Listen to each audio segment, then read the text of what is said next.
Alright, welcome back to the stream and welcome back to Flight Sim 2020. As you can probably tell by the title, we are back in FSEconomy. We're in the 208 Caravan once again, and we're just going to grind out the rest of those building materials flights. I don't know if we'll finish all of them on the stream. Let me see how many I've got left. 1, 2, 3, 4, 6, 7 trips to go from Maputo to Carolina to get the rest of those materials there so we can build our new FBO. So yeah, I don't know if we'll get all 7 done in the stream. In fact, I'm gonna say we're not gonna do all 7, but we'll see how many we can do until we run out of steam. So that's the plan. Let's jump into the caravan. We're running real-time weather and time as well, so actually the limiting factor here might be the light. We'll probably only get there and back done, I guess, before it gets dark. If that happens, I think if we're keen to carry on, we'll just change the time and carry on like that. Right, but I do have my dropping it. My caravan checklist this time. We're doing it a bit more seriously than last time. But right, let's go through it. So we are exactly where we parked at the end of the last stream, where we parked the caravan. We did well, the last FSEconomy stream we did. And the previous stream we were flying the 737, but before that we flew the caravan into Carolina with those building materials, and then we moved up and did some stuff in the DA62. But now this is where we left the caravan off in that FSEconomy flight, so we're going to carry on from there. So we've done our pre-flight inspection, doors are locked, cabin doors are latched. Let's just make sure that FSEconomy is actually running. There we go. So we've got nothing on board the aircraft on this route. We're just flying back to pick up some more materials. Okay, parking brake is set, control locks removed, seats, all of that is set up. Right, all the switches are off, ignition switch. I don't actually have a view that goes down here, so let's do that manually. Okay, ignition switch is normal. Circuit breakers we can't actually click on, but they're all in. Right, then fuel tank selectors up here, both on. All of our air conditioning and ventilation is off. Okay, bleed air should also be off, which it should be, yep. Right. Let's then move on. All of these guys should be in, which they are. Okay, then power lever idle. Prop RPM can come full forward. Ignition lever should be cut off. And fuel shut off needs to be in like so. Right, then we can do battery.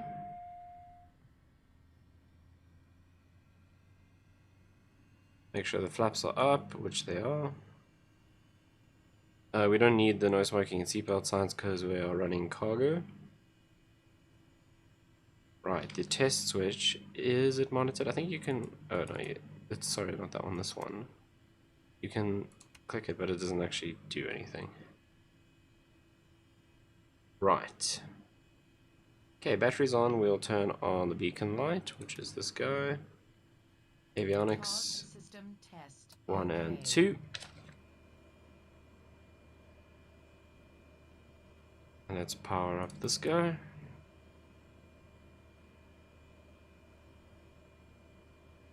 Right. Battery more than 24 volts. We've got 29, so that's perfect. Bus volts more than 24. Perfect. Emergency power is not modeled, but it should be in normal, which it is. Okay. So, propeller area clear. Right. You can turn on the fuel boost. So I think it should be all the way up, like so.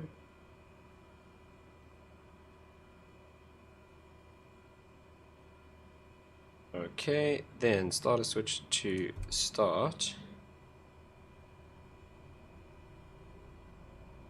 And we will see start to spin, and we can go up to low idle on the condition lever. Monitor the ITT, that's coming up, so is the torque, so is the RPM. Oil pressure in the green, oil temperature in the green. Right, we'll give that some time to settle.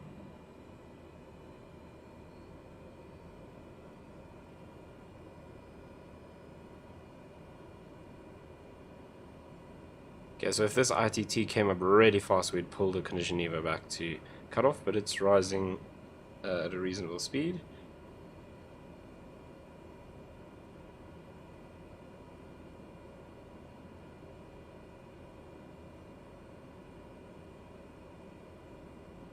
Okay, now that that's stable, start a switch off. And fuel boost normal. Avionics are on, nav lights can come on. And we'll set defrosting and cabin temperatures as required. That's all sorted. What's the temperature outside? 33. So we can probably... We don't need heat in the cabin, so that's fine. Right. We don't really need to mess with that anyway. Okay. Let's now... We don't need to go through those steps. That's for an external power start. Right, D, I would have done the same if I was a pilot, but alas, I am not a pilot, that is. That's true. If you're not busy, come and fly with us. You've got my other joystick there, but I guess you're probably busy mixing.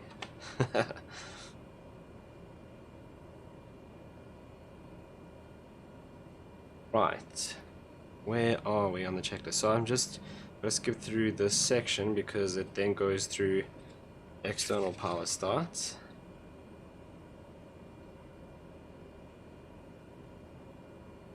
How did you know? Because you're on the audio room account, which means you're on the studio PC.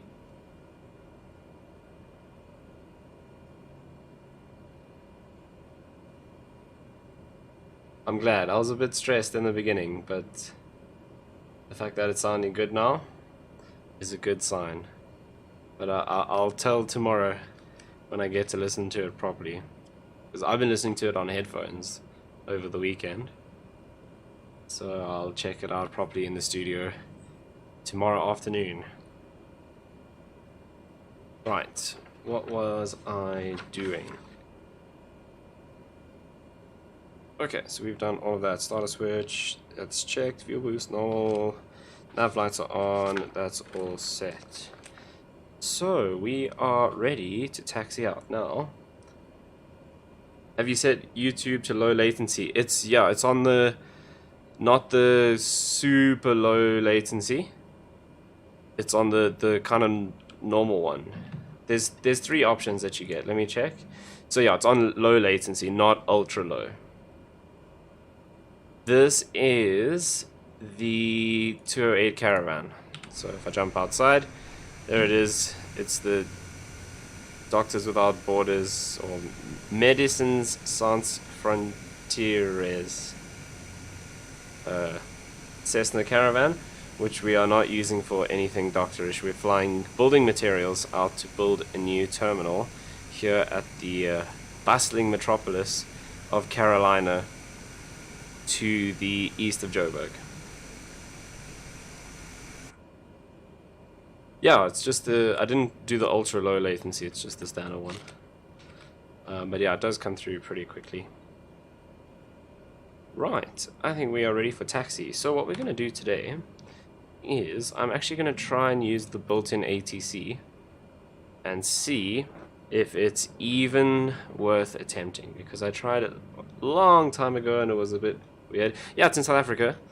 So Darren's just asking where's Carolina. It's just to the east of Joburg.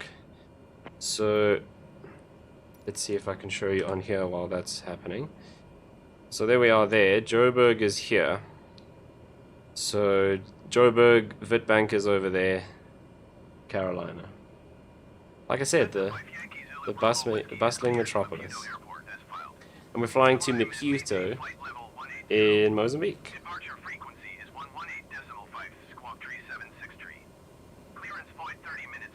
My lovely co-pilot, which she doesn't exist in the cockpit for some reason, but if you go outside, you can see, there we are. Got our masks on, because that's the rules. She's going to do the radios for us, hopefully. Don't let me down. There we go. See, look at that.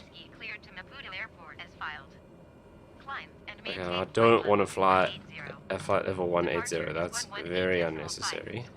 We'll sort that out once we get in the air. What we do want to go up to is about going east, so it should be odd. So it's weird that they've given us 180. So I would say about 11,000 feet. We're going to try... We can. I had a look at this setup and it's a bit of a nightmare. There is another one being developed that's more... I don't want to say plug and play, but double click and it works kind of thing. So we might wait for that one, because the one that's there now, unless you use like a public server, you have to kind of host your own server, I guess, for sharing the information, and then you have to do like port forwarding and connect each other via IP, and it just looked like an absolute nightmare. And I don't know, it didn't seem to be that great. However, it's been about a month since I looked at it, so I'll check it out. But it'll be super cool to try that. I'm really keen. There's definitely going to be proper shared cockpit add-ons coming out that will be a lot easier to use. So maybe we'll wait for that. But I'll check out the one that's out there now. It's like got no UI or anything. It's like full on. You just go and type stuff in. So yeah, it looked like a little bit of a mission. And possibly fairly tilting and unreliable to do on stream. So, but hey, I just looked at it very briefly. But that'll be super cool if we can get that to work. Right, we have our IFR clearance, which expires in 30 minutes. So I think we're going to just taxi out. So I'm just going to give us a little bit of power, so that we don't roll backwards, and we do roll forwards.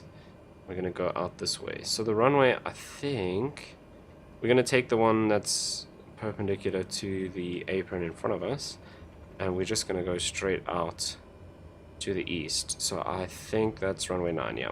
That's what we're going to take. Sounds good, keen to try it, will help me learn faster. Is Nightbot a plugin for OBS? No, you just link it to your YouTube account. It's being a bit weird. I was actually going to ask you guys to see if you can figure out. So everything works except for the subscriber thing. So there's a notification for when someone subscribes while you're live, obviously. It's same as like Twitch and everything. Obviously, Nightbot. This isn't a Nightbot thing actually. Nightbot is a separate app, but this is Streamlabs. So I have Streamlabs for the notifications, and everything works except the subscriber notification. It comes through like 3 hours after the person subscribes. So, and I only noticed this, I just thought it wasn't working. And then the one day I had Streamlabs open on my laptop to test some things before the stream, and then I did the whole stream, and someone subscribed during the stream because I noticed the subscriber count go up. And then while I had my laptop open, I heard the notification sound like 3 hours after the stream ended. I'm like going through my laptop and I found this window and it pops up that they've subscribed, and I'm like, well, that's very useful. So yeah, Nightbot works nicely. It pops up with that message every now and then if people are speaking enough, and also you can ban certain words with Nightbot, and if people spam, it times them out automatically. So that is pretty cool. But yeah, Streamlabs has a ridiculous delay on the subscriber notification, which makes it pretty useless. And I don't know if I've done anything wrong. I went and as you do, watched a few YouTube tutorials on how to set it up, and I'd set it up exactly how they said. It sounds like Halo. Exactly. I don't know if it's just built for, I mean, it was built for Twitch from what I understand, but all the people that I watch on YouTube are using it and it works perfectly. So I don't know. Yeah, but it only picks up my subscribers like 3 hours after the streams ended. And you can even see it pop up in OBS. I left OBS open after the last stream, and then like I was just carrying on doing other stuff on my computer, and it pops up in OBS that someone subscribed, and I'm like, well, that that doesn't help me because the stream finished 2 hours ago. Anyway, right, let's go and just sync our heading. That didn't work. Well, hello. Maybe it doesn't work on the ground. That's interesting. We'll go 110 is perfect because we need to go slightly to the left anyway, and we set that to 11,000. Right, flaps 1 for takeoff. Let's double check. Altimeter sync. Right, altitude is set, fuel tank selectors, we've already sorted all of that out. We wouldn't have the engine running if they weren't. Okay, prop RPM fully forward. This can go fully forward now for takeoff. That's it. Right, I think we are ready to go. I've seen it before. We must try and put into the 404. Yeah, it's actually very easy to set up, and then we can see if it actually works on the 404 if I've just done something wrong. How is FS now?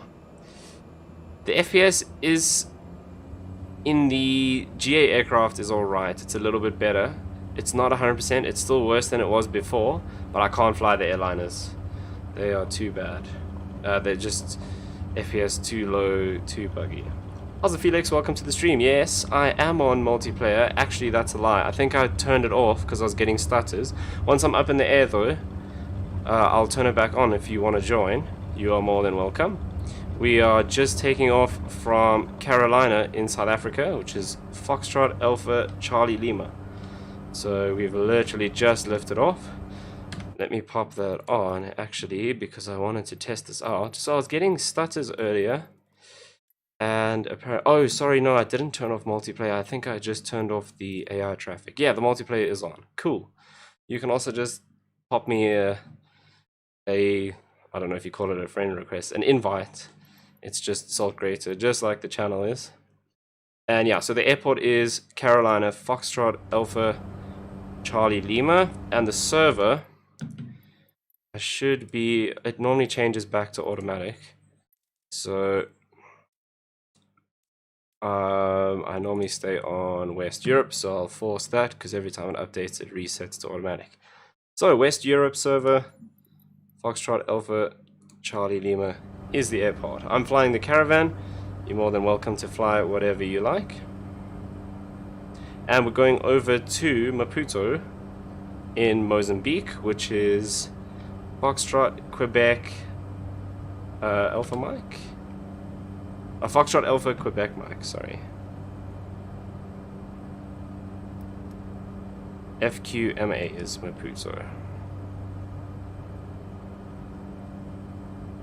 Right, so we can sort that out. Let's get the autopilot on. We'll go GPS and let's climb out at 100 knots. She's doing our radios for us, which is fantastic. And as we're coming up to 90 knots, we'll bring the flaps up.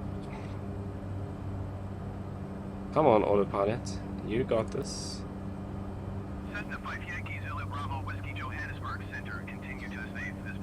Right. That's all set.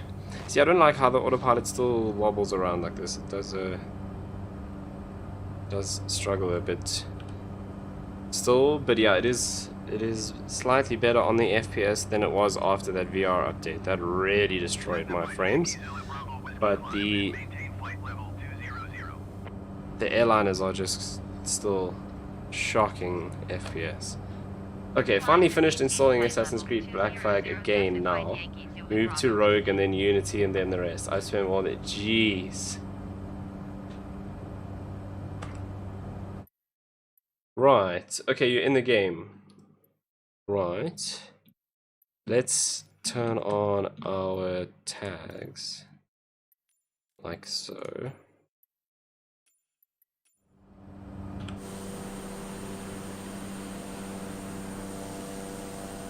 Okay, so I don't see you yet, but we'll keep an eye out. I don't know, I tried Black Flag a few months ago. I don't know, I just didn't like it. I don't know how you're playing that now, because in the beginning, well, halfway through last year, I played, what's it, Odyssey? No, not Odyssey, the one before that, Origins. And loved that. And then I tried to go back to Black Flag, and I just couldn't do it. I just couldn't do it. So I don't know. You are brave for trying to go through all of them. That's mad. Are you still streaming it when you're doing the Assassin's Creed stuff? Cool, Felix. See you in a bit. In fact, let me slow down a bit, so I'll give you a chance to catch up once you take off.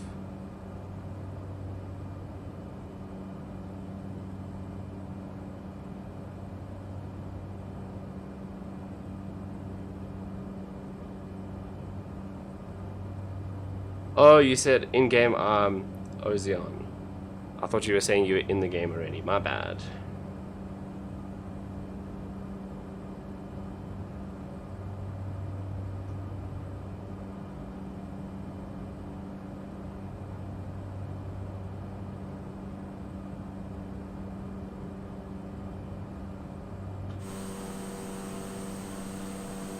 There we are, nice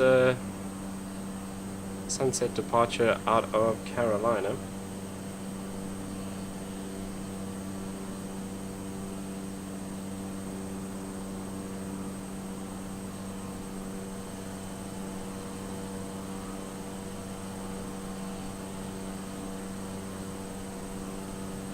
Okay, let's double check that we've done everything that we need to do. Right, so we're climbing out at 100 knots, which is perfect, and we're coming up to 11,000 feet. So they wanted us to go to flight level 200, which is very unnecessary. So we can't choose 9,000, that's awkward. So let's ask them to bring that down by 8,000, and then we'll do 1,000 in the next request so that we can cruise at 11,000. Flight level 200 is a bit crazy for this flight. Right, flaps are up, and we're now speeding up to our cruise speed. How you make it red? Oh, that's actually a great question. I changed that somewhere in the settings long ago when I was messing around. I think it's here in accessibility. Menu color, there we go. So if you go into general, under accessibility, under the main color, sorry, not menu color, main color, you can scroll through and choose different colors. I don't really like blue, so changed it to, we have to be fancy. It's not red, it's Tritanopia, because red is too simple. We have to give things complicated names. This is a flight sim after all. We take things seriously. It's not for plebs. We do it properly. No, I don't know why they have such crazy names. But yeah, under the general menu, if you go to accessibility, you can change the menu color. It's actually supposed to be, it's under accessibility, so it's like if you colorblind and you struggle to see certain colors, or if you want to make it higher contrast, that's actually what it's for. It's just when they introduced that feature, I was messing around with it and I just left it on red. Right, we are coming up to our cruise.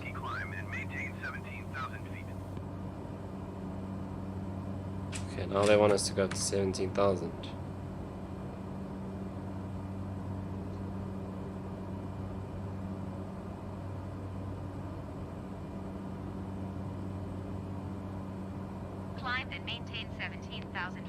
I don't want to go up to 17,000 feet.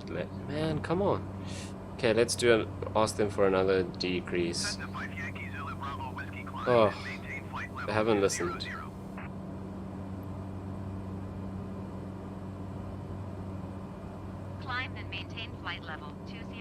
See, I asked for low altitude IFR, so I don't know why they're sending me all the way up over 20,000 feet.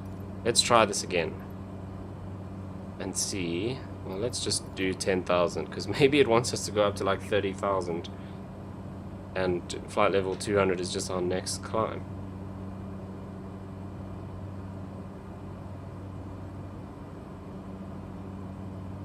Johannesburg Center, Cessna 5 Yankee Zulu Bravo with request 0. Oh wow, we just asked for 0 altitude now. So, if you're wondering why I don't use the built-in air traffic control, this is giving us a great demonstration of why. Request denied, obviously. I just wasn't in multiplayer. No stress. Going pretty slowly so you can catch us up. Otherwise, if you see me on the map, which doesn't always work, you're welcome to just spawn in.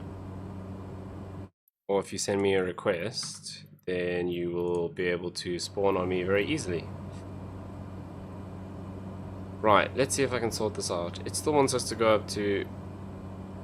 Let's just increase it by 1 and see if that puts us at 11. So where am I? I'm just to the east of Carolina, Foxtrot Alpha, Charlie Lima, in South Africa. Johannesburg Center, Cessna 5 Yankee Zulu Bravo Whiskey. Request 9,000 feet. Okay, are they actually going to ask us to descend to 9,000 now? That's the question.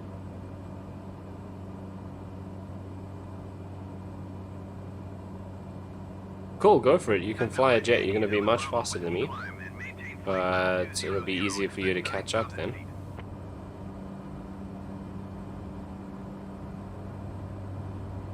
Sounds good. Carolina's going to be an interesting place for you to try and take off in a jet. If you're in one of the citations, you might make it.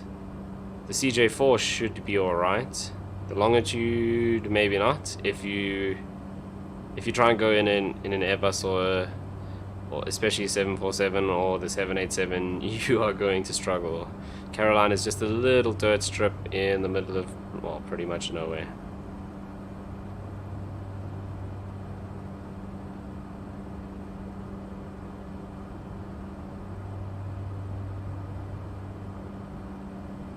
Yeah, so we're going from Carolina, Foxtrot Alpha Charlie Lima, to Maputo, which is FQMA, Foxtrot Quebec Mike Alpha.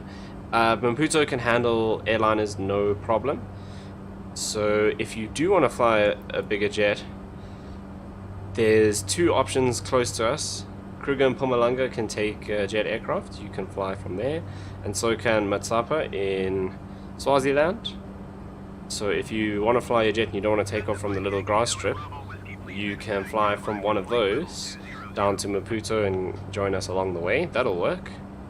Okay, I'm gonna ditch the IFR because he's gonna complain that we're not at 20,000 feet for the entire flight, which is just going to annoy me.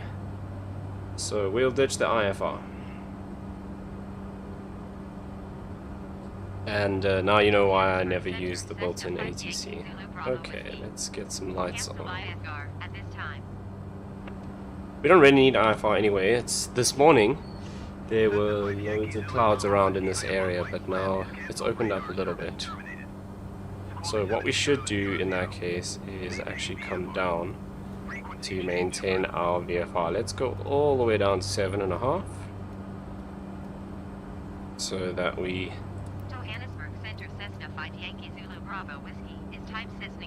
stay out of the clouds. Southwest of Foxtrot Uniform Charlie Charlie 11,000 feet. Request clearance to transition Charlie airspace. Cool. She can sort out the radios for us. We don't need that open anymore. Right, there you are. Welcome Felix to the stream, and welcome to South Africa if you haven't flown around this area before. Right, so you're in the citation. You're going to be a lot faster than us. But yeah, thanks for joining, that's pretty cool. Squawk 7572 Cessna 5 Yankee Zulu Bravo Whiskey.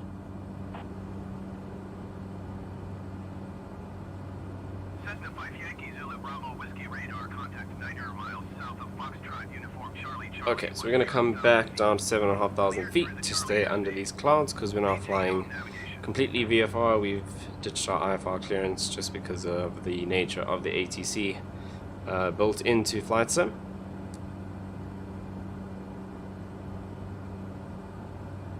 So we'll just keep ourselves just above the little mountain range. Okay, so you're asking where? Well, I see you there behind us. If you spawn a Carolina, like I said, it might be tough to take off from there in your citation, but we are flying to Maputo.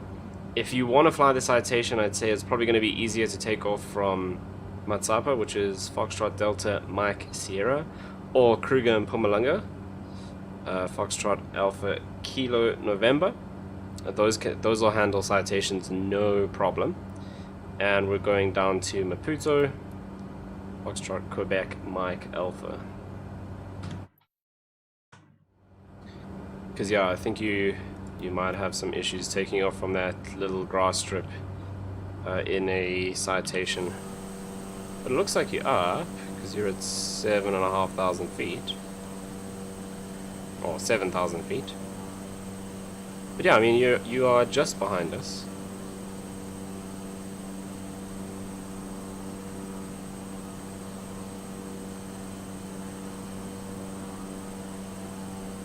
Can I see you on the map? I don't think so. No.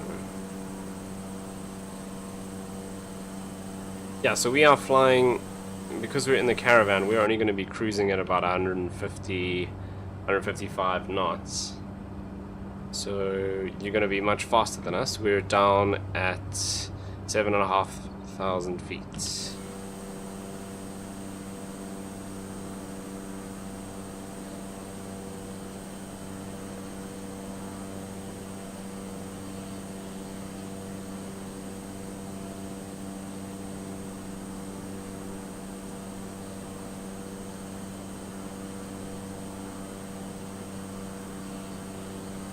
Right, there's our cruise altitude, so let's bring the RPM up again. Yeah, flying east, pretty much exactly east. If you have your name tags on, oh, see, you just disappeared, so maybe you've opened up the menu.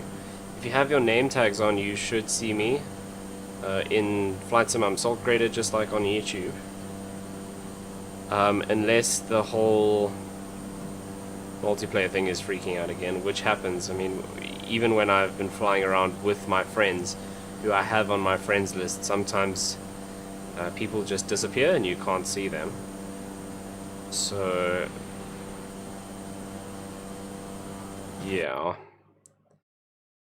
that does happen.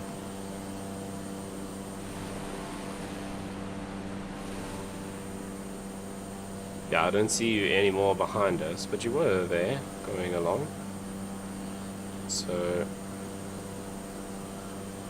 I'm not sure if you've opened up the menu, then I won't be able to see you. Otherwise, that's the nature of Flight Sim's multiplayer. People come and go. What's going on with my sunglasses? Oh, it's just a reflection.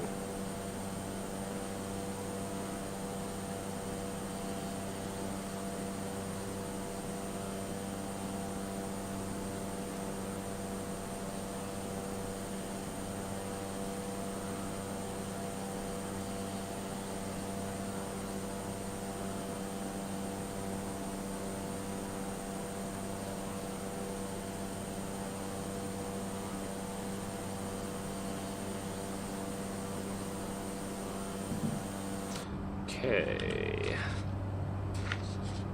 Right, we are at cruise, so the other thing we can actually do is bring our prop RPM down a little bit. So I normally bring that down to around 1850, so that's a bit much.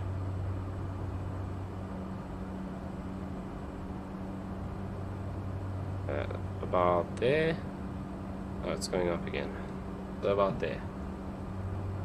Oh, your character's wearing masks. Yeah, we've got the masks on. That was just a random little mod that I found on one of the mod websites. So yeah, I just popped that in the community folder. Now all of the crew inside the aircraft and the ground crew as well, they all have masks. So yeah, I just thought it was pretty cool that someone actually did that.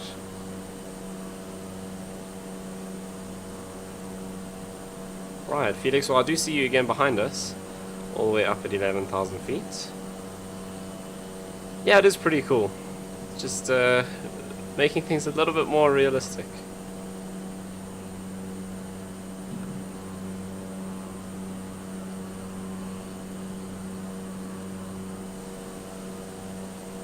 Welcome to the stream, by the way. Thanks for tuning in. We are flying the 208 all the way along from a little airport called Carolina in South Africa along to Maputo in Mozambique. We're going to pick up some building materials. I'm on FSEconomy. I'm building a little terminal on FSEconomy here at Carolina, so we are shipping building materials out because we need 22 tons of building materials to build a terminal with a passenger facility. Why am I turning so significantly? That's interesting.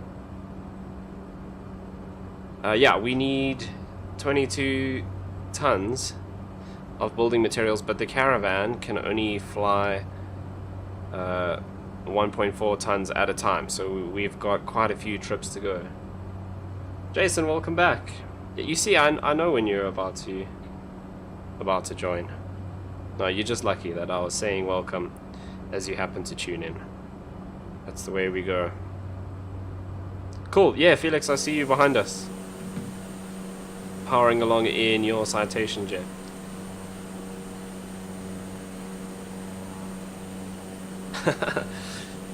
Can't play along at work. I feel you. I feel you. That'll be me tomorrow. No streaming tomorrow. I gotta work. I've just explained everything you had questions about. You are more than welcome.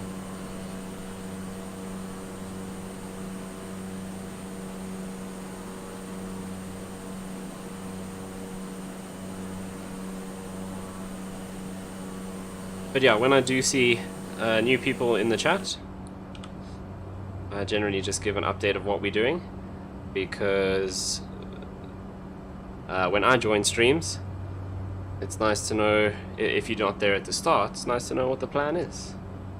Okay, assuming we don't get locked down tonight, Jason. Oh yeah, okay, fair enough, that's a good point. So here in South Africa, our president is speaking again tonight in about an hour, I think.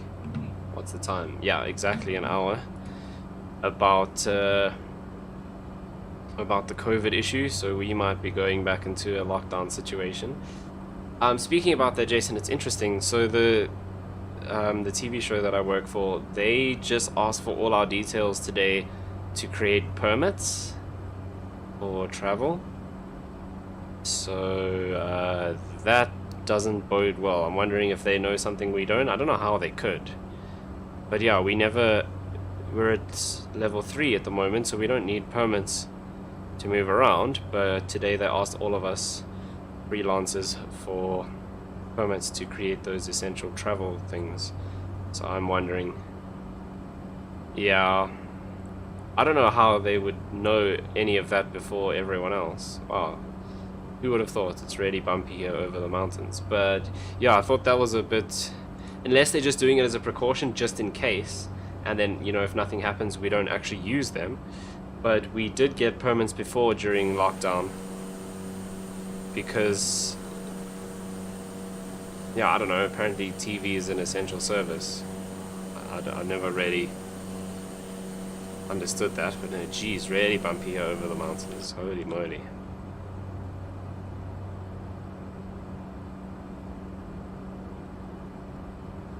But yeah, so we'll see what happens. If we do go into lockdown, it means I can stream more. Any near airport? Okay, so the closest airport to us at the moment is... yeah, I guess all of these three are kind of the same. That's gonna be the closest at the moment. I don't know this airport, but judging by the icon on the GPS, it should be able to handle your citation. So yeah, I would say easiest for you if you take off from Foxtrot Delta Sierra Kilo and head north. You should be able to see us. Just, yeah, let me know if you can see my tag, because like when I look behind when you're actually in the sim, I can see your tag. So if you go into general settings, traffic, and you turn on traffic nameplates, then you should see my nameplate show up like that. Then it'll be easier for you to find me. So yeah, if you spawn at that airport, you'll be out there somewhere. Yeah, otherwise in the world map, if you just choose FDSK and set up your route to go to Maputo, which is FQMA, and then maybe just make your way along there and we'll find you on the ground at Maputo. That'll also work. Because yeah, your citation's going to be way faster than the caravan anyway.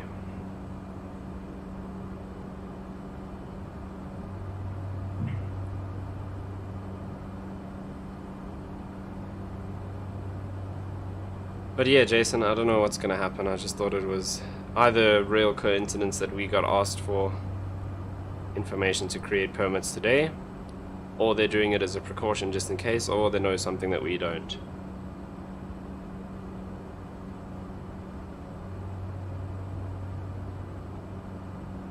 Right.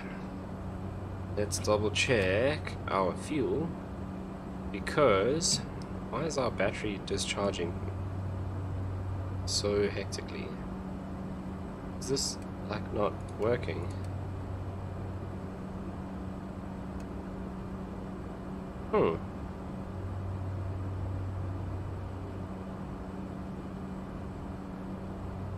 Maybe that's just, I don't know if it's a bug, but just not actually been programmed. If I reset the generator, it actually goes back. Interesting.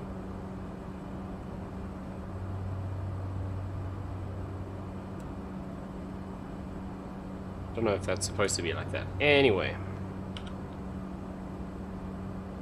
Yeah, and I said we'd be able to make another flight back into Carolina before it got dark. Well, that was not accurate. Right, let's see if Felix is back up. Not yet. If you do spawn at that airport, you'll be out there somewhere. You were behind us for a bit.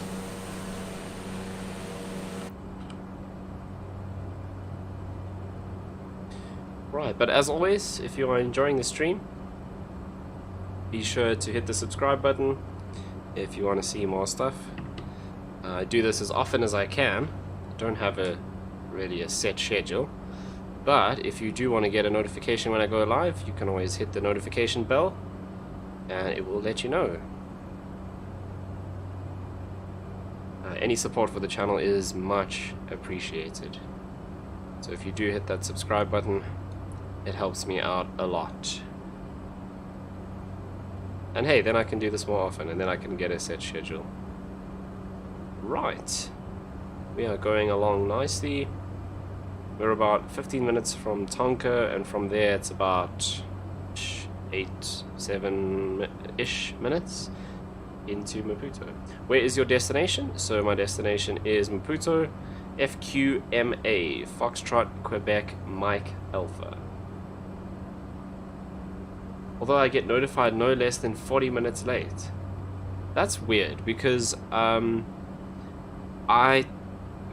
get notified straight away. So I've got it set up on another account so I can see that it's working and make sure that everything pops up correctly, and it comes through to my other account straight away. That's quite strange.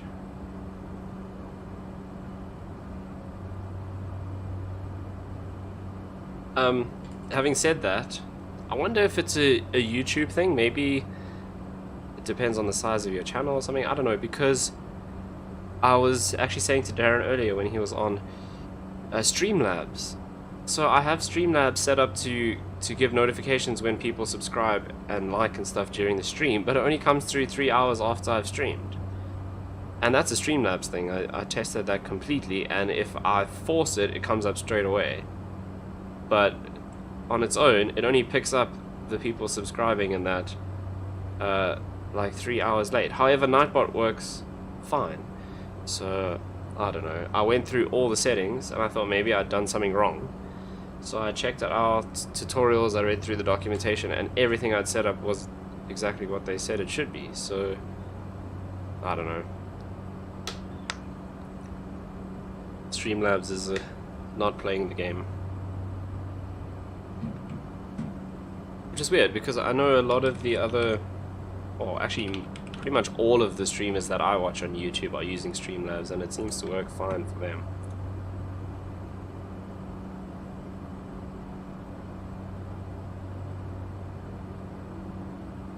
I mean, I don't think there's anything I could possibly change that would delay notifications to other people on YouTube, you know, through YouTube itself. So, but that's interesting to know. That is a bit of an issue.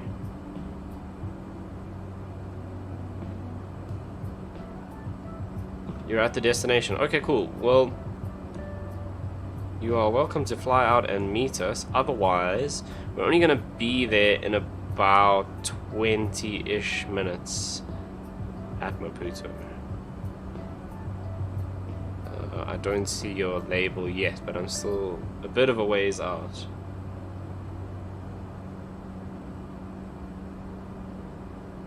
But yeah, up to you. You can fly out and meet us. You can hang around at Maputo. When we get to Maputo, we're going to go back to Carolina.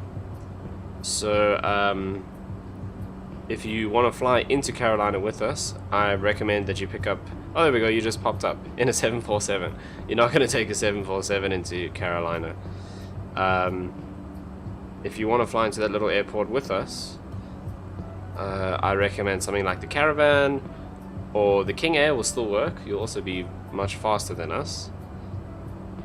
Any of the aircraft that can land at that small airport, it'll just make it a lot easier for you to fly along. But yeah, I can see you now in your 747. Otherwise, if you've never flown in South Africa, do a quick flight in your 747 from Maputo over to Johannesburg. Foxtrot Alpha Oscar Romeo is Johannesburg International Airport. That is the biggest airport that we have here in South Africa. So that could be interesting if you've never flown around this area before.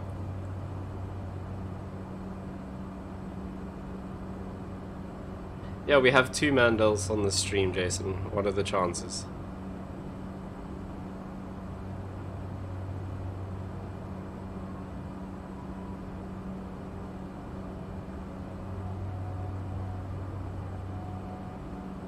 Oh yeah, I was trying to mess around with Streamlabs and see.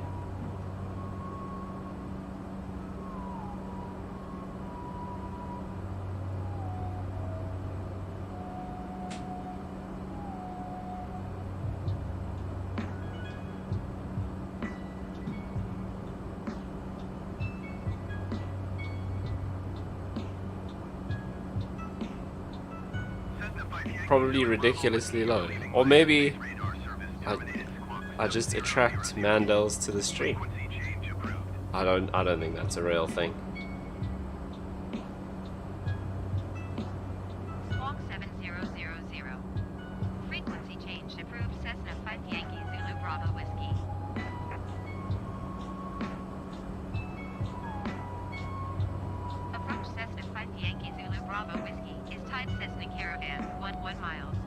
Foxtrot Delta Tango Hotel. Request See, okay, so I got a flight notification on YouTube to say that Ozark Martin subscribe. Thank you so much for subscribing. I don't understand why Streamlabs doesn't pick up the notification. it'll pop up on the stream in like 3 hours. So if we stream for long enough, you'll get to see it. Squawk 670 I don't know why Streamlabs takes so long. Yeah, see, I'm looking in Streamlabs now and I don't see anything from after the previous stream. So I don't know. I feel like the music, this song is a bit louder than the others.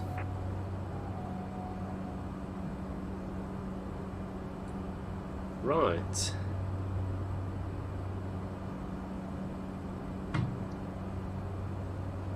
But yeah, I hope you guys are all having a fantastic evening, or whatever time it may be, wherever you guys are in the world. It is just after 7 o'clock here in Johannesburg. It is, in the game it's only 13 degrees. Here, IRL, it's 28 degrees in my room. Press Y. What does that do? Oh. I don't think you meant you, Jason.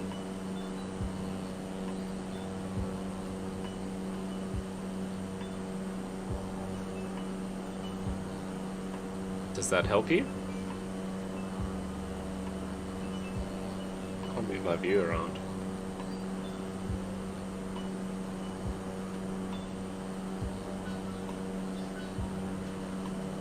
You can go faster. Oh, you mean to do the simulation rate? Nah, I don't want to speed up the time. I'm flying on FSEconomy, so I'm keeping it I'm keeping it real. We keep it real here on the channel. Now my speed indicator is broken.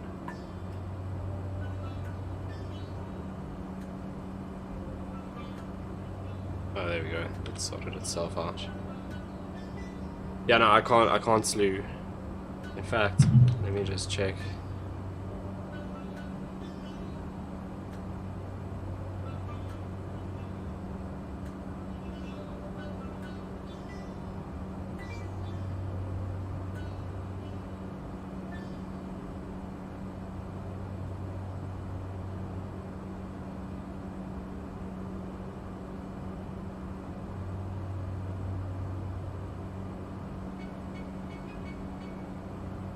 So, Jason, are you gonna watch the announcement for me again and give me live updates on the stream?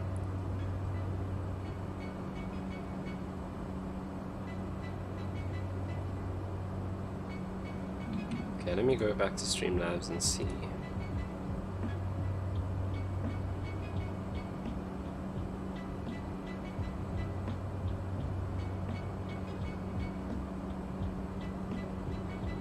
Sick.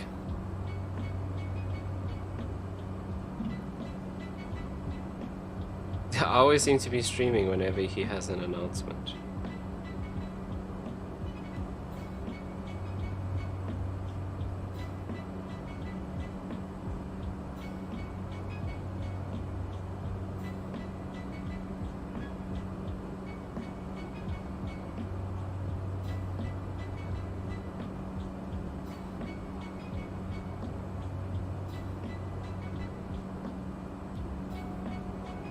Yeah, I don't know.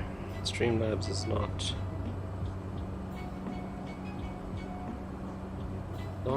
doing the alerts thing. Oh, actually, the alerts work. It just doesn't pick up when that people have subscribed until several hours later.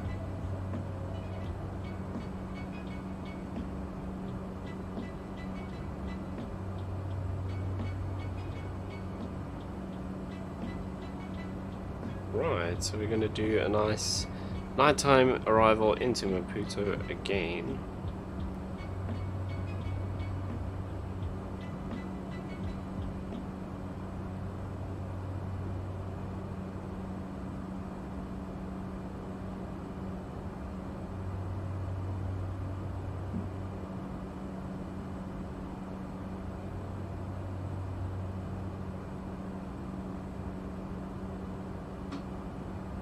See you in your 747-800. No, not 800, 747-8.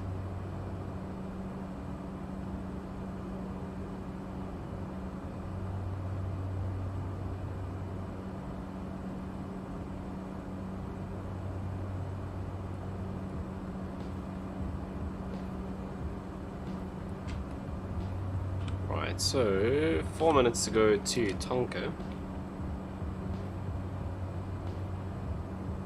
Let's start prepping for our descent.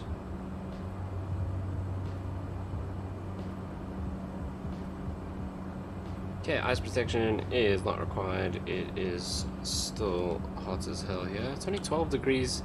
Mind you, I guess we are at 7,500 feet. But I thought the temperature would still be higher. Anyway, it doesn't matter. We don't need anti-ice or anything. We don't need pitot heat because we're above 5 degrees. Inertial separator we can leave off because it's a nice asphalt runway. Prop RPM 1600 to 1900. We're at 1850-ish. Fuel balance. Check. We have just enough fuel to make it into Maputo. Cessna 5 Yankee Zulu Bravo Whiskey contact Johannesburg Center on 118.5. Why are they handing us back over to Joburg? Oh, okay, that was Swaziland's airspace.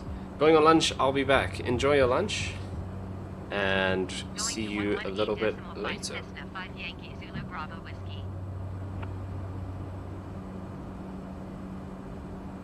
Okay, so we've just Johannesburg Center, Cessna 5 Yankee passed Zulu Bravo through. Whiskey, 7,500 That's not the feet. view I wanted.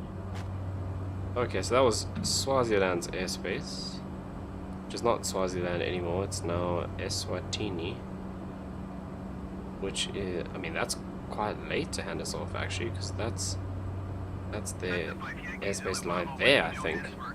Thought they would have handed us off earlier, but anyway.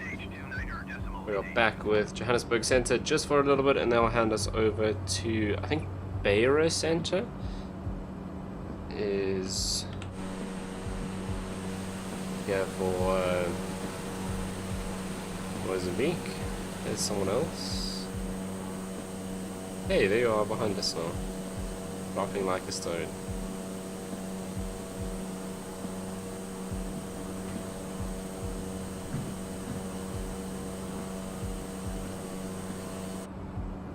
Right. The next thing is, I think we're just going to do a visual approach into Maputo. There's no need to. In fact, I don't actually think there is an ILS for the way we are coming in. Anyway, we're going to go straight in. This, our GPS route that we have set up puts us straight in on that runway, which I think that's handing us over to Beira. That's perfect. Our lovely co-pilot will do our radius for us. What is it, runway 13? Cessna 5 Yankee Zulu Bravo Whiskey. I don't remember exactly, but our GPS route is going to put us perfectly on the approach for that runway, so that'll work out nicely. Cessna 5 Yankee Zulu Bravo Whiskey Beira Center continue to Tonga as planned. Q1H29.88. Help! What's up? What's happening? Oh, did you crash into the ground behind us? I see you've respawned at Maputo.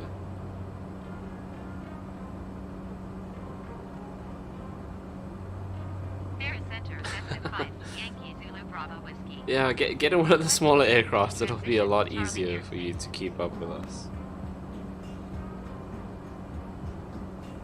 Also, the airliners in Flight Sim at the moment are still a bit iffy. They're not really finished. And apart from the A320 with the A320, the fly-by-wire version, that's got loads of extra features. It's still got a long way to go, but obviously they've just started. But it destroys my frame rate. I don't know if it's the the fly-by-wire mod or if it's something on my system, but that specific plane, I go from 50 FPS down to 17. Whereas the other airliners don't do that, but they just don't have the features to be able to fly. So yeah, I'm not a fan of the airliners in Flight Sim at the moment, which is why I tend to stick to the GA stuff, and VFR is what Flight Sim does so well at the moment. I mean, the airliner stuff, the IFR will come to Flight Sim, but at the moment VFR is where it's at in Flight Sim 2020. So that's what you're gonna find me doing. Right, we are 4 minutes from Zoted. And then we turn to line up with the runway at Maputo. So let's start our descent. We will come down to 3,000 feet.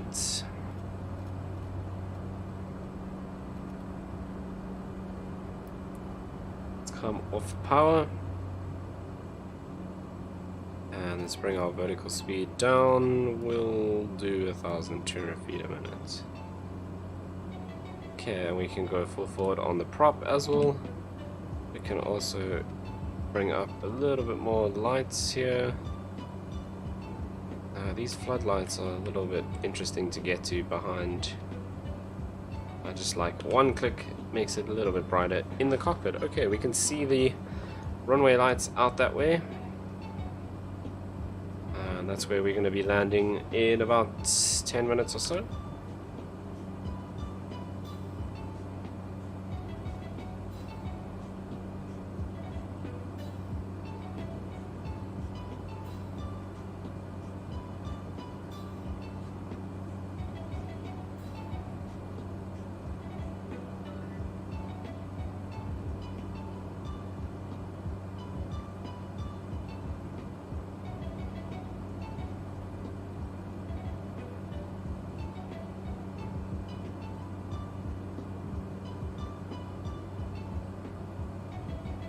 Okay, let's keep our speed.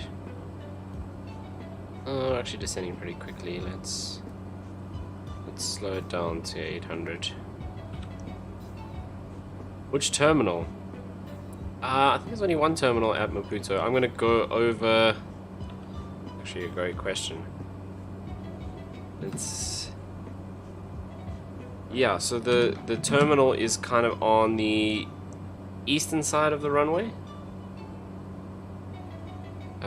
I'm just gonna go across to one of the. Well, I'll go to the GA parking, which is right next to the main gates. So yeah, I'm not 100% sure exactly which parking it is. Let's see if I can zoom in on here.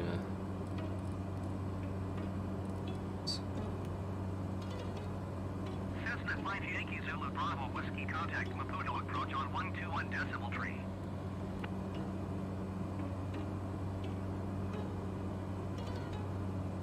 I'm at terminal 52. Okay.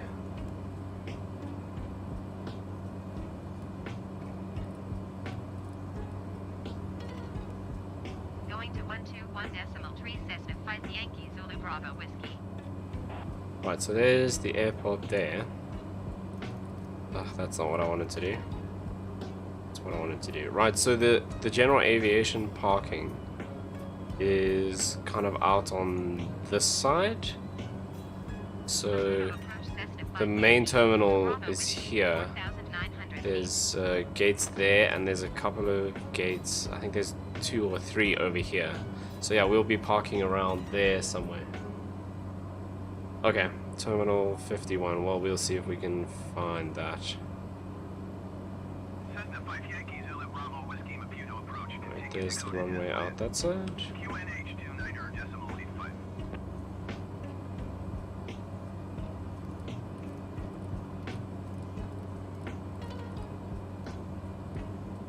Right, so we're about to make our turn.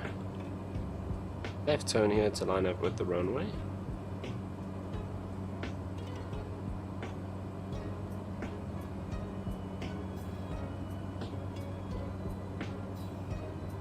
That's the other side of the runway. Did you park on the western side of the runway?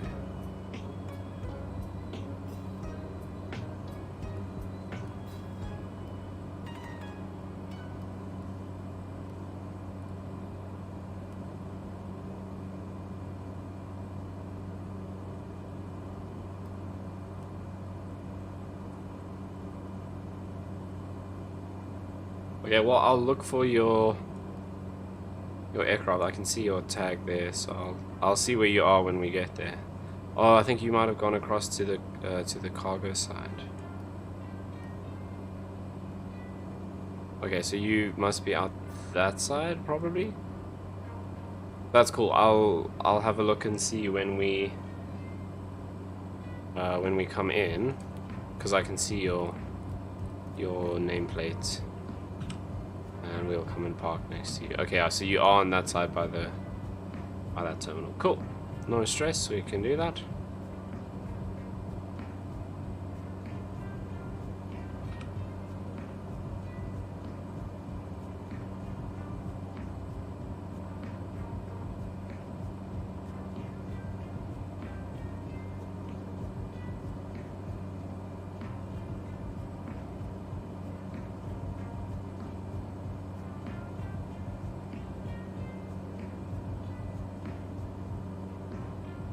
Right, so we should be leveling off at 3000, so we can give it a little bit more power.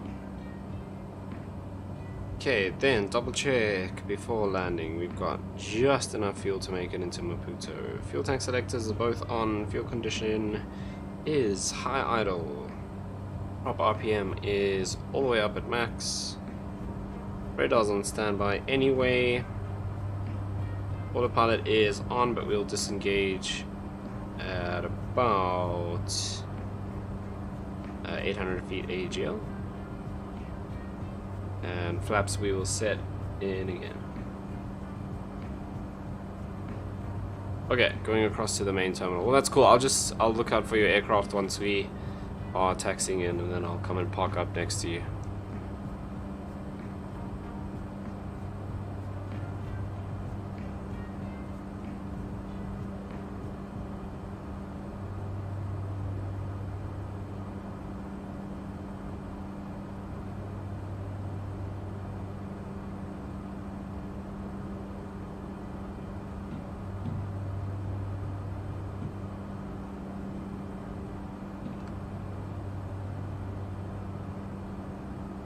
Parking 23, okay, cool.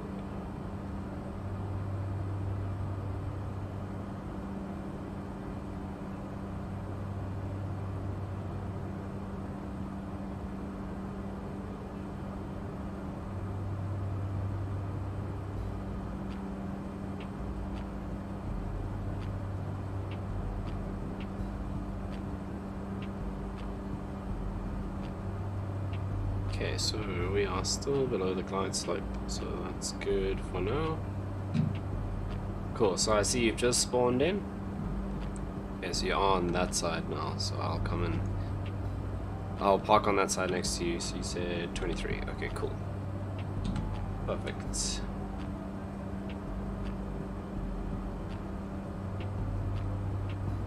Maputo Tower Cessna 5 Yankee, Zulu Bravo Whiskey, 11 miles. Alright, so that'll be our landing clearance.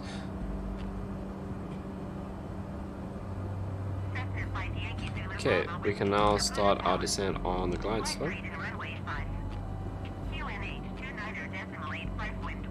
Bring back the power and we'll just start descending gradually. So we're still quite far up, but I'm going to bring the power back. They've invited me to fly with you, but because Jason, you don't have flight sim, so if you buy flight sim, you are more than welcome to come and fly with us. Badger, howdy! Welcome back, thank you for tuning in. You don't have the game, so I know you guys. You are more than welcome to join us on the flight, but neither of you have flight sim, so I feel like that's not going to happen.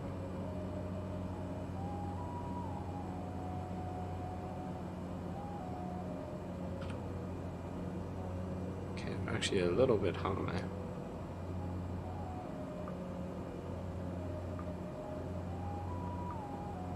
But yeah, if you go pick up the game and a joystick, I guess you could fly with the Xbox controller if you're really brave. Then you can join us on the flight. Okay, well, then... Oh, it's a bit of a stutter there. You guys, Jason and Badger, you can consider this your formal invitation. Your formal invitation to come and join us in Flight Sim 2020. And I'll wait for you to tell me that you can't because you don't own the game.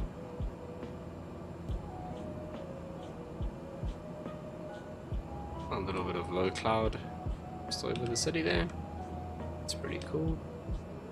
Right, bringing it down into the White Ark. We don't have the game, so how would we join you? Right. Just cannot win.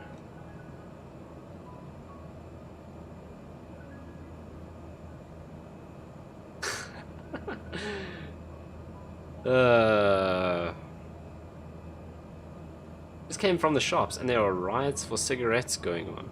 Yeah, everyone's expecting some sort of hectic lockdown to come tonight. Oh, now I'm below the glide slope. That's not good. Okay, let's go. Flaps on. Keep the nose down. I don't think I've actually landed this way into Maputo before, to be honest. All the other flights that we did on stream, ooh, big bump there, we landed from the other side. I don't have a joystick. I mean, I already knew that. Don't you have an Xbox controller? You can do this with an Xbox controller. It's it's a bit of a nightmare, I'm not gonna lie. Damn, I wish I'd bought more alcohol. You've still got my gin, apparently. Okay, let's go. Flaps full. Keep the nose down.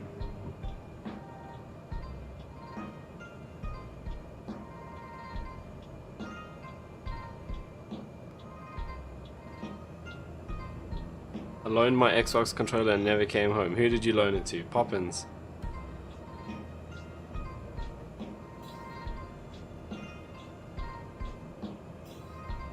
I stocked up last week of Hubley. I don't know how you do that Hubley stuff. Okay, Felix, I see you on that side. You still going with the 748? Right. Sure, it's quite windy here on the coast of Mozambique.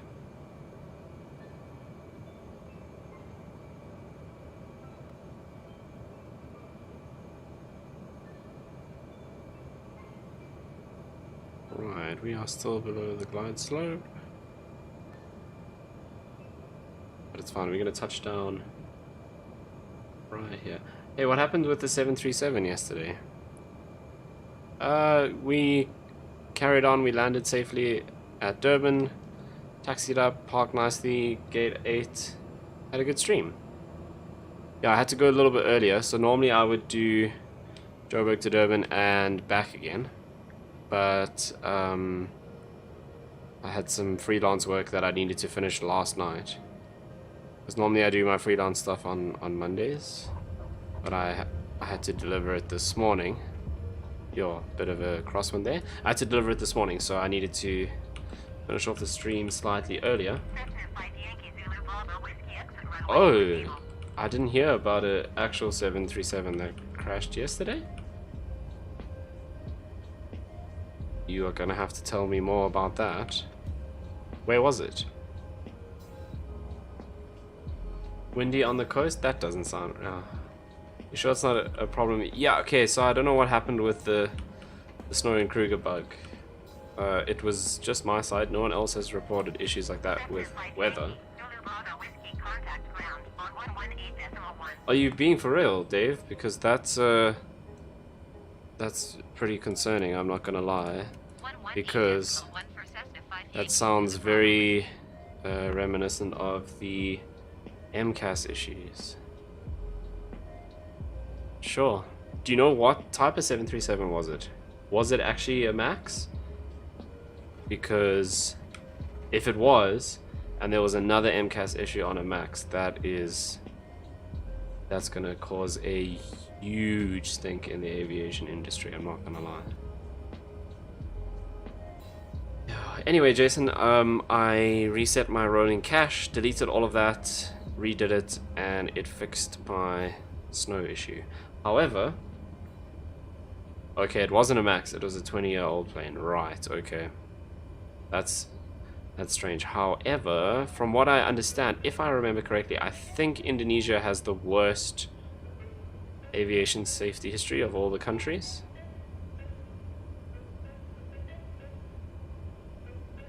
But okay, yeah, I haven't seen anything about that.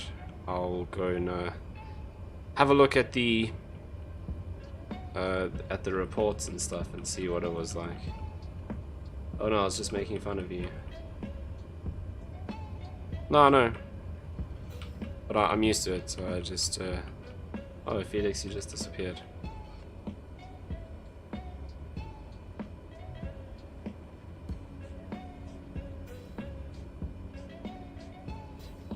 Oh, this is the other runway here that we're taxiing across. I'm gonna go in here.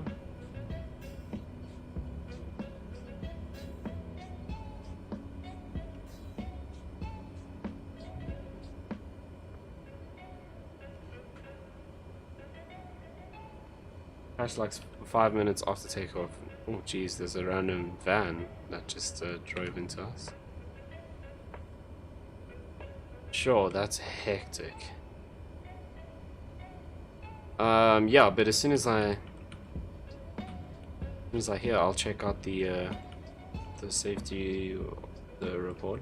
737-500. Okay, so it's the little one.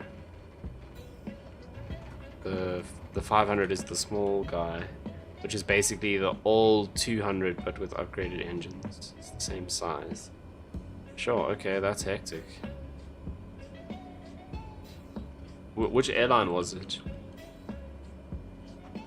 Right, here we are at Maputo. We're actually just going to leave the lights on. Okay, speaking about the snow in Kruger, Jason, I've figured out one of the things that causes issues like that. And that is if we shut down the engines, and it comes up with that menu where it asks you if you want to quit or continue. And if you continue the flight like that, it seems to mess up the weather.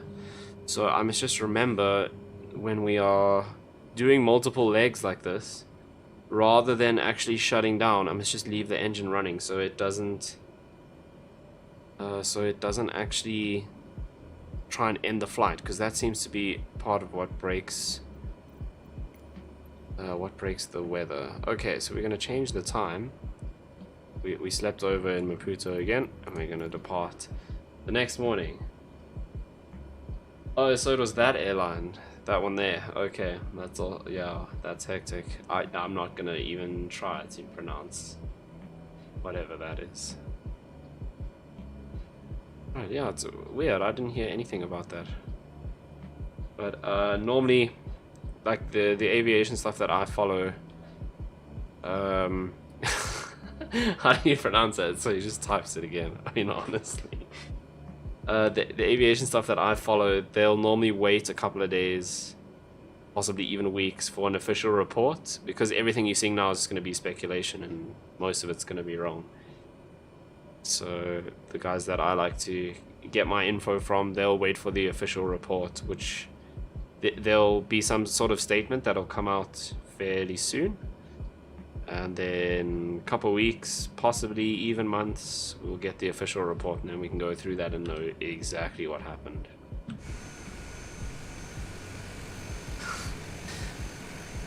They found the black box and a lot of bodies.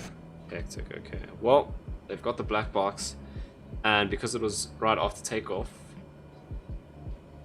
all of that info will still be there. Not on the black box, it records everything, but like the CVR will still have all of the voice recordings on it because it was so soon. Right, I don't know if Felix has disconnected, or if he's gotten bored of waiting for us, or if he's maybe switching to another plane. But we are going to set up for our route back to Carolina. I always say Carolina. Okay, we're just going to go direct this time. We don't have any flight plan because I wanted to test out the... Why did my music stop? Hello? Oh, it's just loading the next song. We're not doing any IFR stuff now. We're just going to go direct VFR just over the mountains. Let's hope this works. Cool. We do have our line, which should turn magenta in a bit. Right. So we're going to go ahead and taxi back out to the same runway that we just landed on. Okay, they are suspecting either foul play or a catastrophic failure as it dropped so quick. Yeah, all speculation. So, other than, you know, foul play, as you say, there's a couple of things that can cause that. Most likely... oh, you see, it was just after takeoff, so... It wouldn't be a pressurization thing because the aircraft isn't under, you know, pressure in terms of altitude when it's so low off the ground. So, oh, actually, before I do this, I made a mistake. We need to put a bit of fuel on so that we can actually get back to Carolina. Dropped at 3,000 feet a second. 3,000 feet a second is not... I mean, that's not ridiculously fast. I mean, you shouldn't be dropping at all, obviously, when you're taking off. So, but that is, in a 737, that's a significant nosedive if they were going straight down, forwards. So, I was going to say, after takeoff, your most common issue is going to be a stall. But if you stall, you probably won't go in at 3,000 feet a minute. Unless you stall it, and you spin it, and you get into a flat spin and just go straight down. Or not a flat spin, if you get into a spiral and just spiral straight down. Yeah, I don't know how. Otherwise, yeah, it wouldn't be a depressurization thing. Or if they had a failure, like your anywhere on the tail, horizontal stabilizer, you know, like your horizontal stabilizer jams fully forward, and then it just, you know, like actually they had an issue in the 737 many years ago in the original, where there was but I think that was the rudder, not the horizontal stabilizer. So yeah, that's the only kind of things that I could think of that would cause you to just drop out of the sky like that. Because like an engine failure or something like that, you wouldn't, well, I mean, a single engine failure is not even that much of an issue, unless you have like an engine failure and it's you know, there's an explosion and it like cuts hydraulic lines and stuff like that. Qantas A380 had a few years ago. But yeah, to drop that quickly straight after takeoff, I don't know. Anyway, or like you said, all just speculation at the moment. So we'll have to just wait and see when the report comes out. Once we've got some info of what was actually going on. Just scary though. It will be interesting to see what comes out. Yeah. The scariest thing I've ever heard. Actually, let's just get the autopilot going here. And we're gonna go up to... we're going west, so we'll do 8,500 feet. For our semicircular rule. Right, and we're on our way back to Carolina. Like I said, we're just grinding out, transporting these building materials, so we're going to be going back and forth. Yeah, so I think... Did they ever find that plane from it? No, the MH... 70 something? The Malaysian aircraft. I haven't heard anything... Yeah. I haven't heard anything about that since it went missing. Well, since the whole search and that. It's been a few years. So, no, I don't believe they did ever find that. That's still one of the weirdest. But I think the scariest thing ever, so... I was watching a thing where they talk about like emergencies that have happened, and they've got the air traffic control recordings, and it was a Southwest flight that had an engine failure, and the engine exploded and actually broke one of the cabin windows, and someone got sucked out of the plane. One person, one lady, got sucked out of the aircraft at like 32,000 feet. And it actually, like, it gives me goosebumps to think about it. Like, the pilot comes over the radio and tells the controller someone got sucked out of the plane. And, like, the controller reacts as like, what did you just say? With, like, such shock. I mean, that's one of the scariest things I've ever heard. For them to just come over and say, we're declaring an emergency, we had an engine failure. And she just says over the radio, and someone went out. And then you hear the controller like, sorry, what? You said someone went out? She's like, yeah. It's so hectic.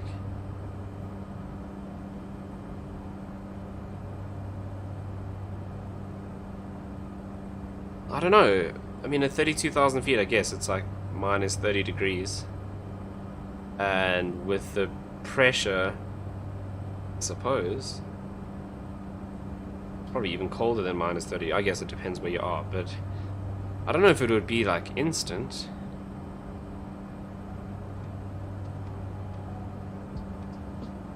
But yeah, I guess it'd be better if it's instant rather than to fall all that way. Anyway, that got real. We are on our way back to Carolina. Damn it.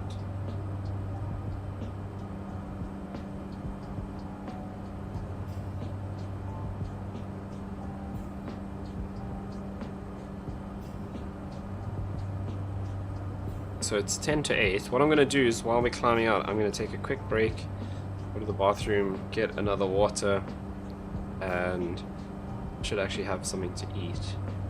So I will be back in a few minutes.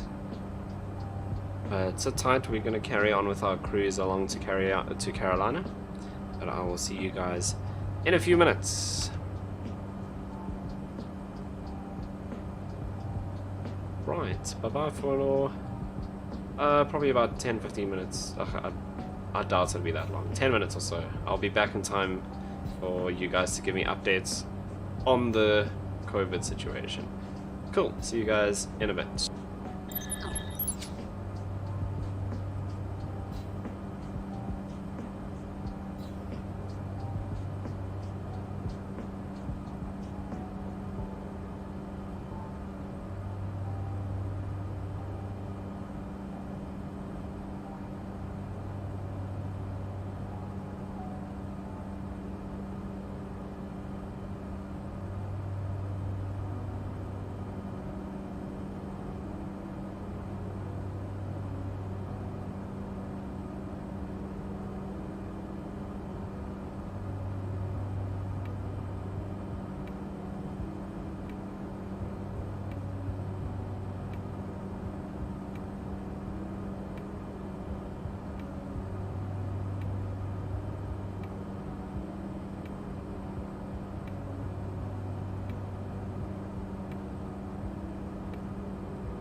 Yankee Zulu Bravo Whiskey.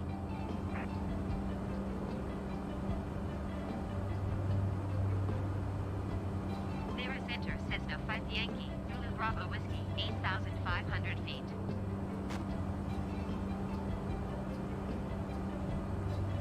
Cessna 5 Yankee Zulu Bravo Whiskey Bayer at center, continue as planned.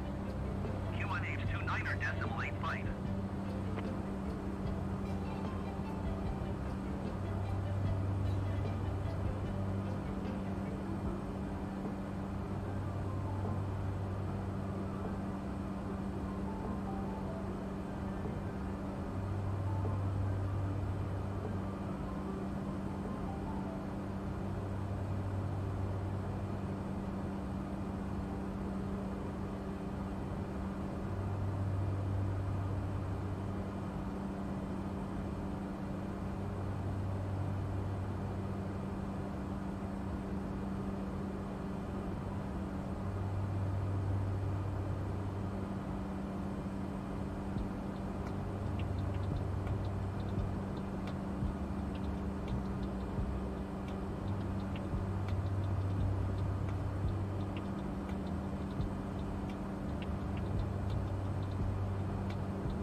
Cessna 5 Yankee Zulu Bravo Whiskey, contact Johannesburg Center on 118.5.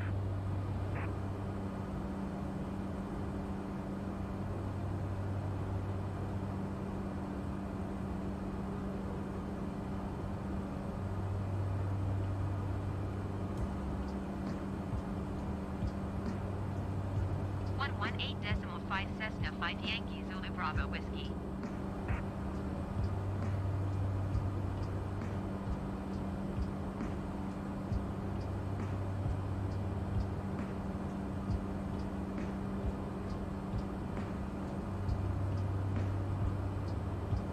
Johannesburg Center Cessna 5 Yankee Zulu Bravo Whiskey, 8,500 feet. Cessna 5 Yankee Zulu Bravo Whiskey, Johannesburg Center, continue as planned. QNH29.9 tree.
I have returned.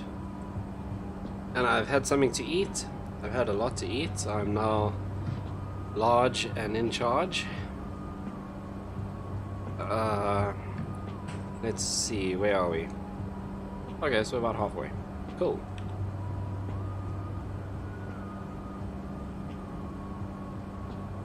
I thought I'd save you guys from watching me eat, so I've actually been here the whole time. It's just eating.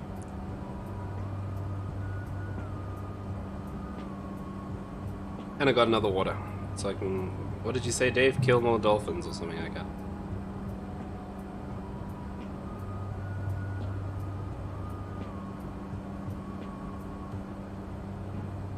Jeez, my room is actually a huge mess. Gonna be the next Asmongold. Broken.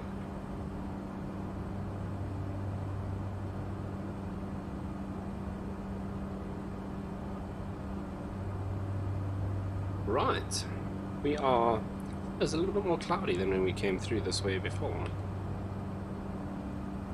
We are powering along. It's we're taking the stream a bit more seriously. I mean, he says after you just left the plane. Yo, this is heavy broken. That's supposed to synchronize with our current heading. Awkward. Yeah, he says we're taking this seriously after I just left the plane for like 15 minutes to go eat. But we're gonna stay away from these clouds because we don't want to do illegal things here. So let's go out this way. We're still gonna kind of be above them, but as long as we can make sure we see the ground. And we have to be 1,000 feet away. Let's go all the way up to 10.5 to give us some more separation.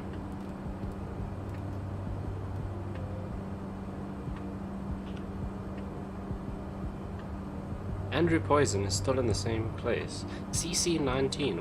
What aircraft is that? Your co-pilot was flying while you eat. Oh yeah, I forgot about... I don't know if she has a name. I think it's Susan or something. Susie had this. But no one's holding the controls. Everyone's just sitting with their hands on their laps. But at least we are Rona protected.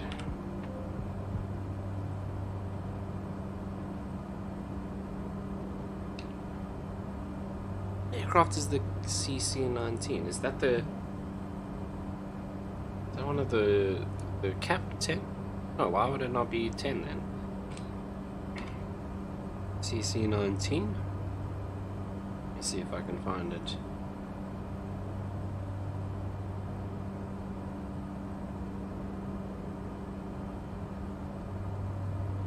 Oh, it's the Cub Crafters. The X-Cub. Okay. It's a cool little plane. Hey, Sizzle! Welcome to the stream. You're just a little bit late, but it's fine, we'll forgive you. Did you have a good dinner?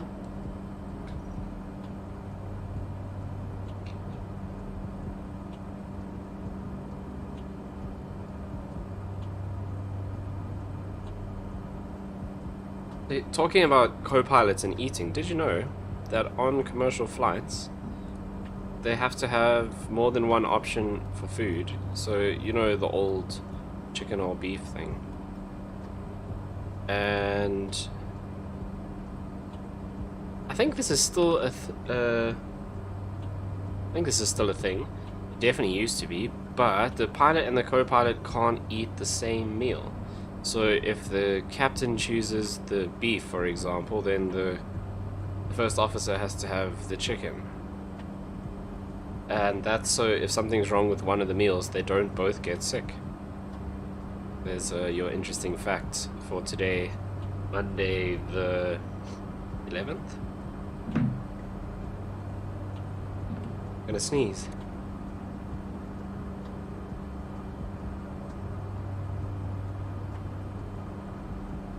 I mean, I said ill, but I guess poisoned. I suppose you could say that. Yeah, that's a thing. Glad you enjoyed your dinner. Watching the family meeting, yeah. You and Jason and Dave are going to keep me updated as usual. So I always seem to be streaming when this happens. Are you enjoying your new phone? Have you set it up?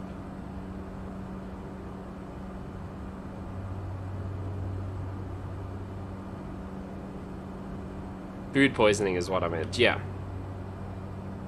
No, I know. Yeah, interesting. So, from what I understand, normally the captain gets the choice. If they're feeling nice or don't really have a preference, they'll let the first officer choose. But generally, the captain gets the first choice, and whatever the captain chooses, the first officer gets the other one. I'm gonna sneeze again.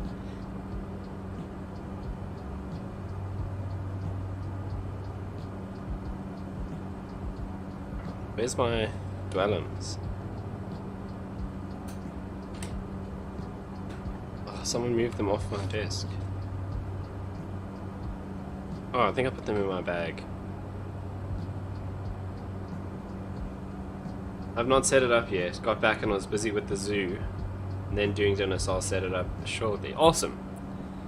I'm sure you're gonna like it. I'm gonna sneeze again.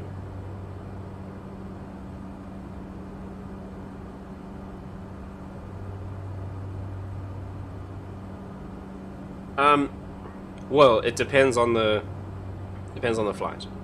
So, from what I understand, if it's like a long haul flight and they've got loads of different meals, I don't think they get the same meals as the passengers.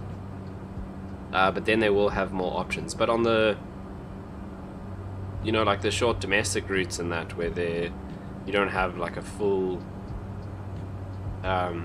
breakfast, lunch, dinner service, they normally just get 2 options, I think. I don't know, not a real pilot. I just know that when there are only 2 options, they both have to have different options.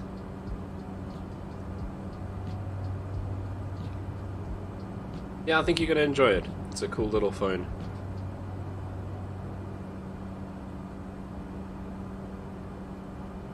Right, so we are past the clouds.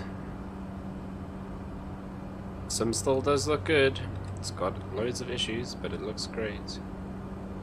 Oh, does this heading bug? Oh, you can't actually use that. Interesting. So let's get ourselves back on the way to Carolina.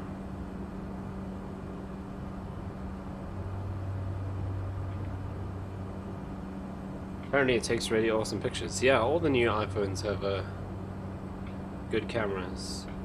So I don't think it's not gonna be the same as like the newest one, the 12, and especially not the Pros, but it's gonna be better than what you've got now for sure. I still remember the time the lady asked my brother chicken or beef. Then he wants beef, and the lady is like, sorry, no beef, only chicken. Why did you ask? That sounds very South African. So, they were told, you ask, the first thing you say is you ask chicken or beef, and you follow that instruction regardless of whether you have chicken or beef available.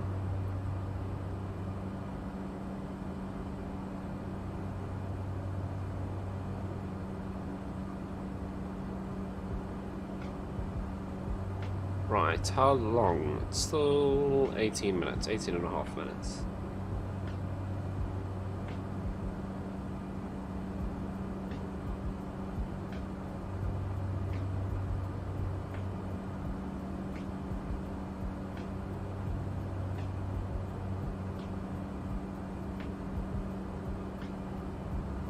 Then she asked me the same question. Right, yep. Like I said, they were told you have to ask if the passengers want chicken or beef. Sounds about right. If I put this into nav, is it gonna swing? Yeah, it's gonna do a little bit of a turn. That's okay. Right, I'm gonna disappear again for a minute. I just need to go quickly do my allergy medication, otherwise I'm gonna keep sneezing for the whole stream. So give me 1 minute.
Cool, I'm back.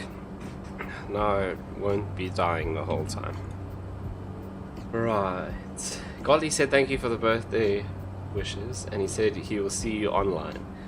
Yeah, I don't know how accurate that is, since I haven't been online with Godly for like almost a year. Actually, it is a year since last January. Does Godly even have a PC with him? Doesn't he have his ancient little laptop? Because I still remember randomly getting a WhatsApp voice, a WhatsApp video call from Godly at like 2 in the morning, saying, dude, my fan, my laptop is overheating. How do I fix it? And then when I checked his temps, his CPU was at 100 degrees. I'm not joking. It was actually at 100. And then I had to, over WhatsApp video, instruct him on how to open his laptop, which was like 5 years old and had never been cleaned. And he literally pulled like a whole sheep out of the fans. And then it was fine. So I think, pretty sure he still has that laptop with him. Okay, we are staying at adjusted level 3. Okay. So what's changing then? What's the point of the meeting?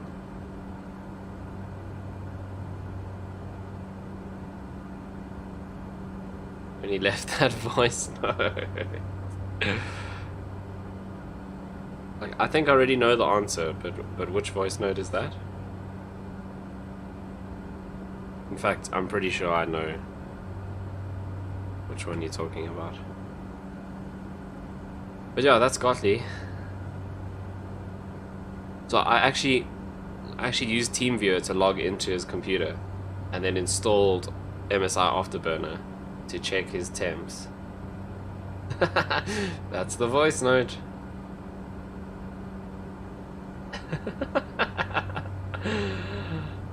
Yeah. Yeah, so I team viewed into his computer to install MSI Afterburner and check his temperature. It was literally running over 100 degrees. Because that was when he kept saying, like, yo, my computer runs fine, and then as soon as I open Dota, I get like 2 FPS or whatever you were saying. It was overheating, broken.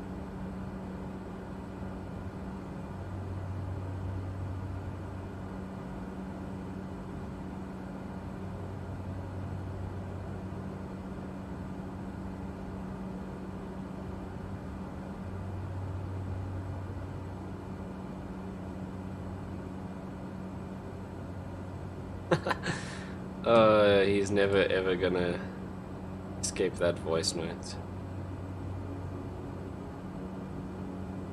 It's because he's moved. He used to phone me when he lived here because I was down the road. Well, I mean, the fact that he's moved, I mean, in terms of scale, means that you and I are pretty much the same distance away from him. So, I mean, he could still phone you. Anyway.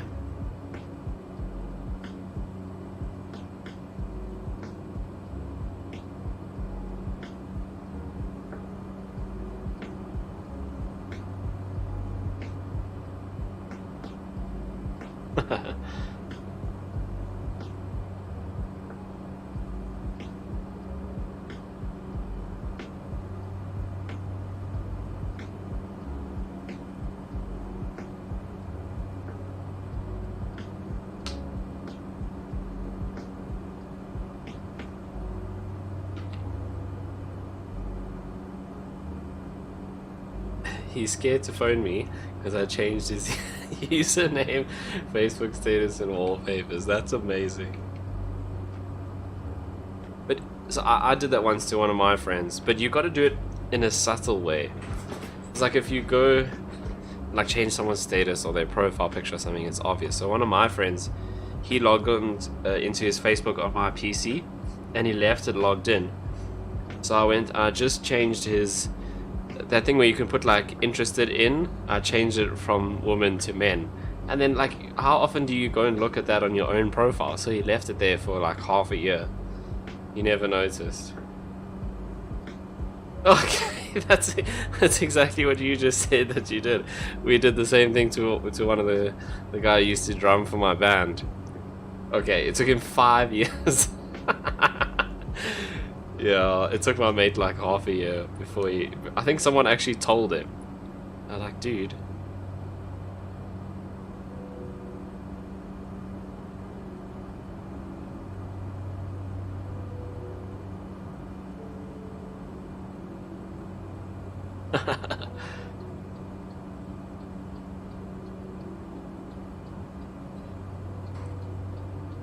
Oh, I made a bit of a baddie. I didn't turn on my lights before we took off. That's quite bad.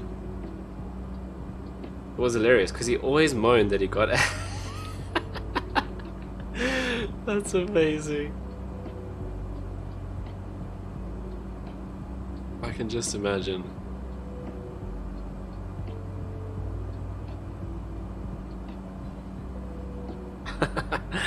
Oh, only Gottlieb.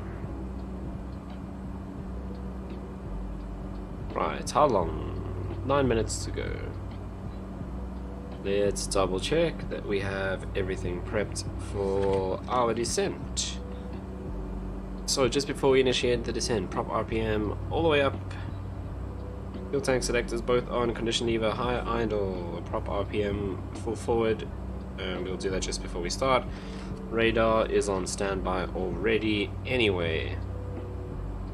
Double check the temp, 21, so we don't need any heat for the pitos, for the stall, or for the prop.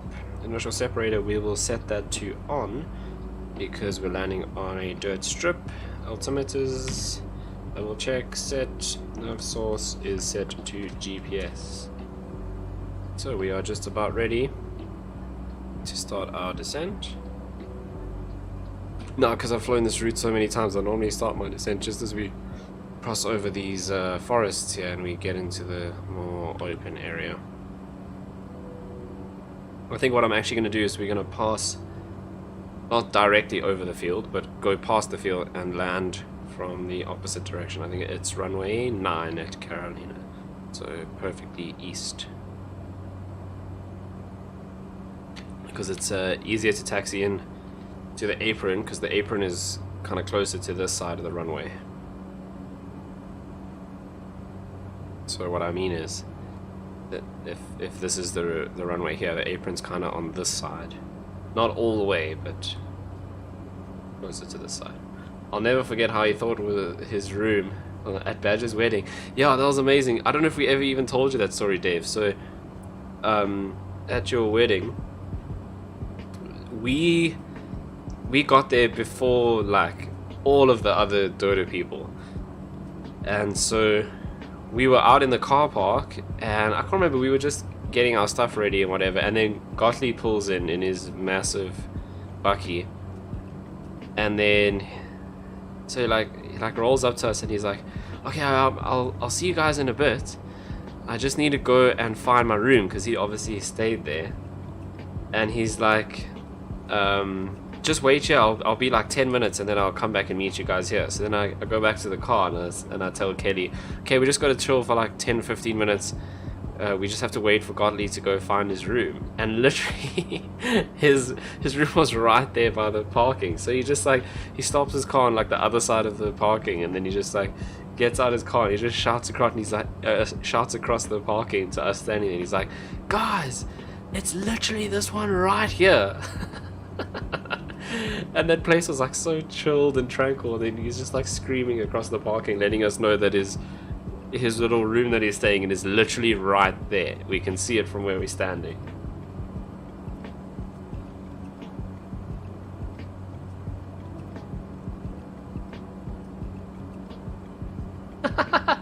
He changed his username so the techies would see it. That's amazing.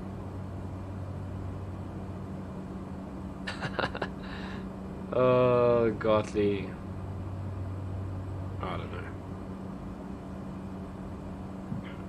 Yeah, thanks Nightbot for hunting my Twitter. So if you don't want to get notifications from YouTube when I go live, you can also follow me on the Twitter machine, because I also post there when I'm going live, so you can use that for notifications as well, if you would prefer. Otherwise, literally, if you just click the notification bell, it'll come straight from YouTube. But Twitter is another option. He is a baddie. That's what happens with free support. No, 100%. Okay, I should be starting to descend. Can we see the runway yet? Not quite. I think that might be it there.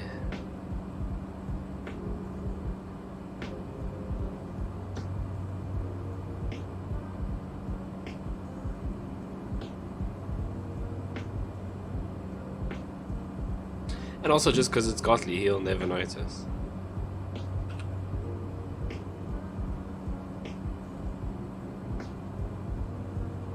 Yeah, I think that's it. Could be a bit further. Right, let's do. We'll go down to 6,500 vertical speed, and we'll do 800 feet a minute. Let's just pull back the power bit so we don't overspeed the aircraft, because I'll be very bleak, because we'll crash, and then I'll have to start this all again. So we've still got 7 trips to do between Carolina and Maputo, so there and back 7 times to get all of our building materials across to build our little FBO with our passenger terminal, and then we can start flying passengers in and out of here up to Skakuza. And we get virtual money, which we can use to buy more building materials to build more terminals. That's kind of the idea behind FSEconomy, really. Well, it's less about building stuff. Yeah, that's the runway there. Less about building stuff. It's all about kind of like charter flying.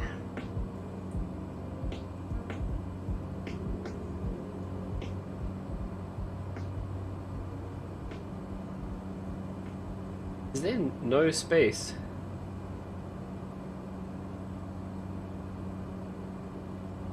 After support the channel, yeah, there's no space before the you can also follow on Twitter. That's freaking me out. Watching the stream. Oh, so that must be the president's speech. No vaccine. Right. Yeah. No words. How graphics heavy are these games, dude? They wreck. That's all I need to say. So I mean, at the moment, this PC that I'm on, it's got a 1080 in it, and I'm running on like just above mid-range graphics, and I get like 40 FPS. If you turn everything full blast, this will destroy any card. Yeah, no, the simulators have always been rough on graphics. Actually, because of the way simulators are designed, and I can't wait for this to change, it's often the CPU that bottlenecks. Actually, on my computer, because it's single thread only, it's the CPU really that struggles. They're very CPU intensive. So my CPU actually bottlenecks before my GPU does. But that's just because there's no multi-threading or anything like that. So it only, well, actually now I think about it, it's single core use on the CPU actually. So, but that is supposed to be in the works for this flight simulator. They're moving to DirectX 12 as well, which is going to be nice. So that should improve things quite a lot. We can only hope if they get it right. I mean, it's always some of the things we've seen. It's always possible that it makes it worse. Ooh, a little bit bumpy with the flaps coming down.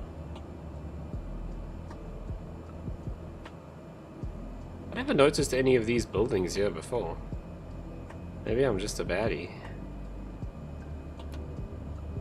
But yeah, I never saw those. I mean, I've literally flown in here like 10 times already, and I don't remember seeing all of those buildings right there. Oh yeah, also I said I was gonna land from the other side, and I totes forgot about that. Whoops. Vaccine guarantees at least 4. Okay.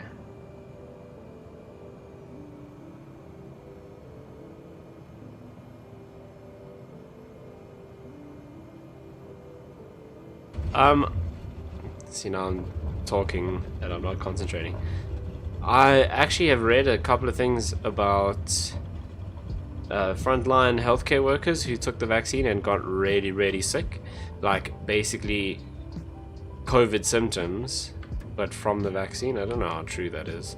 I mean, it's very likely that people are just making up those stories. But I've seen quite a bit of that.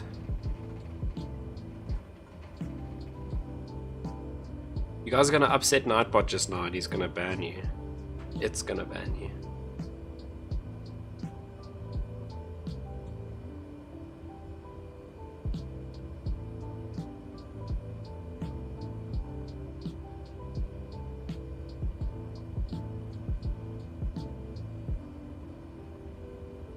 Right, here we are at Carolina.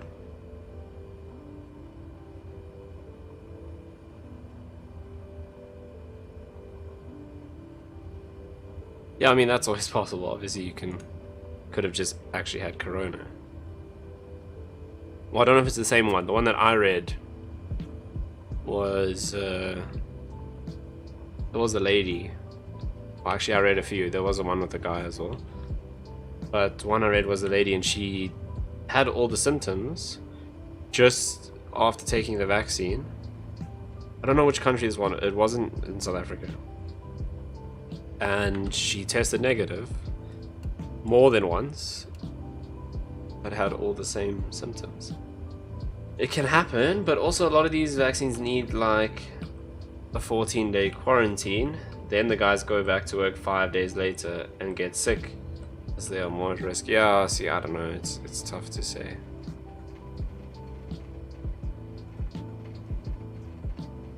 Hey, Mr. Forklift, relax. Don't crash me. Right, here we are at Carolina.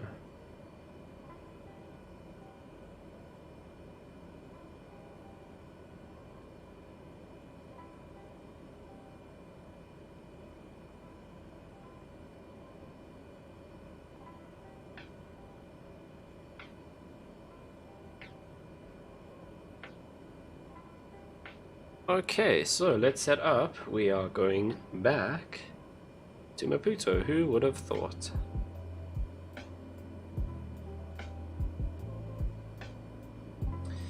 Yeah, let me bring this up and start the flight. Okay, once again, just enough fuel to get back. The vaccine isn't the virus itself, just a protein. Yeah, no, I know that. Your immune system can then produce the antibodies. You know, I understand that you don't get injected with the actual virus. Anyway, right. We have everything we need to go back to Maputo.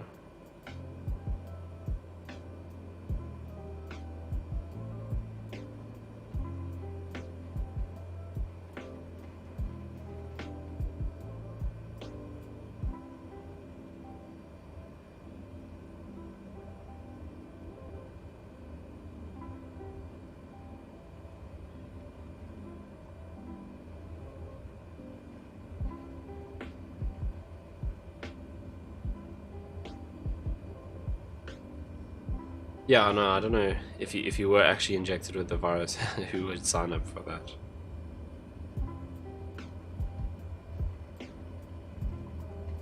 Yeah, that does seem a bit extreme.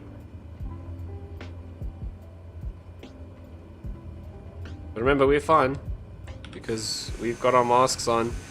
Me and Susan. I can't remember what her actual name is, so I've just called her Susan. Okay, let's go flaps 1, we're on the runway, we'll put on the rest of our lights and we're going to go down to the end of 09, which we should probably be more on, and we will take off from 09. It would be like eating a red sweet, thinking it's a cherry, and you get a watermelon. I've got a story about doing that. So I don't really like olives, but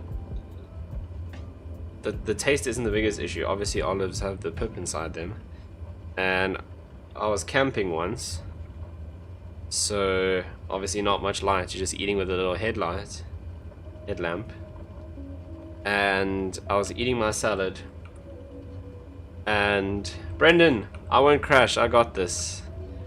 I taught you everything you know, don't give me attitude. Come fly with us, we're at Carolina, FACL.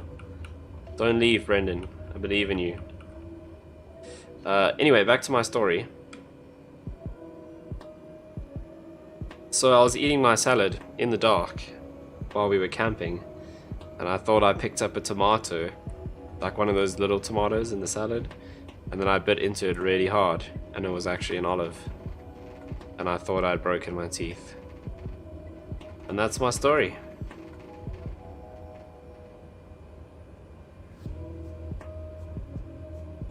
Katie says her name's actually Bernadette.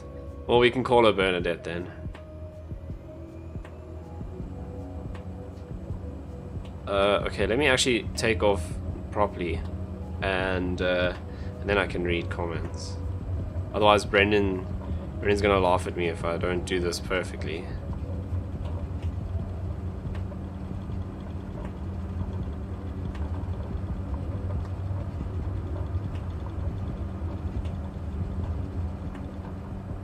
Oh, Brendan, I ordered a new joystick. I actually got a full HOTAS system.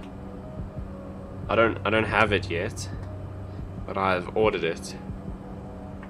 So I'm better than you again. Basically, is what I'm saying.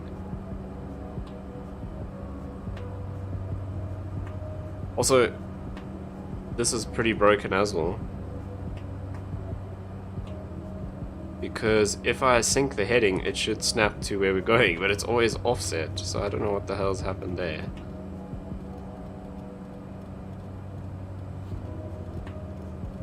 Come on, heading indicator. Right, so we'll go heading, we'll go up to 7,500. Auto control, autopilot, come on, this should go up to 100. See, there's Bernadette, she's doing our comms for us. Okay, let me sort this out. We are going direct to FQ. Cessna 5 Yankee Zulu Bravo Whiskey Johannesburg Center. Squawk 0752. There's Q in the dictionary, there we go. FQM and A. Right, so we'll go direct to Maputo from there, and it won't display anything because yes. Squawk 075. We can bring the flaps up now because we're over 19 knots, and we are once again well on our way back to Maputo. So I don't know why this sometimes happens. Our magenta line disappears, but it is tracking the correct. It is pointing in the right direction, so we're fine. Right, let me go back through some of the comments. If it was widely proven safe by multiple scientific researchers, I would take the vaccine. Yeah, but I guess in that case, yeah, I'd be okay taking with it, but I'm not going to rush out and get it. Like, if I have to, I'll do it. Okay, Baddie B, not listening. He must come fly with us. Dave, to answer, we are at Carolina, which is just to the east of Joburg. So there's Joburg there. That's Tambo. And we are out here. So Witbank is over there. Standerton, Heidelberg. Gav is the Grasmere VOR. This little bit here is Swaziland. And then Mozambique border over there. This orange one, which shouldn't stop there, it should carry on. That's a bit weird. Can't watch anymore. You can't watch me, or you can't watch the address. Because one of those things will make me very unhappy. Seems like everything stays the same until the 15th of it. So what was the point of that then?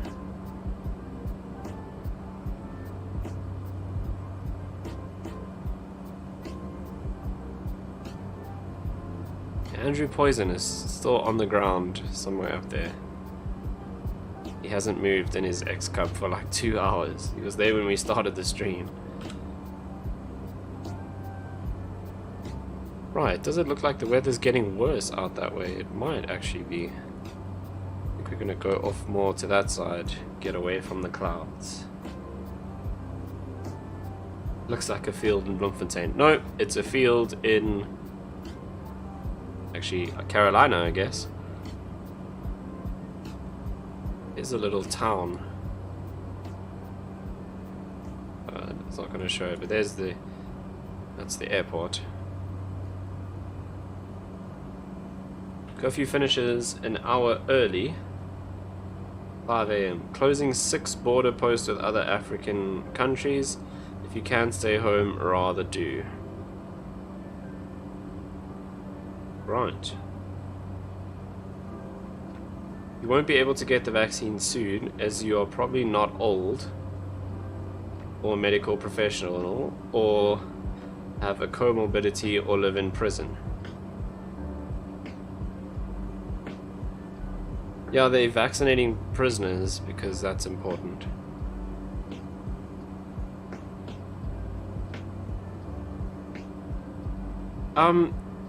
Yeah, I read something that meant I might have to get the vaccine because I'm in education and we have to do teaching, but I don't know how accurate that is. I haven't heard anything else about that.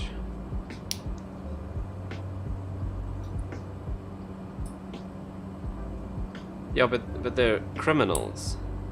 Like, they should be last on the list to get vaccines. I mean, soz. Medical workers I can understand. They should be first on the list because they're dealing with it all the time.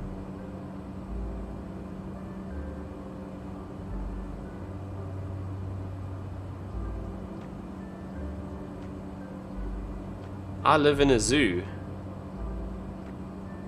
So doesn't that mean I'm at more at risk?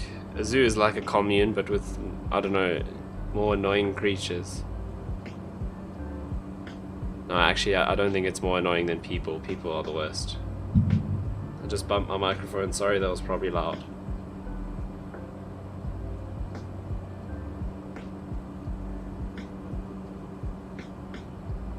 Well, they can vaccinate the prisoners first and see if there are any issues. That is true.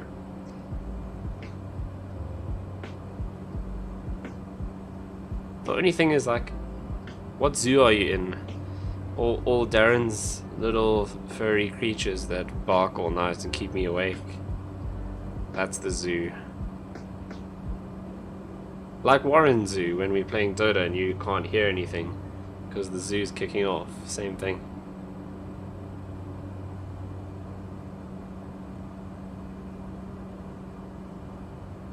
So, my only thing with them vaccinating prisoners to see if there's 2 dogs, but it sounds like 50 because they never stop making a noise. So, the only thing with vaccinating prisoners first and seeing what it does to them is, like, if there are any consequences, that's not going to get reported. Like, they'll just never tell anyone. And we'll never know. Hello Baddie, sup Craig? You finally made it to a stream. Actually no, you did tune in at the end of the Concord stream, I'll give you that. Nice profile picture, by the way. It's looking good. We are flying from the bustling metropolis of Carolina to Maputo in Mozambique. We are hauling building materials to build a new passenger terminal at Carolina on FSEconomy. And we're talking about the coronavirus currently. I spent weeks building a fence for my dogs. Fence was up for a day and the one dog just jumps over it like it's not even there. I mean, how high did you make the fence, Dave? That's going to be my first question. Obviously not high enough.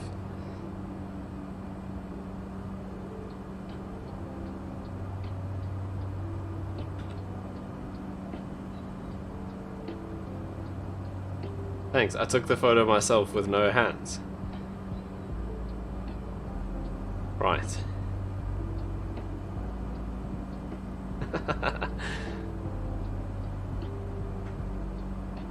No, it looks good. Whoever took that knew what they were doing with composition. For sure. The only thing I don't like about it is the camera bag in the background behind you. It's quite distracting. Personally, I would have moved that, but what do I know? Above waist high, Jack Russell. Yeah, okay, fair enough. I don't know, I'm not a fan of dogs.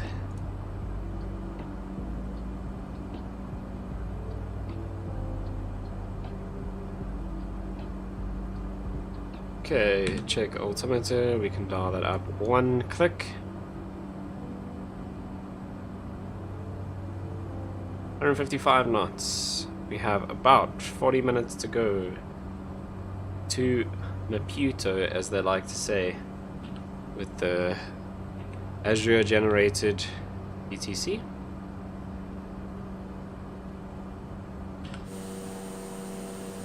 See, Craig, even flight sim. we keep our masks on. Even these fictional avatars in this game are better than a lot of people here in South Africa with wearing their masks.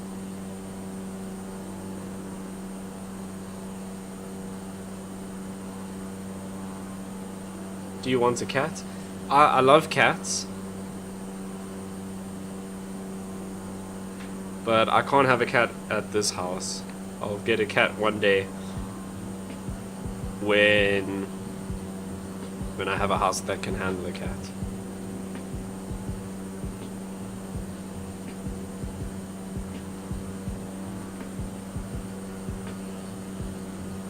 All the neighbors' cats get stuck in your yard. That's amazing. That's actually so funny. So obviously the proofing is stopping cats getting out, but not in. That's actually really annoying. Kelly has a whole zoo of cats, so I get to chill with the cats when I'm there. But yeah, I can't have a cat at my house. My family is not trained for cats. They just leave doors and stuff open. It'll disappear and we'll never see it again.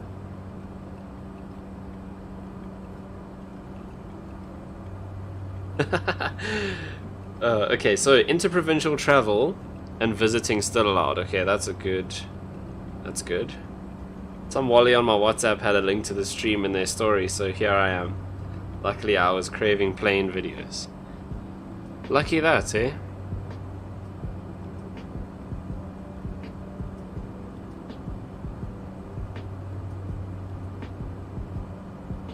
There are about 3 cats most morning waiting for me to let them out.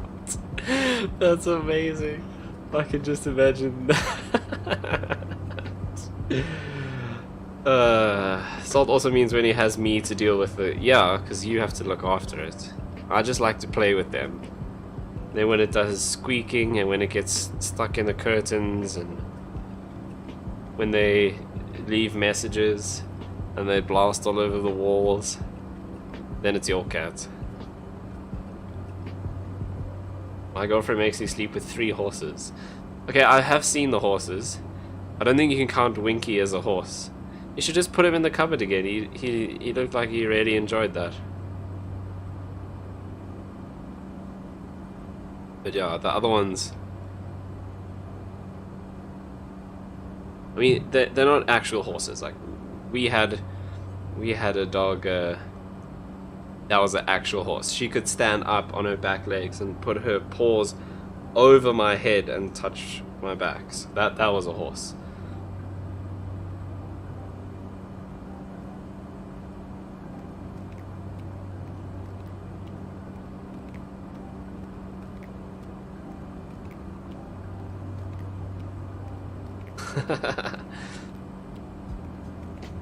We don't want to upset Nightbot, Jason, so we have to come up with new words here.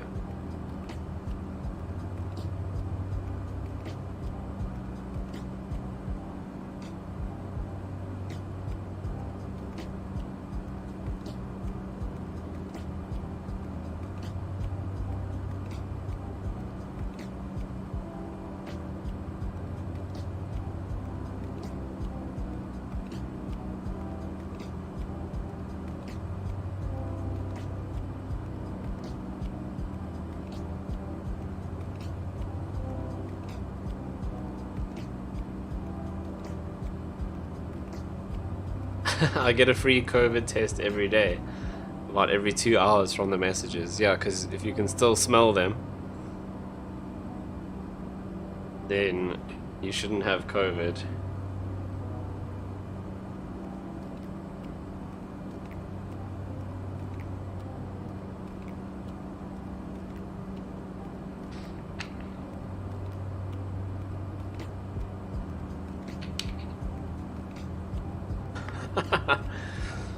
Yeah, the zoo.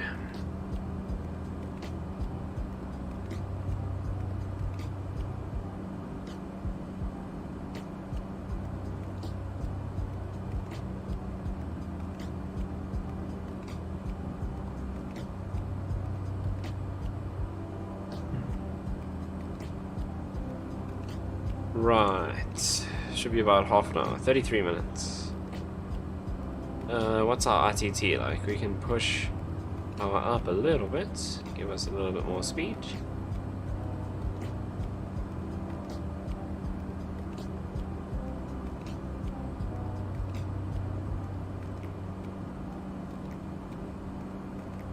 Craig, are you at work this week? Oh no, you're still on leave, never mind.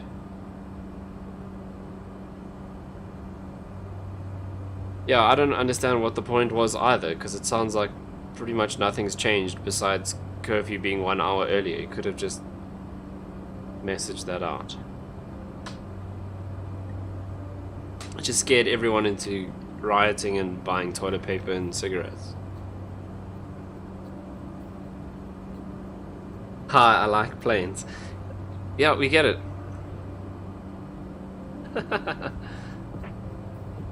Oh, imagine getting to take leave. I know, right?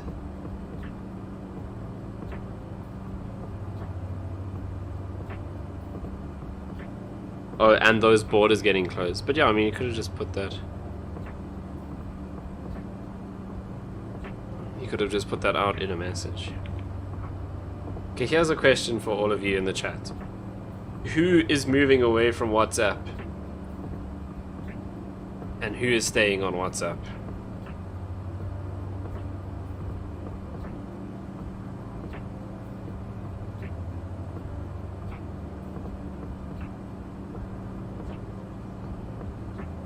When are you flying a helicopter? We can actually do that pretty soon. I'll have to do it in DCS. Flight Sim 2020 doesn't have helicopters yet. As soon as it does, we'll be flying helicopters, trust me. But I do have the Huey in DCS, which is really cool to fly. So we can do that. Wait, isn't that Craig, the famous musician and frontman of Kidnapped by Gypsies? I've never heard of them. Not leaving WhatsApp. Yeah, Dave, I tend to agree. Like I was saying, if you leave WhatsApp and you keep Facebook and Instagram, what's the point? Then they've still got your information anyway. And if you're using Google, they've all got your information. If you got an iPhone, Apple's got it. So unless you just ditch everything, like it's not really going to make that much of a difference, from what I understand.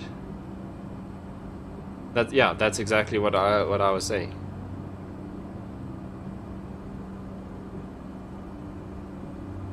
I mean, geez, when I get in my car on a Friday afternoon, Google Maps pops up and says, "Are you driving back to Pretoria?" Because it knows generally if I'm in my car at that time on a Friday, that's where I go. They already have all the info, yeah. Yep, I agree. I think it might be different for people who work in like security or intelligence and stuff like that. But those people have already been using different software anyway. I checked out the new options, Telegram and Signal. Signal actually looks really cool, but everyone seems to be moving who says they're moving. But it's so funny because everyone's like, yeah, I'm moving, but they're still on Facebook. And it's like, but you're moving to get away from Facebook, but you still have Facebook. Oh wow! I just noticed I have green on my shirt. What a baddie, and it's keying it out. Well, you can see through me. Hi Jason. No, I only like planes. Alright, now it's not the same color when I hold it up. So the light's at a different angle.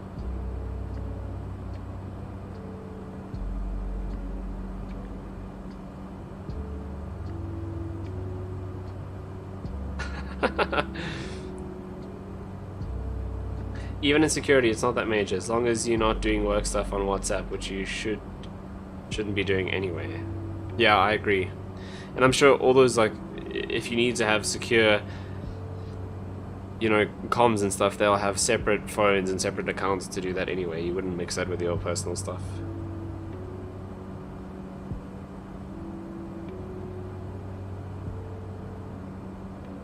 And I mean, all the cell phone companies, they sell your number and stuff anyway. You ever heard of JJ the jet plane? Oh my word. Like, how many people still use Dropbox? Exactly. I hate Dropbox. So yeah, I agree with you, Dave.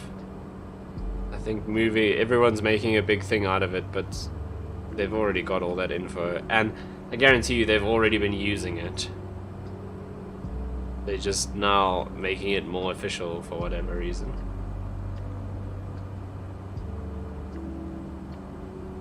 I mean, I won't lie, it would be nice to get away from Facebook. I don't like Facebook and the stuff they do. But, yeah, anyway, whatevs. How do you get your folks to move? You mean away from Dropbox? Well, what do you use? I use Google Drive. And I think Google Drive is easier to use than Dropbox anyway.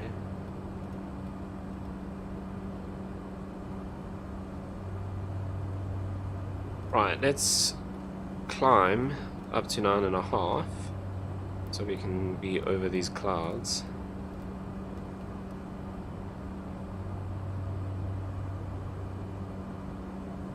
That's the thing. So the last thing I want to have now is 3 apps, and some people have to message on Signal, and some people have to message on Telegram, and everyone else is still on WhatsApp. Nah, dude, it's not gonna work. Like I was saying to Kelly the other day, is the only way that people are actually gonna leave WhatsApp, and also that doesn't make a difference if you still have Facebook and Instagram, is if we have like a complete shift, like when we went from Mixer to BBM, and then from BBM to WhatsApp, and everyone needs to move. Otherwise it's not going to work. And I don't see that happening, you know, over this.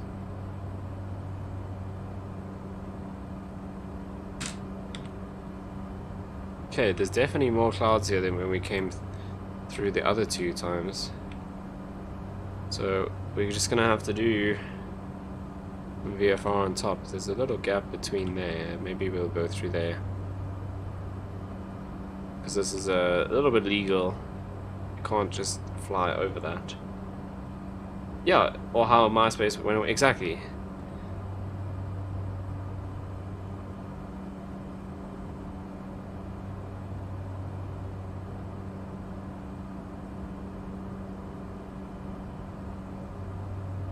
Honestly, Mixit is still my favorite. I think Mixit was the best.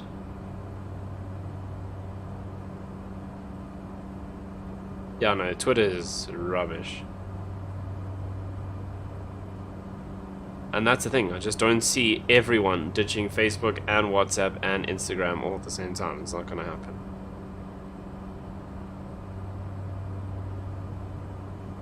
BBM wasn't bad, but Blackberries were.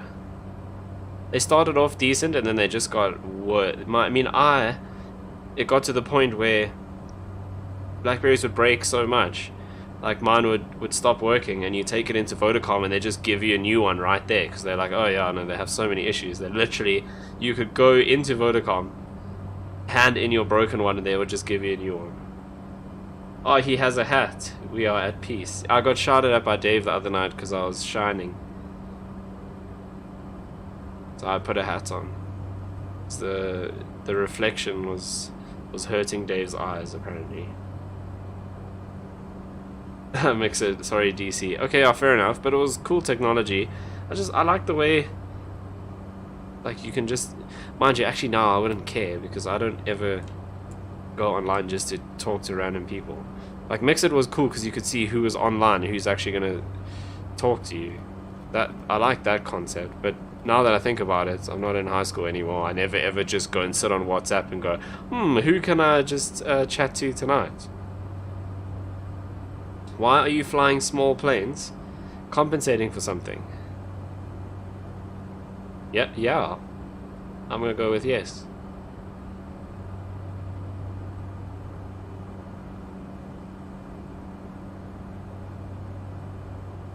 Thanks for joining, Warren.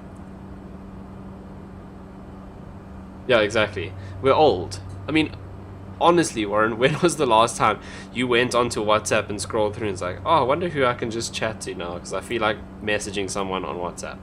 We don't do that anymore. Mixit was cool at the time because when you were in high school, that you just wanted, that was the thing, was to just go online and talk to people. Now, I couldn't be bothered. Exactly, now people hide their online status. Is that just because we're old?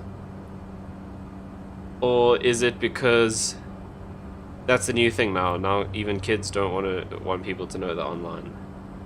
Exactly, we don't want to just sit and chill and talk to people. I don't get the WhatsApp freak out at all. WhatsApp has end-to-end encryption, which means they don't even have access to your messages. Yeah, so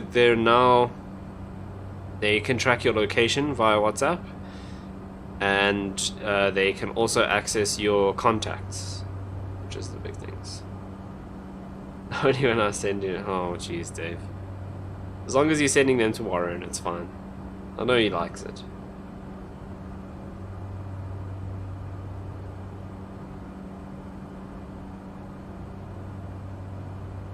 I love the way my chat never actually has anything to do with flying or what I'm doing in the sim. It's always just other stuff. I warned you guys, you're gonna upset Nightbot just now and you're gonna get timed out. I'm just waiting for you to pick a word that Nightbot decides it doesn't like. And then you shall see. But yeah, we are actually flying a plane here. That's the idea of the stream. We're not just talking rubbish. Okay, now that we are past those clouds, let's go direct.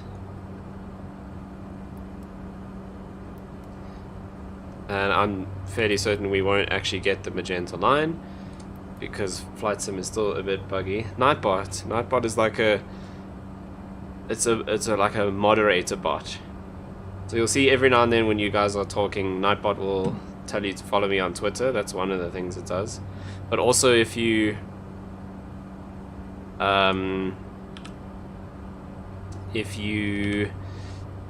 say a bad word, I don't know what words it looks for, but if you say something Nightbot doesn't think is a suitable word, it'll time you out and delete your message.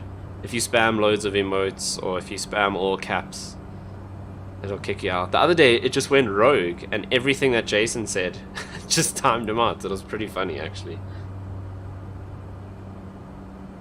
Because you don't crash enough, but I'm a professional.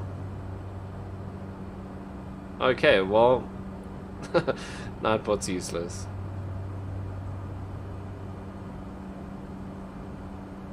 I mean, it is on. Oh well.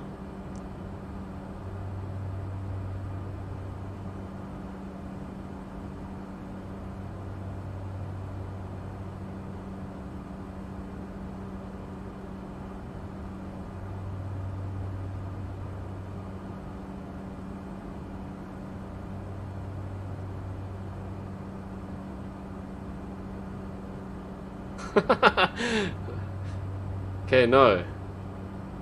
So, why did it ban you last time for saying something completely normal?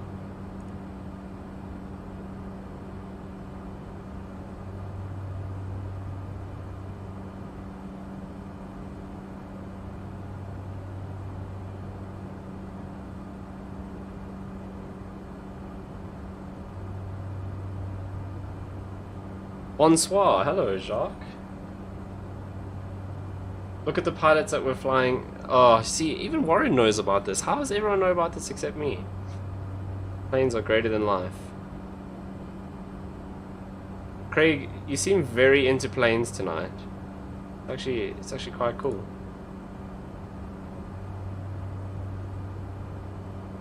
Crash now. No, I'm not going to crash because I need to deliver these building materials so I can build my terminal.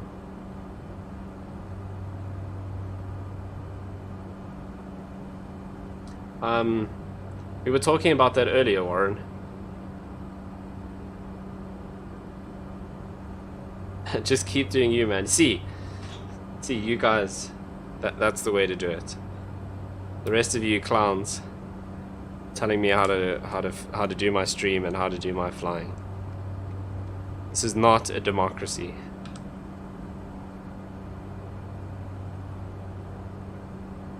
Why would someone who loves planes want to crash a plane? I think Craig is actually a boat in disguise. Just you guys can talk so much rubbish. Oh my word.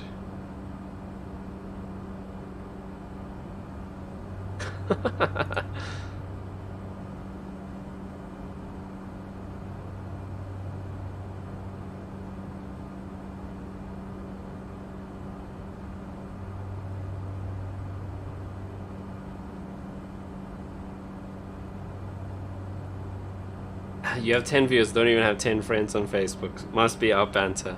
Yeah, it's all you guys, 100%.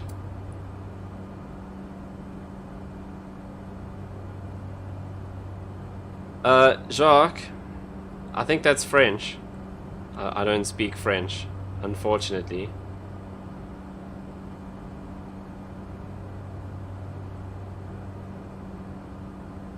Let me do Google Translate. Let me see. Google Translate is world renowned for being very accurate.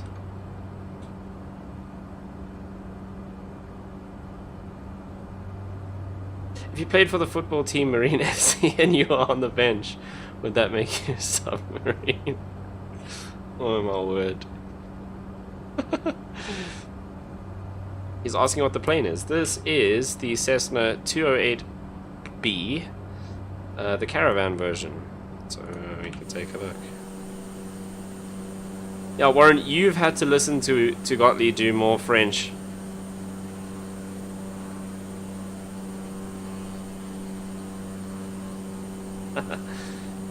You've had to listen to Gottlieb do more French than I have. No.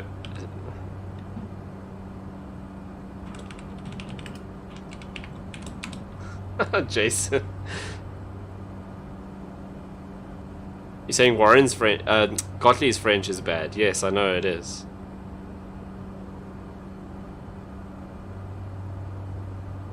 Couldn't seduce me.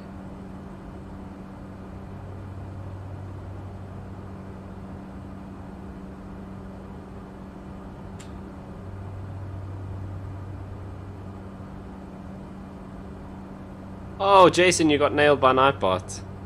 Get wrecked.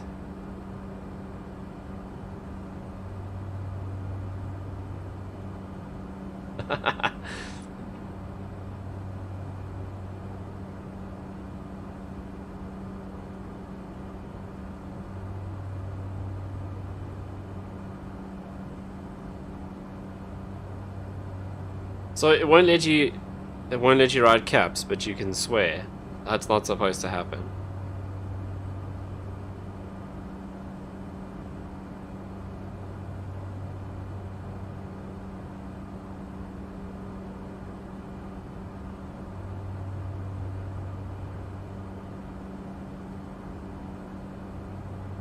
Ah, here we go.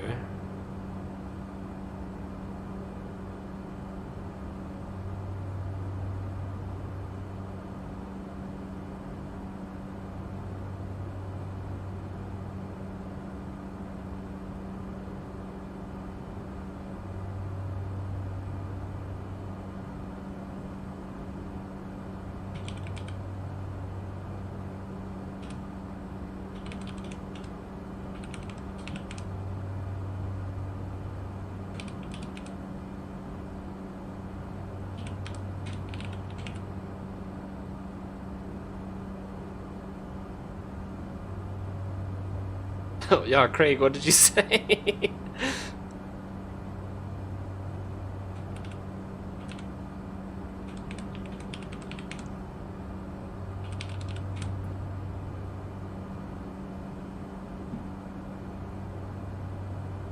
Sorting out your phone, awesome. Yeah, you're gonna like it. It's a cool little phone.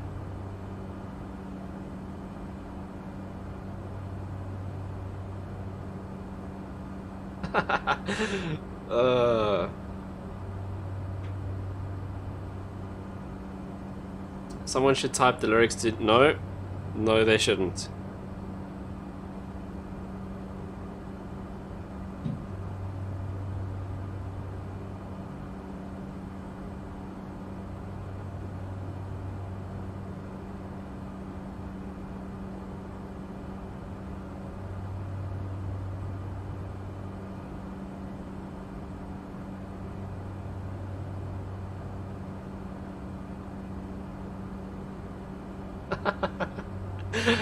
Jason, I can see the message that you got timed out for. That's amazing. Oh my word. That's incredible.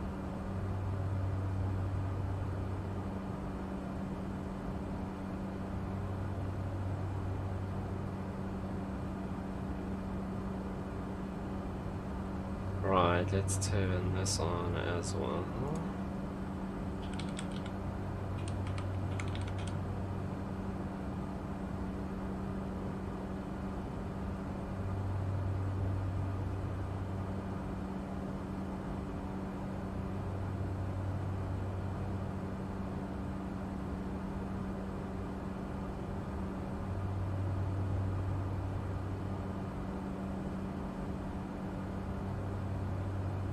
Oh, it didn't actually time me out, it just warned you. Okay, that's interesting.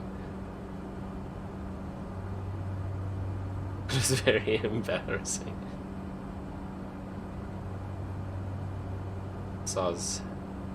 Johannesburg Center, Cessna 5 Yankee Zulu Bravo Whiskey. Okay, Bernadette is switching us. Transition, Charlie airspace. Okay, to enter Class Charlie airspace around Cessna 5 Yankee Zulu Maputo. Bravo Whiskey, Johannesburg Center. Nightbot for the win. It keeps you clowns in line. You've been flying for 3 hours. That's not long. We're going all night, boys. All night. Or 11 o'clock, whichever comes first. Cleared through Charlie airspace, Cessna 5 Yankee Zulu Bravo Whiskey. No, not 2 hours. 3 hours.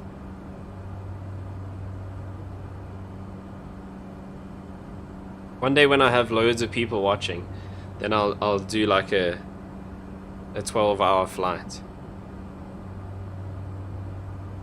Oh wow!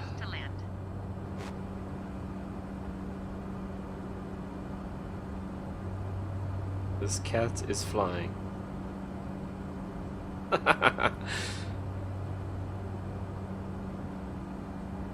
It was 2 on my unrefreshed YouTube page, Shaz. Make left base runway 5. Sure. QNH 29er.9er 6 wind 127 at 18. 3 hours, that's about as long as I've liked planes. You guys, I don't know. But you guys are the best. Keeping the stream interesting. Right, we are about 9.5 minutes out. And then guess where we're going after this, boys? When are you landing? In about 9 minutes. Where are we landing? At Maputo. Maputo, as they say in the comms, in Mozambique. And then we're going to pick up some building materials and go back to Carolina. And then we're going to go back to Maputo, and then we're going to go back again. Oof, Jason, timed out for 600 seconds. That's what did you do?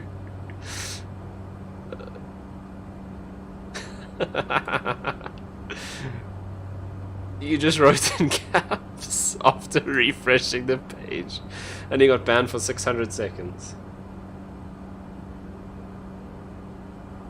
Oof, that's rough. He has been relegated to small flights. No, I'm just doing the grind. I'm just sorting out. So I'm using FSEconomy, which is a virtual kind of like charter business, and you can own terminals at different airports where that generates passenger flights, and then if you own it, you get money when people fly your planes. So I'm setting up a terminal there at Carolina to do little charters. I've got a whole bunch of little airports around the Kruger Park that do charters into Skukuza. So I'm shipping all my building materials. Maputo was the closest airport that sells building materials in FSEconomy. So we're hauling all of our building materials from Maputo over to Carolina to build our terminal. So yeah, that's the plan. So you don't really get points, but you can earn money. So for example, in FSEconomy, I own this Cessna 208, so I can rent it for free. Other users on the platform can rent other people's aircraft. So if someone flies one of my planes, then I get money on FSEconomy for that. And obviously you spend money each month to maintain the planes, and you spend money on buying fuel for them, etc., etc. Yeah, it's pretty involved. I don't just aimlessly fly around. We do the things. Okay, we're gonna go down to 3,000 feet. Stop zooming.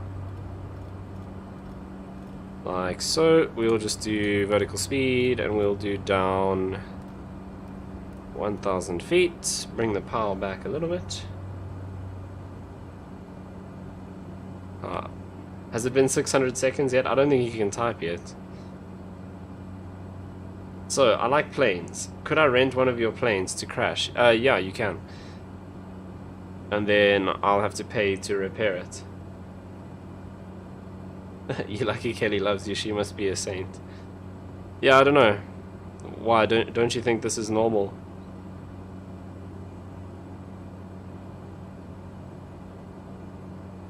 I think it's pretty cool. But yes, I'm very lucky to have Kelly. I do recognize that fact.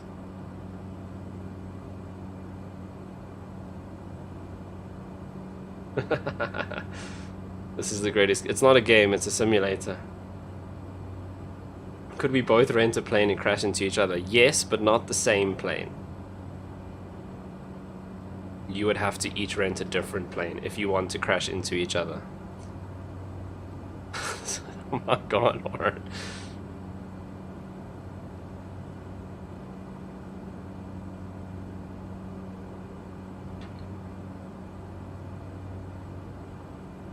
I mean, you say this, but all of you guys are here. And I don't think it's because you like me, so it must be the content. What planes do you have to rent? I have... let me go through my list. So... I have... a Beechcraft Bonanza A36, 2 Cessna 172s, this 208, a Diamond DA40, a DA62, Pilatus PC12, and the Sakata TBM 930.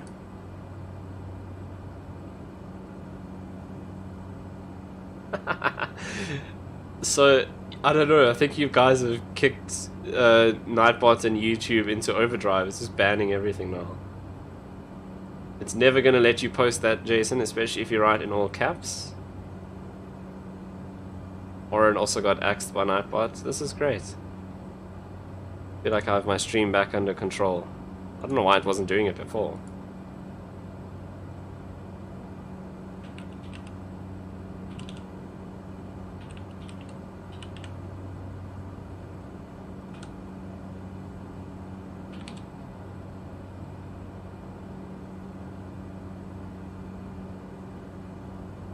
No, you didn't get hit by Nightbot, but your comment got hidden, so no one else can see it.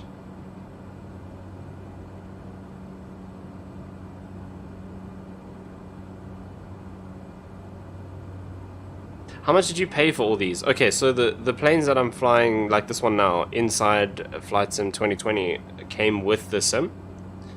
So I didn't pay extra for these. Yeah, Kelly, you're a moderator, so you can see all of their ridiculous comments, and you can also choose... Actually, yeah, that's why I made you a moderator. You can... It should give you the option to show them or hide them. You can decide if you want people to see these clowns. That's why I made you a moderator, because I can trust you.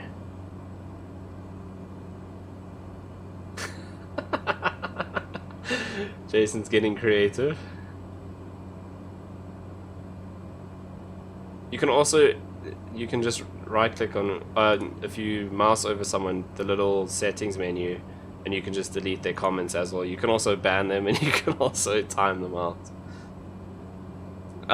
Okay, so how much did I pay for all of these? Nothing extra for flights in 2020, but like the Concorde and the A319 and stuff I fly in X-Plane, those are third-party aircraft, so I paid extra for those.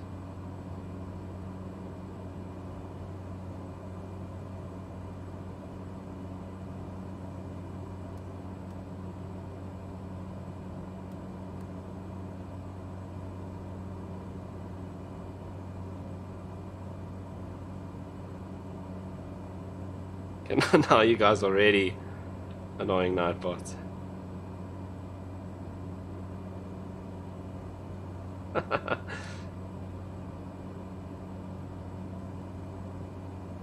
What did you say? See, I can't. I have to go into Nightbot's own app to see what you said. I guess you can't type it in chat because you'll get axed again. Let me see what Dave said.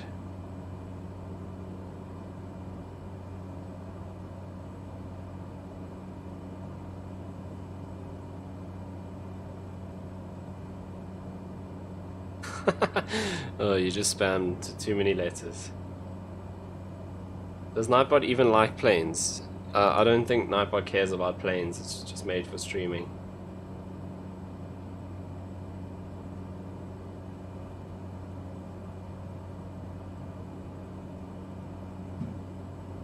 Right. We are, in fact, despite everything that's going on in the chat, we are making our way to Maputo now. We should be able to see the airport. There's the runway up ahead. So let's disengage the autopilot. And we will, I said, let's disengage the autopilot. Thank you. And we will take manual control.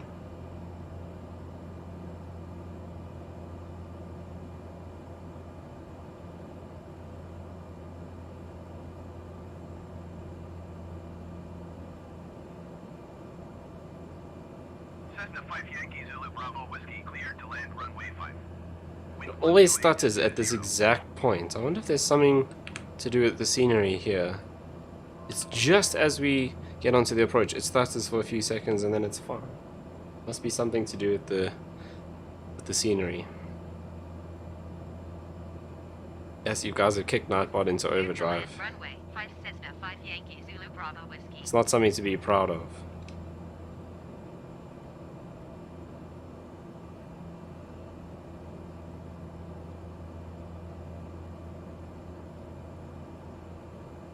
Glorious content. See, this is where the content is. This, I don't know. See, everything was decent. We were talking about planes, we were talking about aviation until Warren arrived, I'll be honest.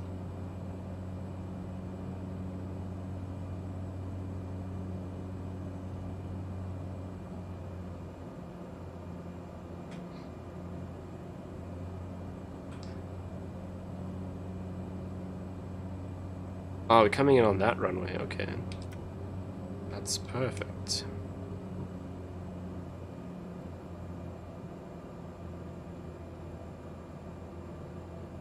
See, the only thing I'm worried about with Nightbot getting so gung-ho is that eventually no one's going to be able to say anything. I just see Nightbot sending me messages who to ban. Oh, I don't even see that.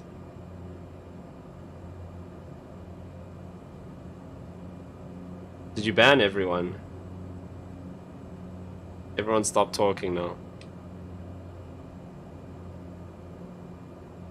Like the tree.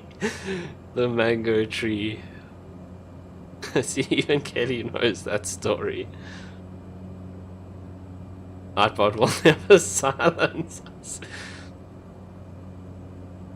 Yeah, next there's gonna be a petition to move to a different streaming platform. Warren, I sent you some WhatsApp love.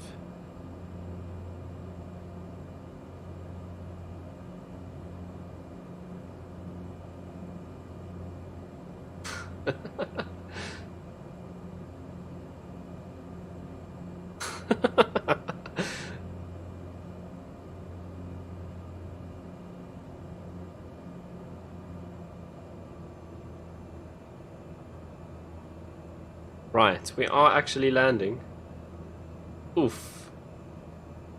Jason, another 600 seconds. I don't know, hey? I think Nightbot might be able to silence you.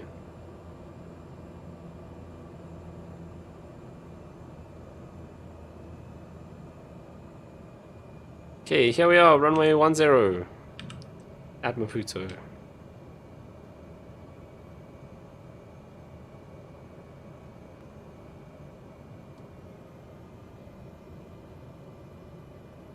Let's keep it on the center line. Bit of a crosswind.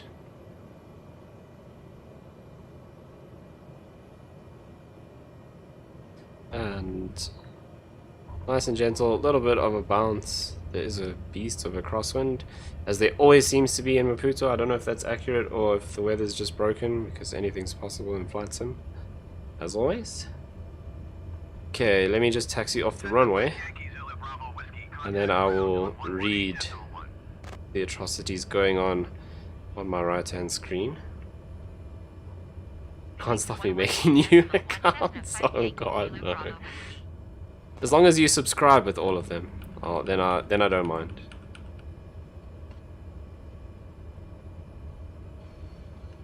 Yeah, I saw your WhatsApp, Dave, but I'm not gonna look at it now because I'm scared. Right, here we are at Maputo. Flaps up. Landing lights can come off. Strobe lights off. Salt's plane driving makes me nauseous. No indicator. Oh, that would have been a good idea. Yeah, I don't mind. Just get as many accounts as you like, as long as they all subscribe. If they all watch at the same time, that's great as well.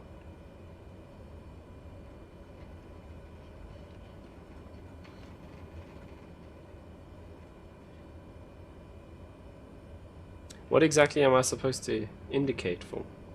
I'll sub on all the accounts that aren't timed out. You know, I could actually be nice and exempt you from Nightbot's wrath. But then I'd have to make you a moderator and you'd have too much control.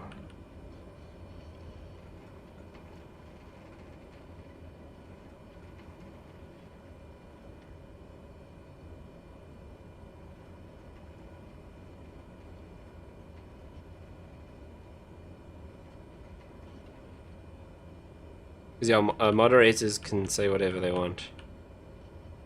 Nightbot doesn't do things to them. Yeah, but you see, that's why I'm only going to make people moderators who I know aren't going to say things that Nightbot would disapprove of. See, and my moderator also agrees. You haven't yet proven yourself, Jason. Right, we have arrived. This is where we pick up our building materials.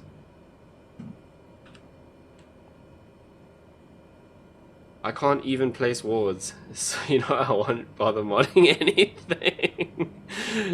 Fair enough. We have arrived, boys. That's true.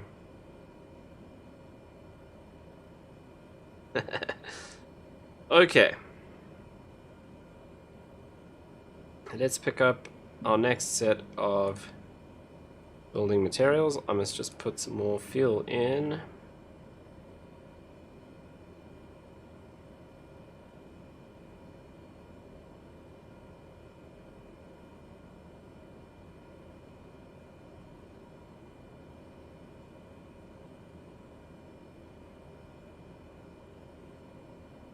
Can I drive the next one? Sure, but then you'll have to come and sit on my lap so that you can have control. Right, we are loaded up with all of the building materials. So let's release the parking brake and we will go back to the runway that we just landed on. And there's a plane parked over here, so we're going to have to go around.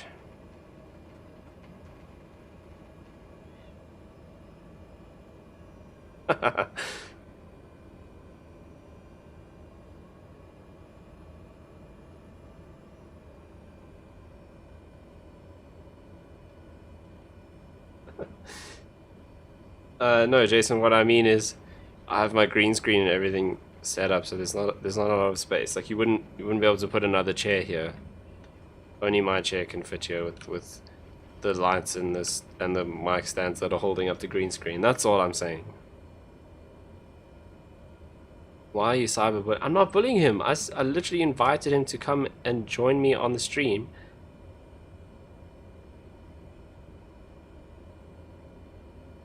Doesn't even check his unsecure WhatsApp. No, I'm busy flying. You don't text and fly. Just re-chat.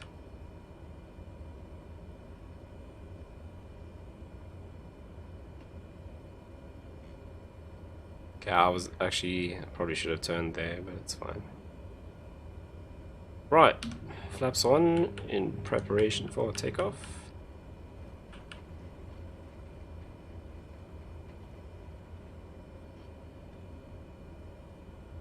I can't post it in chat. Yeah, I know you can't.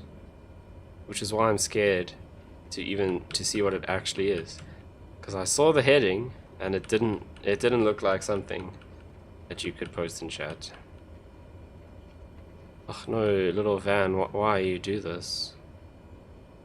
What are you doing?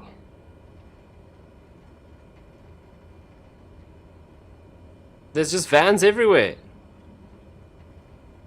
Why are you all on the runway? What would you even drive on the runway for?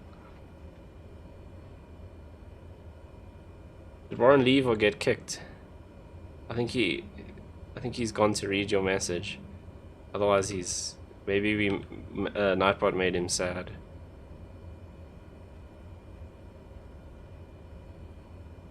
Nightbot has taken over the stream. Well, I told you about an hour and a half ago not to upset Nightbot, and you didn't listen. You just had to push the boundaries. God, Warren. Oh no, there's another. Is that a forklift driving down the runway? Microsoft, please. What could that possibly need to be on the runway for? Does our wing actually clear it? Just about.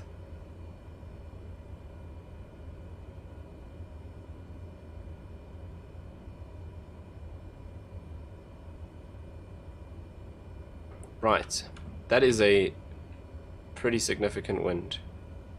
What's that, about 15 knots? Possibly more? Right, here we are, runway 10. Are you legit on another account? I didn't even notice because you gave it the same name. That's incredible.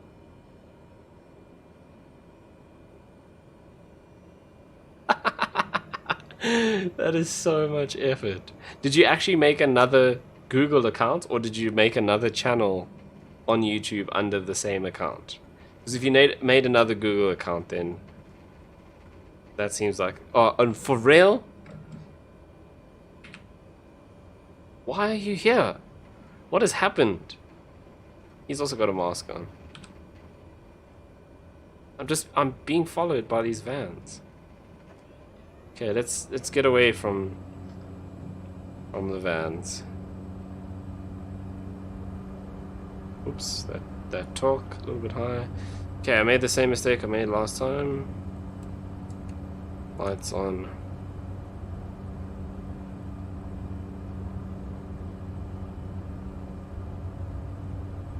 Oh, a little bit bumpy.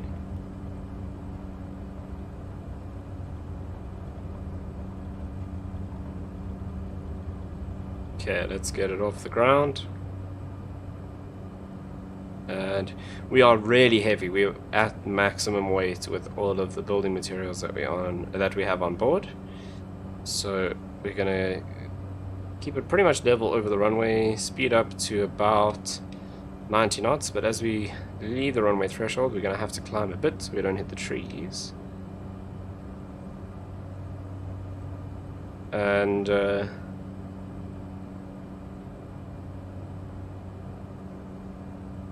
now, once we reach 90 knots, whoa, bumpy over the hot roofs. Let's get heading activated. Let's go vertical speed. We'll just go up 200. There's 90 knots, so we can bring the flaps up. We'll keep that 200 feet per minute climb. Climb, we should be climbing, not descending, please. That was a touch and go. Let's go up to, we're going east, so odd, 7,500. We'll do flight level change, 113 knots. We'll do 110. Right, let's turn out to the south. We'll go over the coastline here. How about that? I like this Jason fellow. 2 accounts in the name of planes. 100% agree. Maputo Tower, Cessna 5 Yankee. Jason is a quality viewer. just not quite ready for the role of moderator. Cessna 5 Yankee Zulu Bravo Whiskey Maputo Tower. My main mark, my student, no ways, dude. That's amazing. No ways. Okay, let's put in our direct 2. Enter left downwind runway. 5 Cessna 5 Yankees. Why are you giving us a downwind? We're not landing.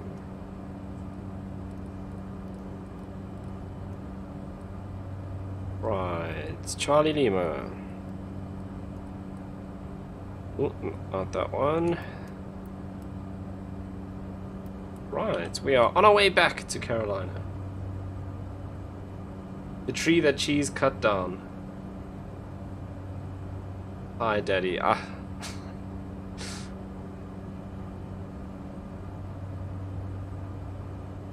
That has to be Dave. Dave is the only one who I've affected negatively by cutting down a tree. I feel like the chat is getting a bit out of hand. Worst rescue mission ever. Look, I tried, Dave. I really did try. I never said I was good. But at least I came back for you. I did try. I mean, I did make it a lot worse. But I did try. And I will never ever be allowed to forget about the tree that I cut down.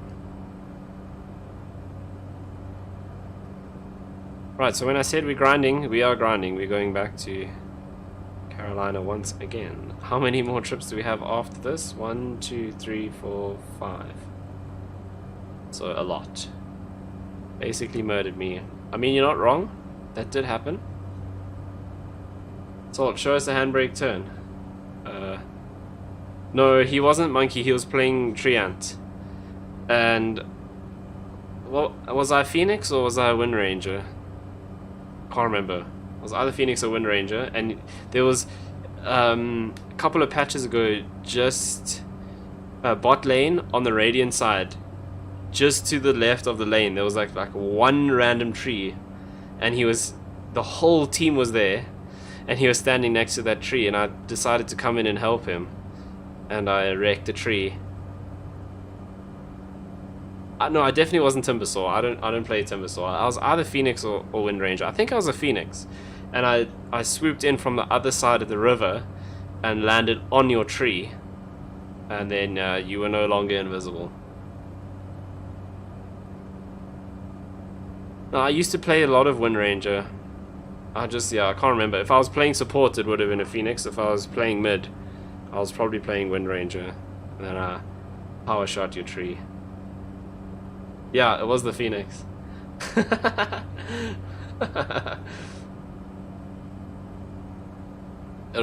Yeah, Dave was pretty bleak. I saw Dave's message.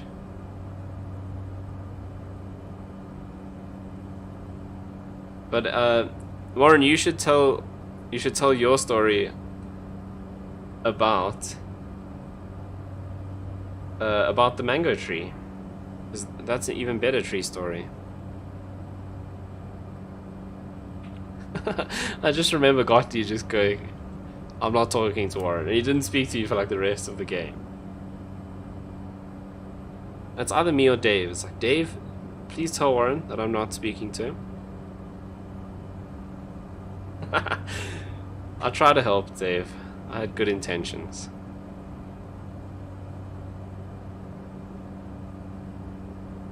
Just thought I would come to your aid, and then I killed you. Yeah, when you cut down your own mango tree. That is the story. And you walked up to it, and then, yeah, I still don't understand. You planted the mango tree, and then you walk up to it and you're like, guys, is this our mango tree? And before anyone could even answer, you just cut it down anyway. That was pretty magical. But yeah, oh wow is still the greatest. That was the most tilting and the funniest thing that ever happened in a game. That one when Justin came back for one match after like a year and a half, 2 years of not playing Dota. And he spent 5 minutes drawing on the map the exact route that they were going to take to kill you, Warren, and you still just stood there. And then all 5 show up and you go, oh wow. That was something else. Like you were surprised when they all showed up after maps literally spent minutes drawing on the map the exact route that they were going to take.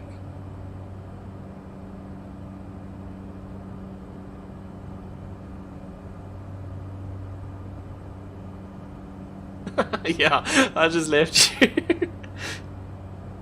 To be honest, I think I realized that I was going to hit the tree, so I didn't stop my dive, so I just went back to the other side of the river. So all I did was dive in, break your tree, and then go back to the other side and left you there to die. That's pretty much all I achieved with that action.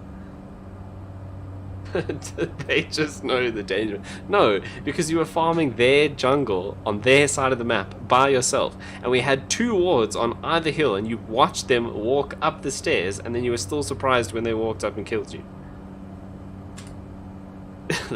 that was one of the, yeah, that was the greatest Dota moment I ever remember. Was the classic oh wow, and I think Kieran was in that game as well.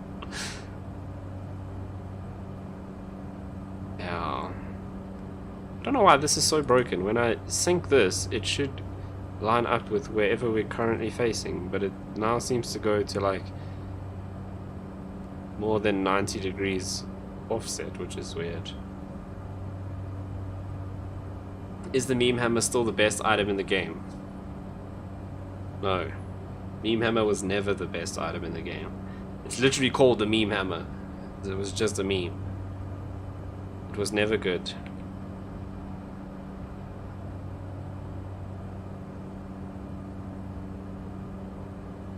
Also, I realized I haven't really been using my checklist and talking too much rubbish.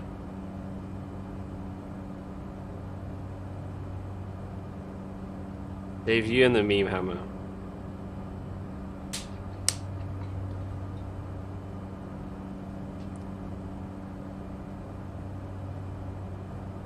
They were playing spec meme hammer rush at pro level. I don't remember that.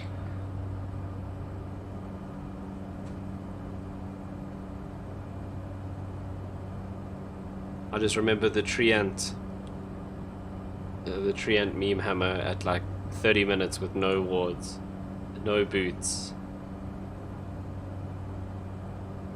Pos 5 Treant meme hammer. No boots, no wards, 30-minute meme hammer. And no contribution to the lane. I like Dota. Oh, it was after I left, okay. That makes sense why I've never seen it. What the hell is Fallen Sky? That's one of those neutral items that drop like tier 5 or tier 6. What's the highest tier? What does it do?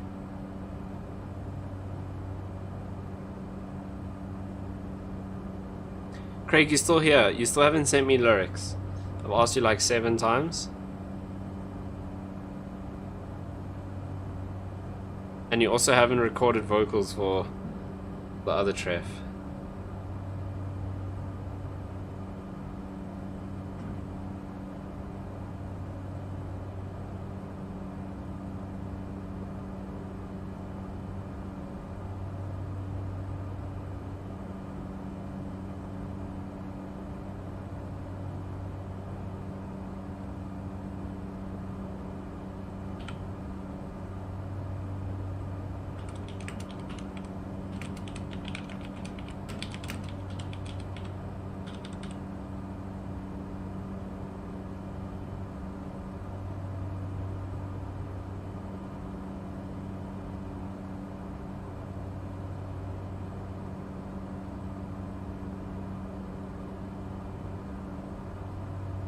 It's Meme Hammer plus Blink. I only play Gyrocopter.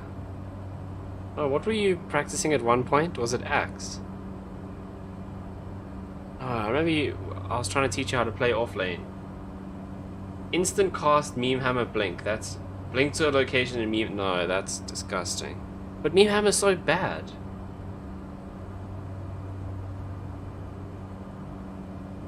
I've been busy literally rethinking my life. Yeah, okay, fair enough. I do understand.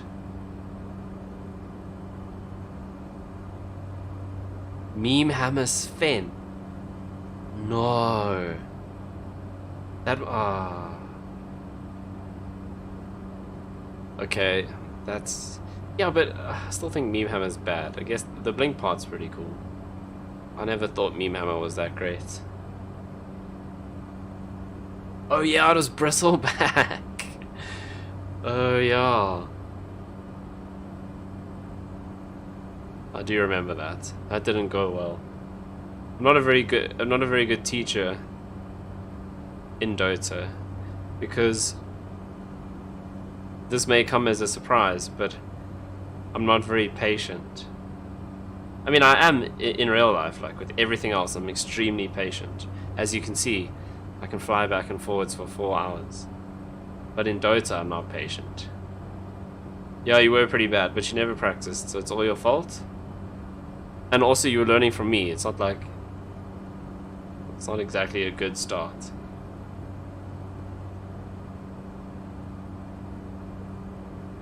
Meme Hammer has a 90%, 96% win rate on TA. Oh yeah, Nightbot's not going to accept Dota anymore.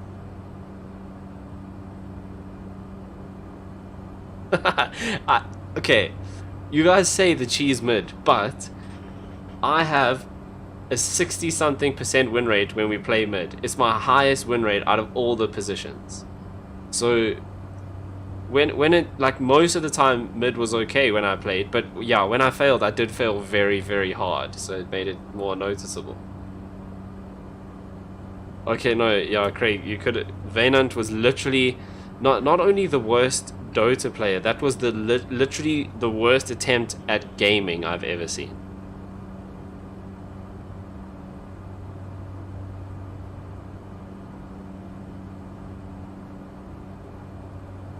Okay, the only reason TA has a 96% win rate with a meme hammer is because it only happened in like 2 games.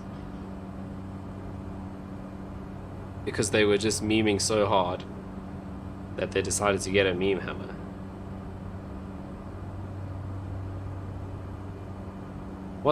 Tell the story of Vayne and the tower. I don't know whose idea it was to get someone who's literally never played computer games to start with Dota and try playing it with Craig and I, but he literally, it was like 6 times in a row, just ran straight up the lane, past all the creeps, past all the bots, and died to the tower, like 6 times in a row. And even after us explaining that the tower was going to kill you, yeah, I don't know how else, he just walked straight into the tower, over and over, until I rage quit. TA, Ursa, Slark, I've never seen you play any of those heroes. I've seen you play a PA. Other than that, I've never seen you play any of those heroes. So I don't believe any of that. Once again, because you probably played 1 game on each of them, and 1 because you were getting carried by Kieran, and then you just bought a meme hammer for fun anyway.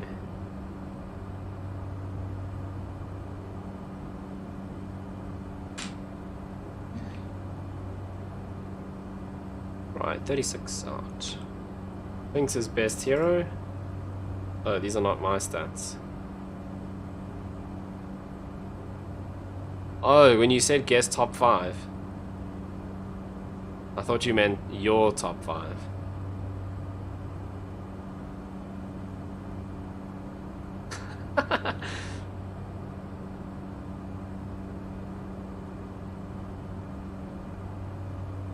Why did it delete all his messages?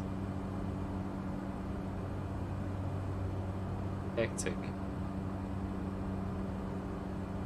Oh wow, Andrew Poison is moving, guys. Oh no, he's not. It was just my view that was moving.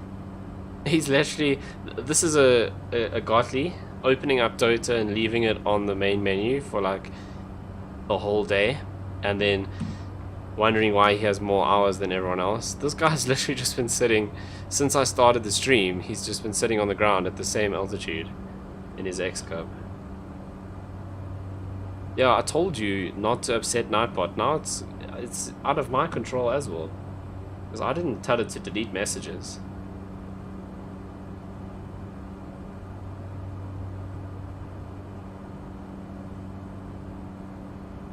So now you've made Nightbot angry.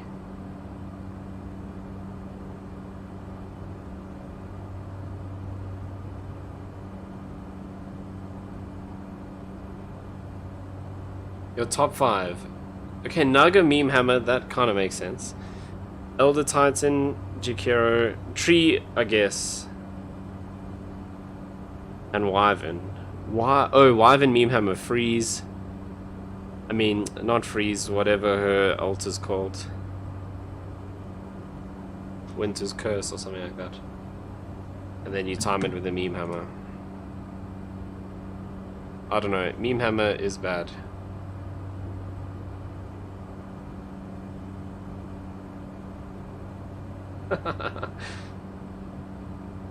Don't hate on the cheese mid.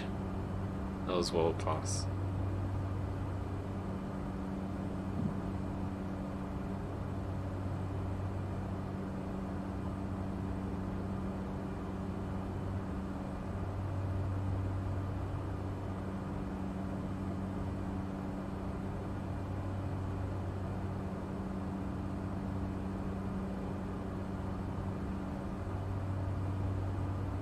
Everyone's getting nail fight now.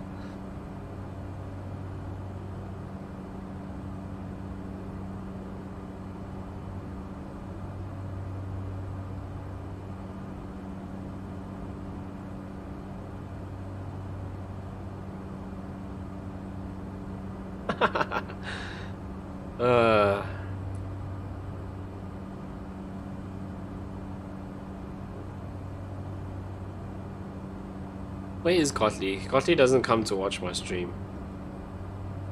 You have a 44% win rate with TP scrolls. How? How do you not just always have a TP scroll? Do you have a 44% win rate overall?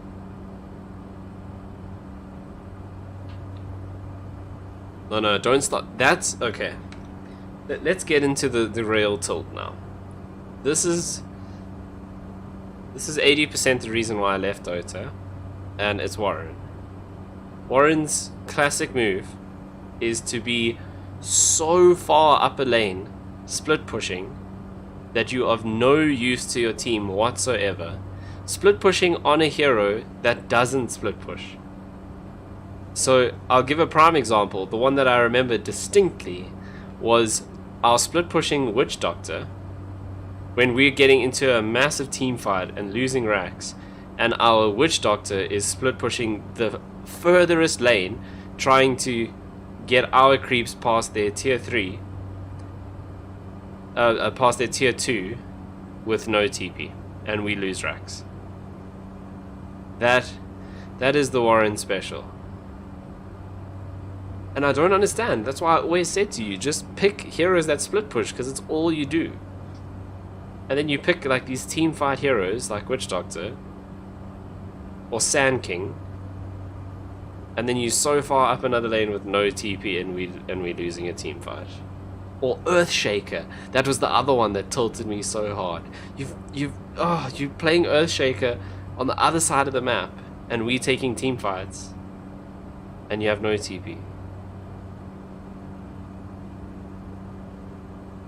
That's the real tilt.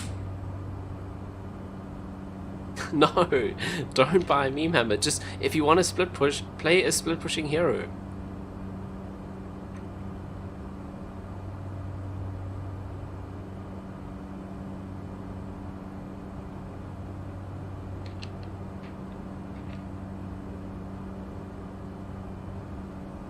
We literally haven't said anything about planes or flying for like half an hour. Right, how far are we? 30 minutes out. 7,500 feet. Why is Bernadette not speaking? Oh, because Still thinks we're trying to land at Maputo. That's great.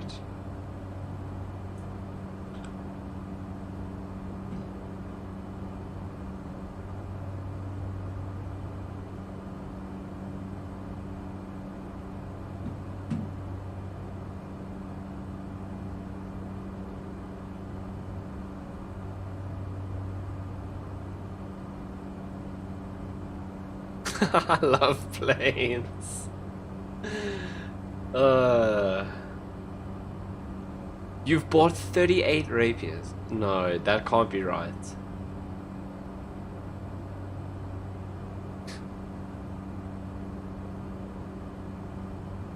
That cannot be right.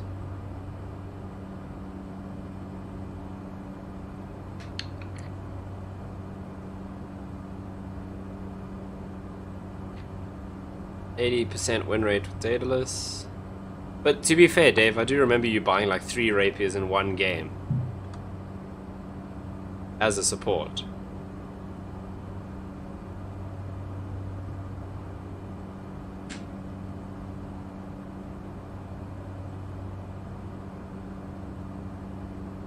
Right, we're gonna have to go over the clouds again.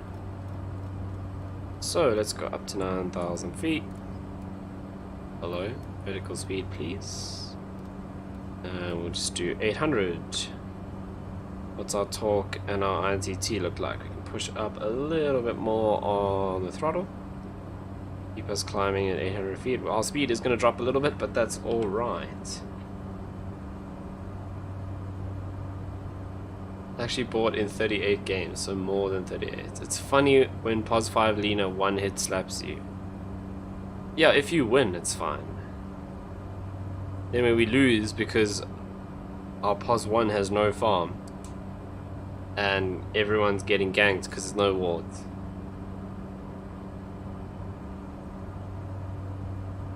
My Logitech yoke, throttle and rudders arrived this week. Immediately removing springs on both axes. That's so cool. I also actually just ordered a new Logitech X56, the HOTAS. So yeah, I know the feeling. I'm also really excited to get mine. That's cool. The next thing I'm gonna get is rudders. I still use the twisty grip on the joystick.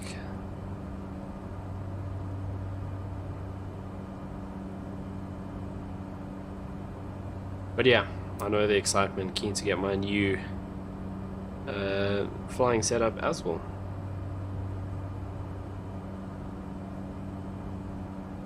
You won 37 out of 38 games. Okay, Dave.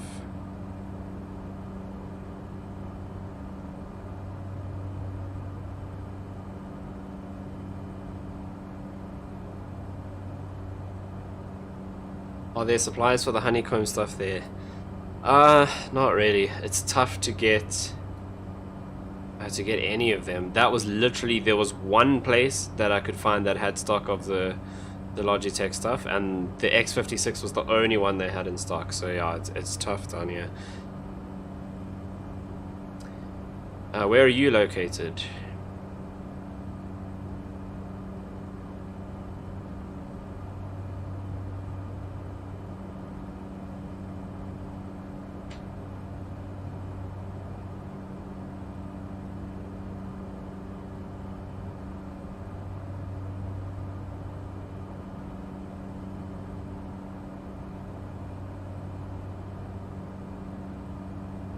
In the US, okay. So you have a much easier time getting things like that. Yeah, it's not easy, and ordering from overseas is super expensive, and our postal service is horrendous. So to give you an example, I ordered some equipment for work, not streaming stuff, but I ordered stuff from work which shipped from Cologne, and it took less than 24 hours to get from Cologne to Joburg, and then it took me 3 months to get it from the airport to my house. That's our service here.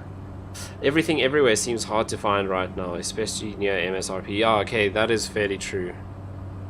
Yeah, I've heard lots of people having issues trying to find equipment. I guess just with COVID, all of the, you know, kind of shipments have been messed around. So yeah, it is tough finding stuff.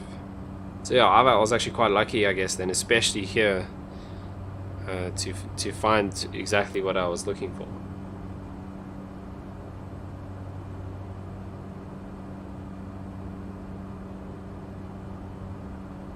Jason, best KD was a Clinks game, 31-1. Would you like a medal?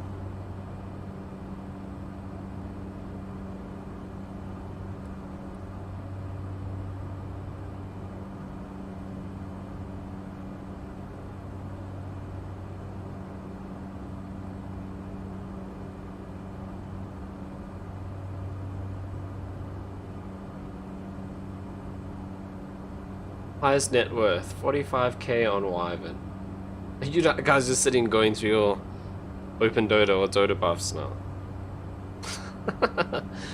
Right.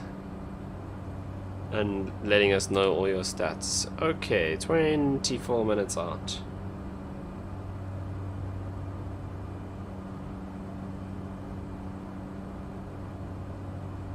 Okay, so I had 12k.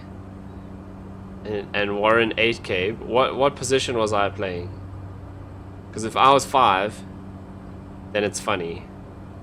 If I was mid, then it's bad.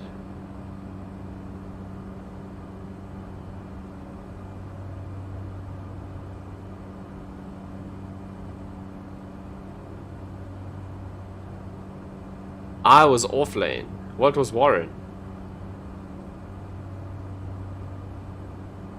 I played off lane. Jeez, that doesn't happen often.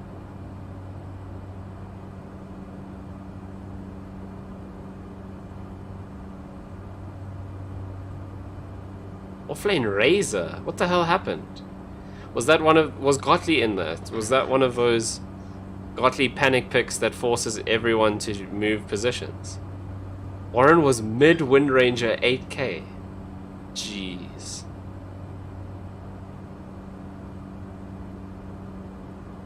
See, that sounds like Warren stuffed up. There was one of those where I was supposed to go mid Razor, and then someone picked something stupid, and we had to all shuffle. Because that was a classic Matt, not concentrating, and then come back and pick last and pick completely the wrong thing, and then everyone has to move.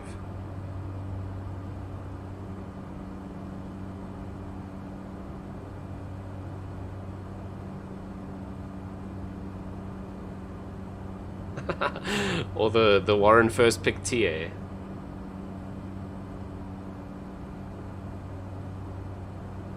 Oh yeah.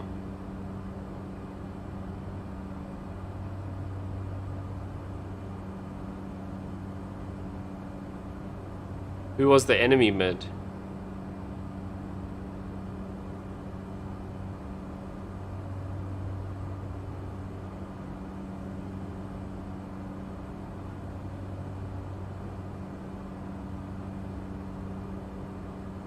Yep. Oh yeah, that was classic. But it's always like, you see the matchup. Oof. Oh, that's disgusting.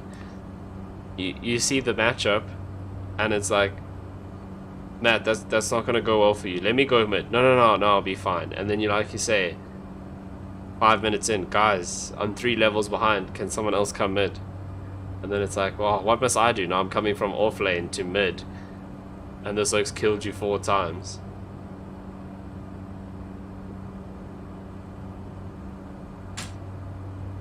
Right, just making our way through the clouds. I guess this would not technically be legal in VFR, I suppose. Mind you, we can still see the ground. Not ideal, I guess. Okay, 20 minutes out. Distance, 61 miles.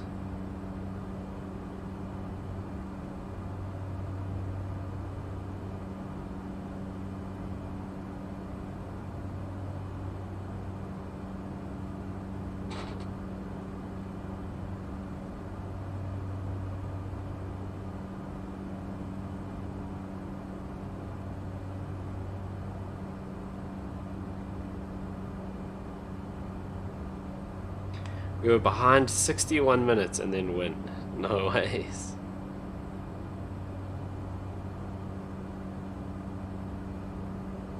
No wind data, that's interesting.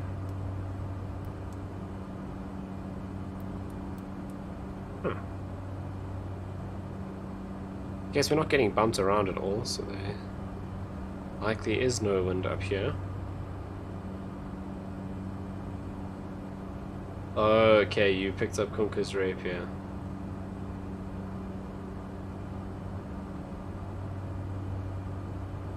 We won with our mid-wind range at 8k and our pos 5 Wyvern 45k. That sounds just exactly like one of our games.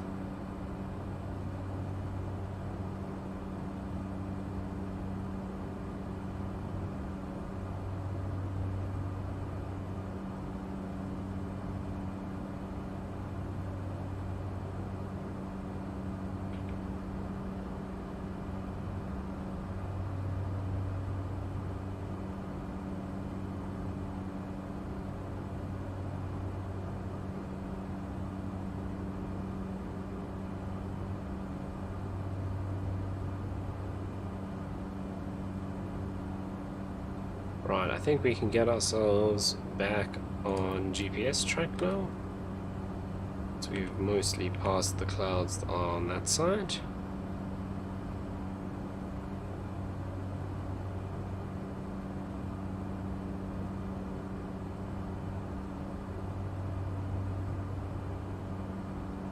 My longest game, only 1 hour 31.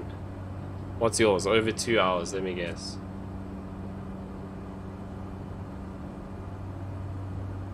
Was my longest game a sniper game? Because if it is, then I remember, and it was painful.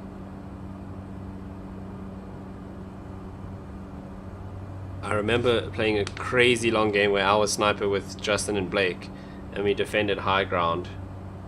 Jeez, we defended high ground for ages and eventually just lost.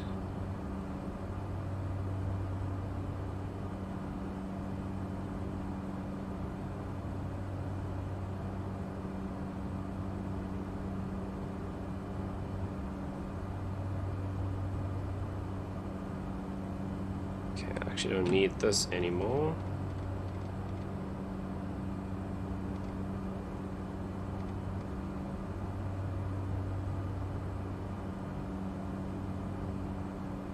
My longest game was Shadow Shaman with randoms. Okay, I don't remember that. Ooh, that's not what I wanted. Right, we're back on to our GPS track. 17 minutes.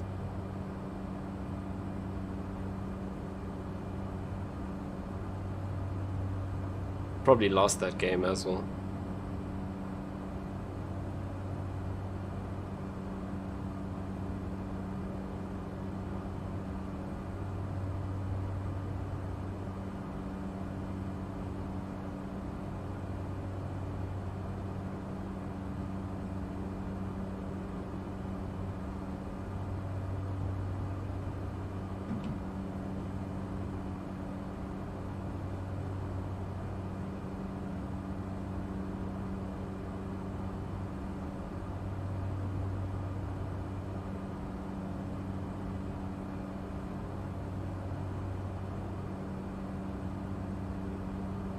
Through it, 40k. Yep, sounds about right.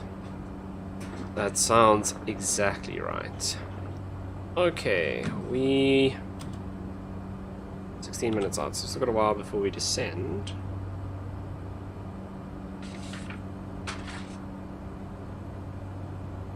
Right, otherwise, everything is still set for cruise. I think we're going to do this leg into Carolina and then we will call it from there.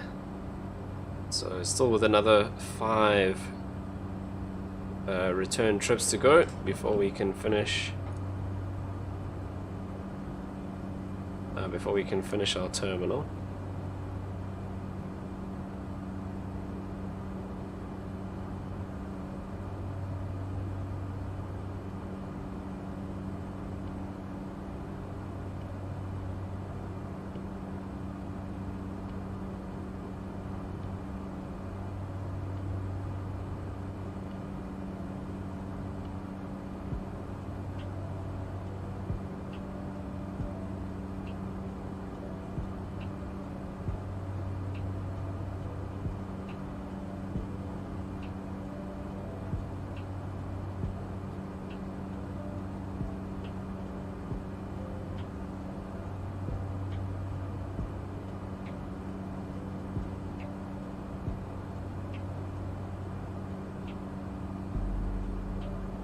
Crash right into Carolina. No.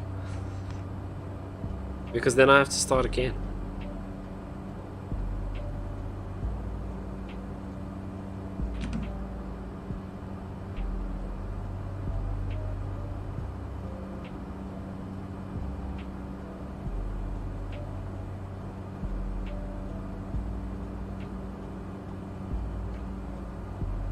What is the time in game? Local time? 7 minutes to 8 in the morning.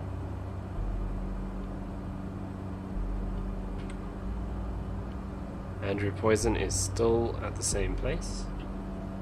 It'll be fine. No. Because then you're going to have to watch me start this all over from scratch.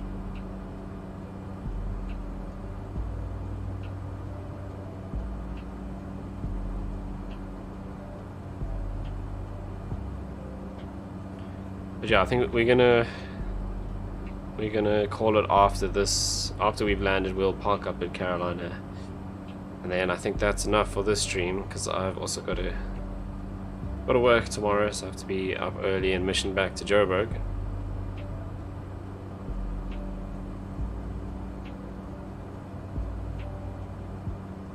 Oh yes, boys, more planes.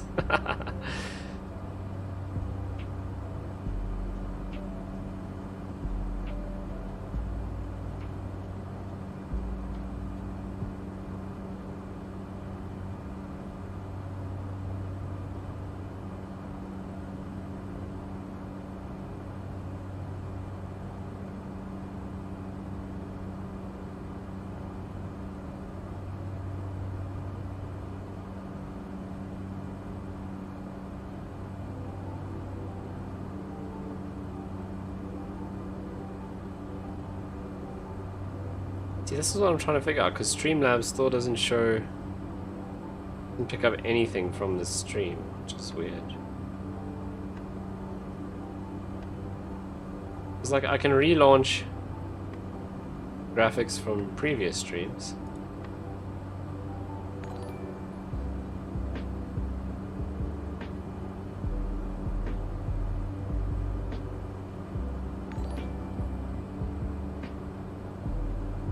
But it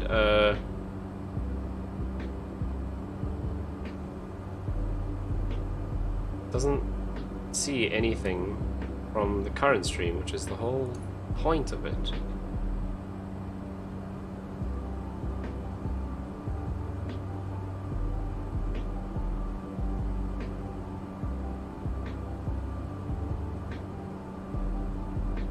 When are you doing a farming sim stream? I've actually thought about doing that.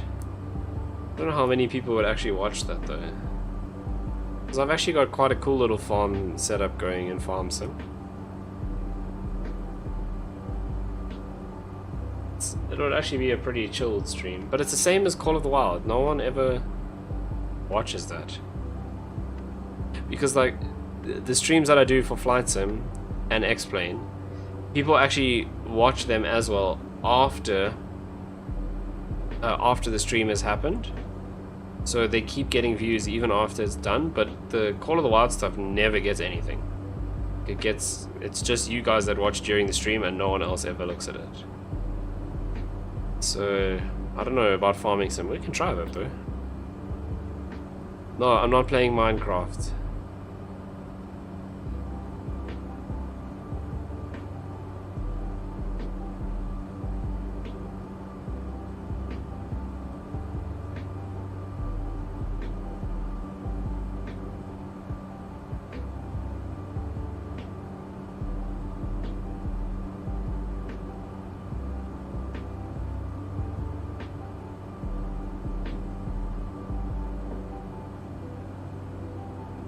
Pokemon Go. My Pokemon Go is broken. I can't find the button to make my character move around. So I can't stream that. It doesn't work. I've tried it even on my old phone. It just the character wouldn't move. Leo, welcome to the stream. Is this game available for Android? Unfortunately not. At the moment this is on PC only. It's coming to Xbox soon if it hasn't already. I don't think so, but no, it's not on mobile. and I don't think there are any plans for it to go mobile at all. There are a bunch of flight simulators that you can get for mobile though, but unfortunately not this one.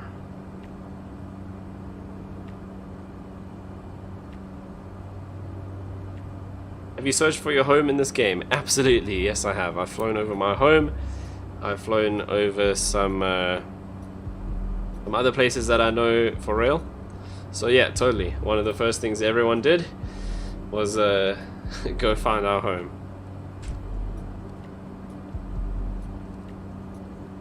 Hasn't crashed yet. This game is too easy. I'm keen to see you try, Warren. I feel like that would be great entertainment. We'll put you on the stream one day. You can show us your pilot skills.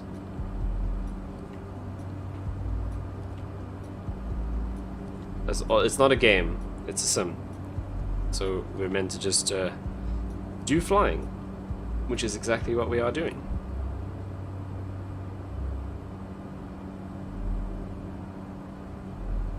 So what I should do for you guys at some point then is can never remember the name, but there's another little app that you've got where we can do, like, some say I'm a champ with a joystick in my hand. I'm sure they do. If it's other people saying that, I'm worried.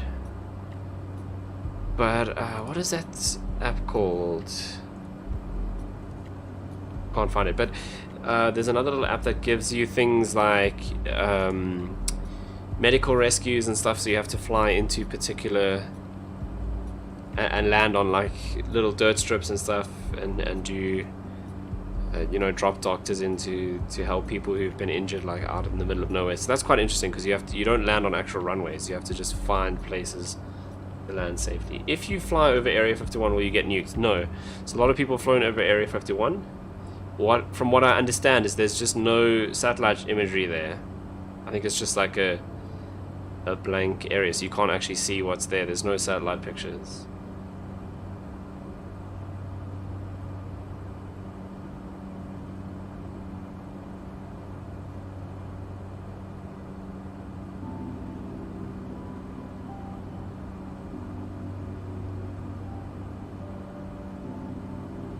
And the Bermuda Triangle. You can fly over the Bermuda Triangle. Planes do it for real every day. So yeah, that's not an issue. Can you get out of the plane? Not yet, no. Well, we can do this. So there are loads of views outside of the plane that we can move around as well. But it's not like, for example, if you're talking about the Airfoil Labs 172 in like X-Plane, where you can actually walk around as the pilot. We can't do that yet, but there are loads of outside views. It's also got the cool, which I don't play around with too much, but we can go to the like drone camera, which you can move around and stuff, which is pretty cool. So yeah, we do have outside views, but we can't walk around. If you fly over Johannesburg, you get marked. If you fly over Syria, do you get shot down? No. There is no war zone simulation or anything like that.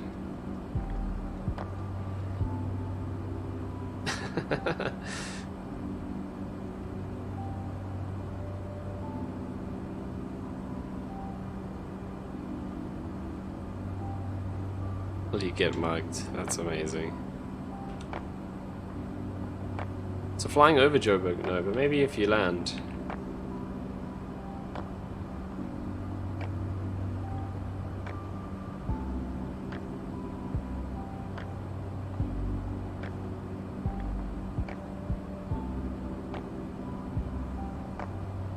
Right, so we should be about 5 minutes out. That's perfect. Let's go ahead and start our descent. We're gonna go down to 6,500. I don't mug you flying over, just steal the wheels. Yeah, funny enough, that just makes me think of something. In real life, if you're flying into bush strips like around the Kruger Park or any of the strips and game reserves, when you park the plane, they put thorn bushes around the wheels because otherwise the hyenas come and chew the tires. Which I thought would be quite awkward if you came back to your plane and the tires are all chewed off. Your plane's gonna be on bricks. Yeah, I mean that sounds about right.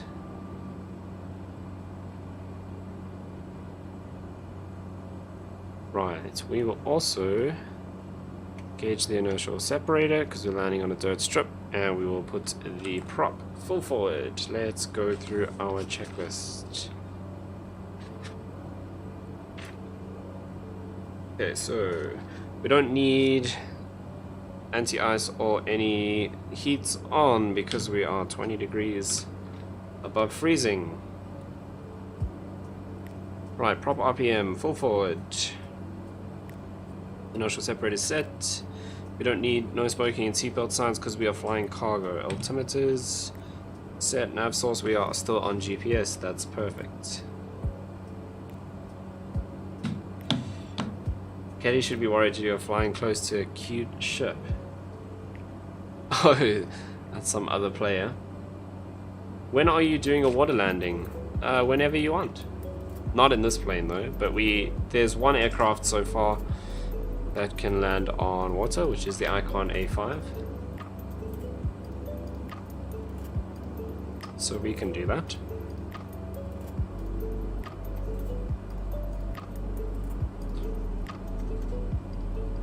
Alright, we should be able to see the strip fairly soon. There it is there. Let's bring the power back so we can start ascending.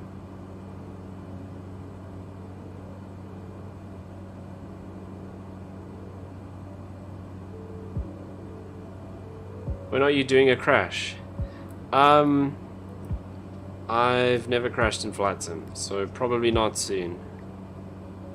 Okay, no, I say that. I've never crashed because of me in the in the early stages, and still now. The autopilot, especially in the airliners, is really buggy. But in the beginning, there was a whole thing with the autopilot in the A320 where you would be coming into land, or just after you take off, and while the autopilot's still on, it would just flip the plane over and you just go down into the ground with nothing you could do. So that's happened to me. We did a stream a couple of weeks ago where we flew the A320 in New Zealand. We didn't crash, but it just went crazy and it wouldn't listen to anything. We'll pay you, I don't even know, that number's so small. It's not worth it because then I have to start again. We're trying Spotify rates. Fair enough.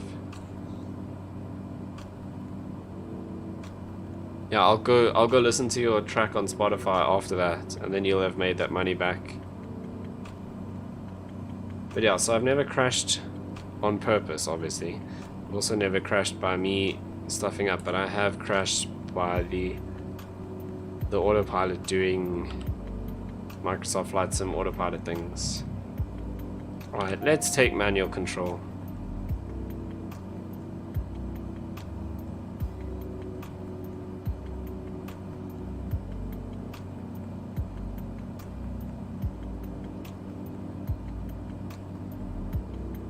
I mean, we could do some aerobatic flying. I mean, I'm not very good at that.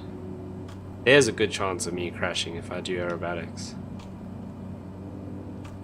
And we could also land on water, but we'd have to swap planes to do that. We're not doing aerobatics in the caravan. We have the pits for that and the extra. There's no such thing as a backflip in a plane. Listen to my music all day, even when you brush your teeth. I don't have Spotify.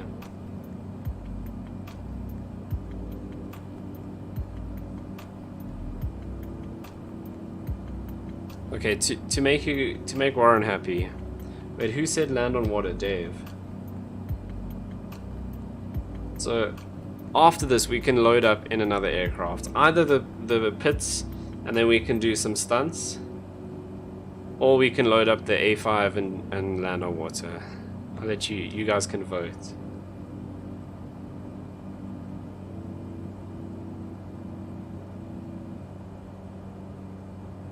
Looks like that other plane is going for your runway, shooting down.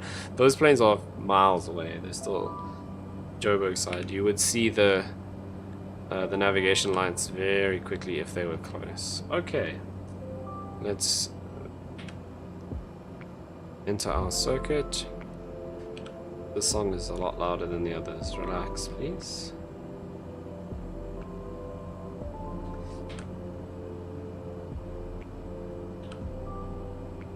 Right, we are down in the white arc, so let's go flaps 1, keep the nose down. Ooh, a little bit bumpy.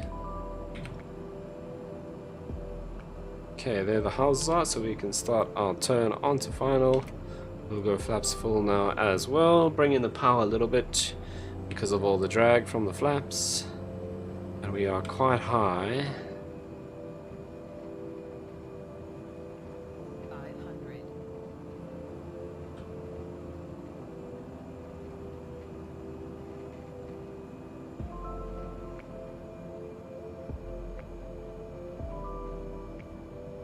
Right, so just double check. Prop is full forward, mixture's full forward, inertial separator is engaged. And we have flaps full for landing.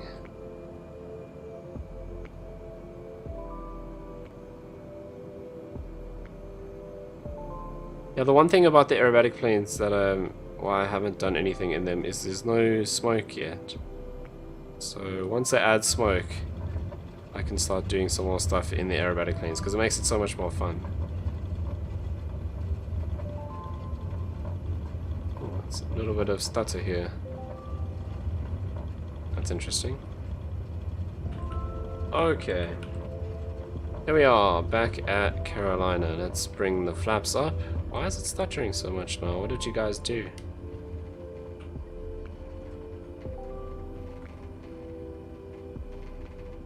And we will go and park in our parking spot. I'm going to turn the music off. We don't need that anymore. Okay, flaps can come up. Landing lights all off. Strobes off. Fuel truck, where are you going?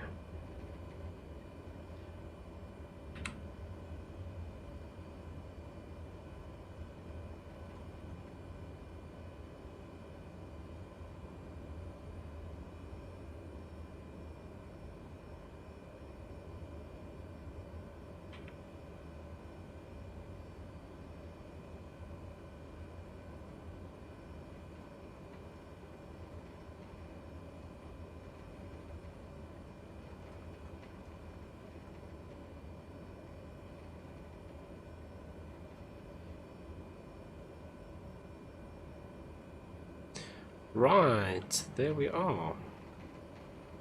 We have arrived. Once again, for like the 4th time tonight.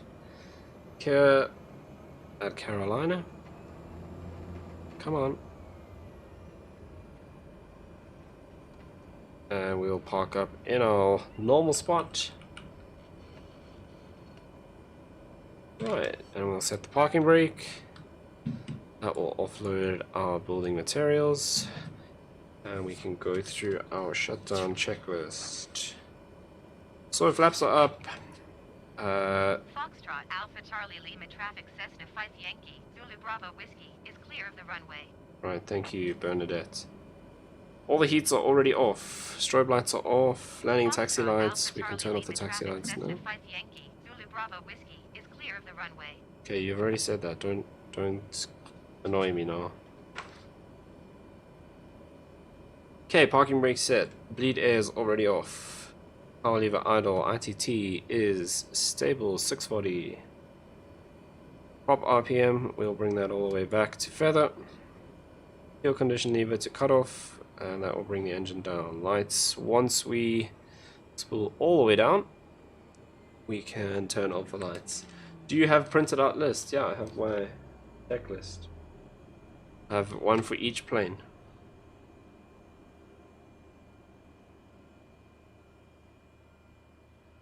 Okay, so now that the engine has stopped, we can turn off our lights. Avionics 1 and 2 can come off.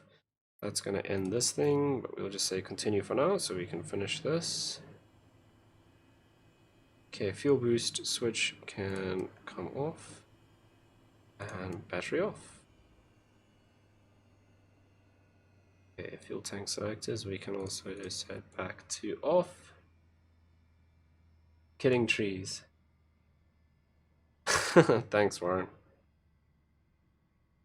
Right.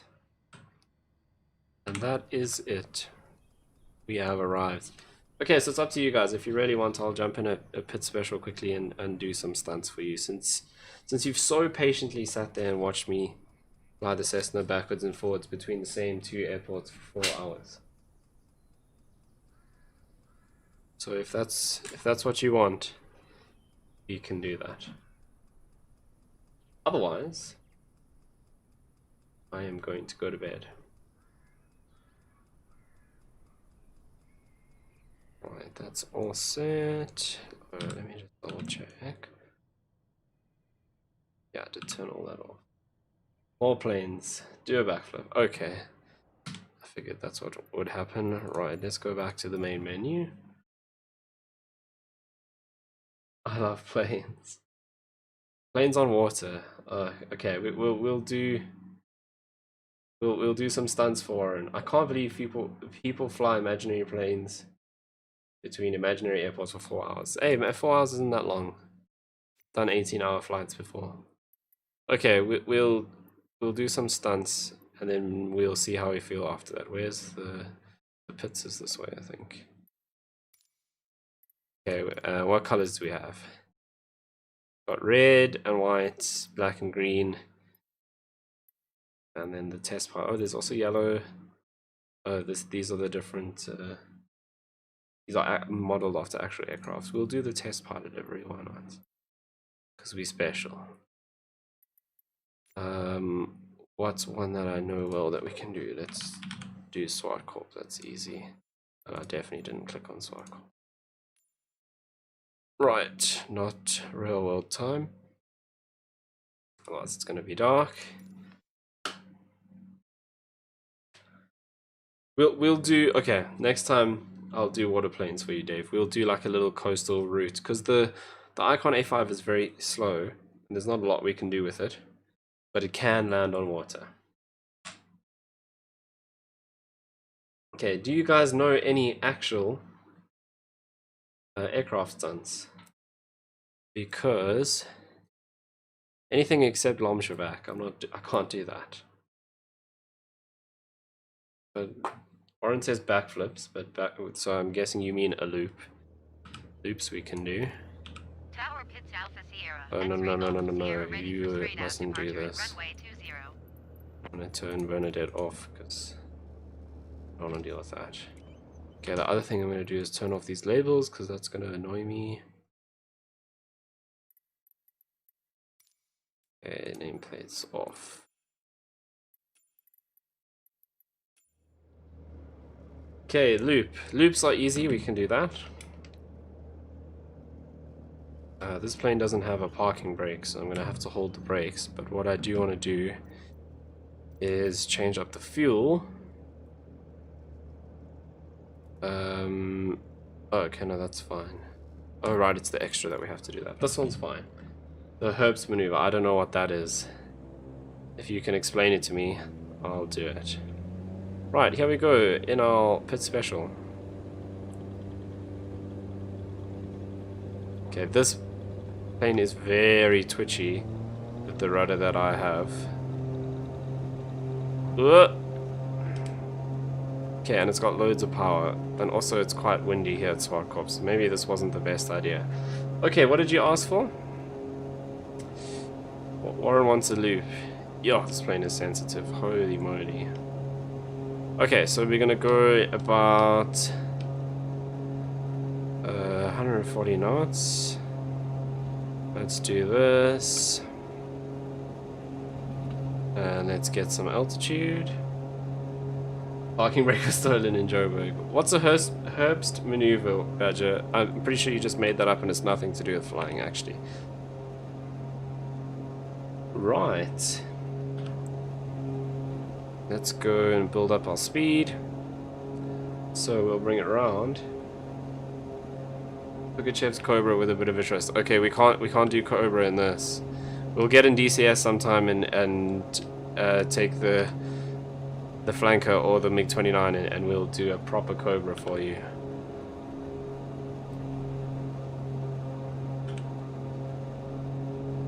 Right, are you ready for the loop? So over the center line of the runway.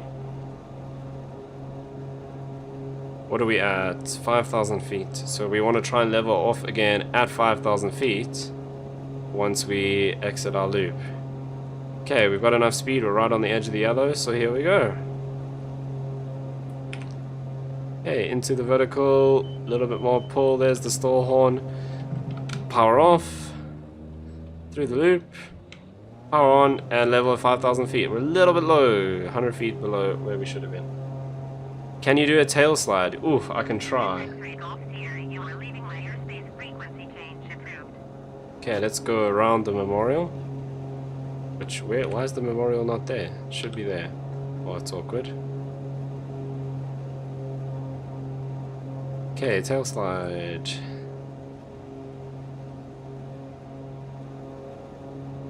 Right, let's bring it up to speed 140 along the taxiway.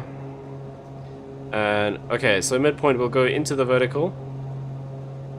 We're a little bit low. We will go into the vertical, power off, and see if we can get it to slide. It's not going to be easy, but we'll try. Okay, so there's midpoint. There's vertical, power off. Oh, we don't want to fall forward. Okay, so not exactly the best example, but a bit of a tail slide. And over 5,000 feet. I'm not going to crash. I'm a professional. Yeah, this plane is sensitive.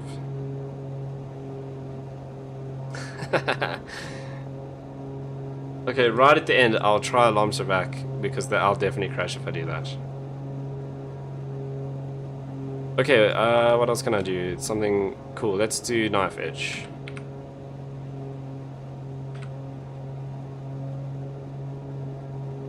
Right, so we want to be 5,000 feet. Stop asking me things. Right, 5,000 feet, and then we will do... So we're going to go full... Let's do left. We'll go full left rudder. And we will hold it. Oops, we're supposed to be holding our altitude. There we go. So if I jump outside, there's a bit of our knife edge.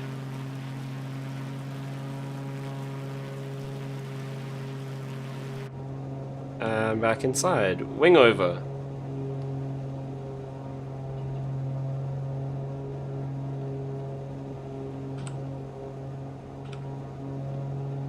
There we go. Let's do... How about if we go upside down? Let's try and keep it at 5,000. Everything we do is backwards now, so if we want to go this way, we have to turn the other way.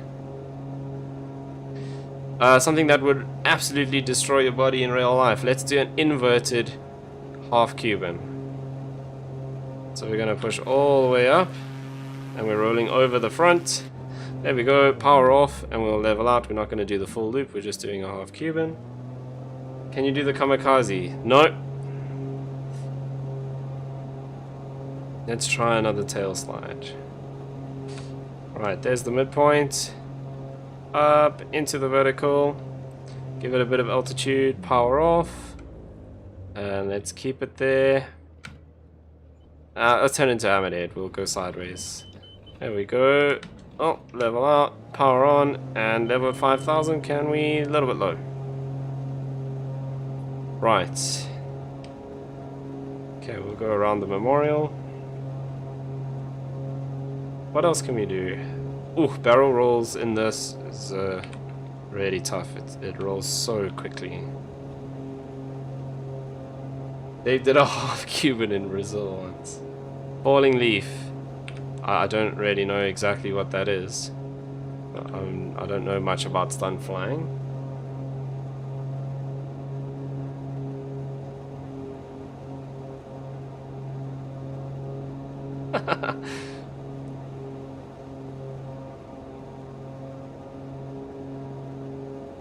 Okay, let's finish off with the Lomshavak, where I'm gonna crash so we make Craig happy. So Lomshavak is snap roll with, and then you push forward. So we're gonna do hard, we're gonna gain some altitude, we're gonna do hard left rudder. Okay, so no, first we pull up 45, hard left rudder, cut the power, and then full opposite forward. So full forward opposite aileron. Jeez, okay. Right, are you ready? This is the one where we enter some sort of unrecoverable position. And if there's any chance of me crashing, this is gonna be it. Okay, so I'm gonna do 6,500 feet. Give us a bit of space. Never pull up.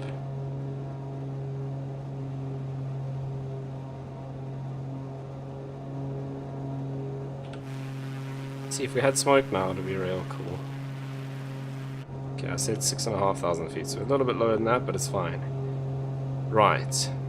Over the midpoint, Lomshavak.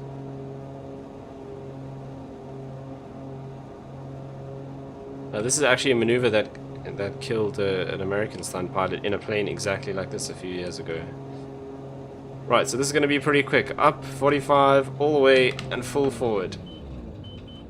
And recover. Hey, we actually did it. Ooh, I don't know if that was a... I'm pretty sure that wasn't a particularly good example, but we didn't die, so...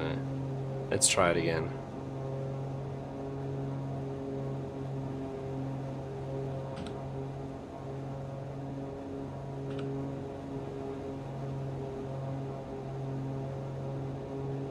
Okay, we're a bit lower this time.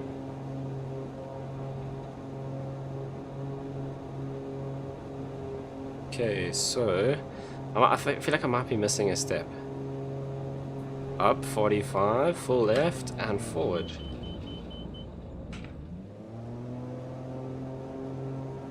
GG, easy. It's definitely not the best example. But we didn't die, so soz Craig. I'm trying to do a Lomshavak, but I don't know if I'm doing it 100% correctly. But no one's gonna know what that means. It means headache in Czech, I think.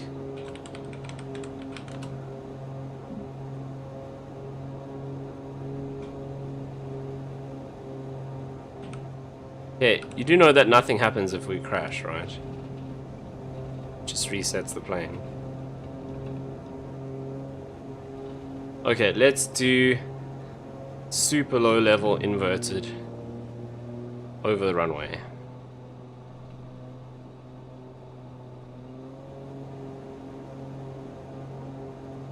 Right, here we go.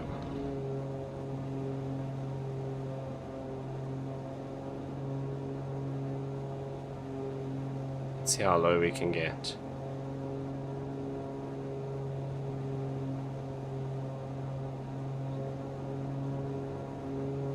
And we'll go inverted. This negative G, yes, that would destroy you in real life. Oops, over the crowd. This plane can't crash. It definitely can. It's just this pilot is so good.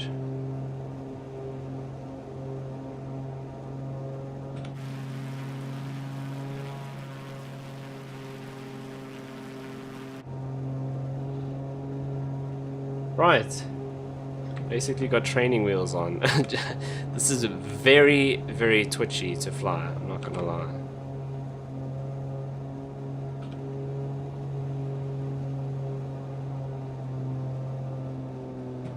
Okay, let's run our wheels along the runway. See, now he's starting to get cocky. Whoa! Very fast for doing this. There we go. Let's see if I can do...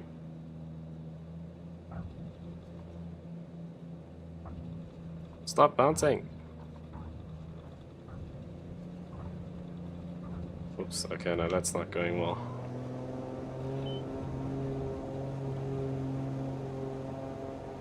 See, I'm not as, obviously, nowhere near as precise as a real aerobatic pilot would be. That's to be expected. If I push too hard like this, we'll break the plane. Fly into someone's bedroom. Does everyone try to fight you if you fly? Ooh, if you fly over Billy the Bums? Yes.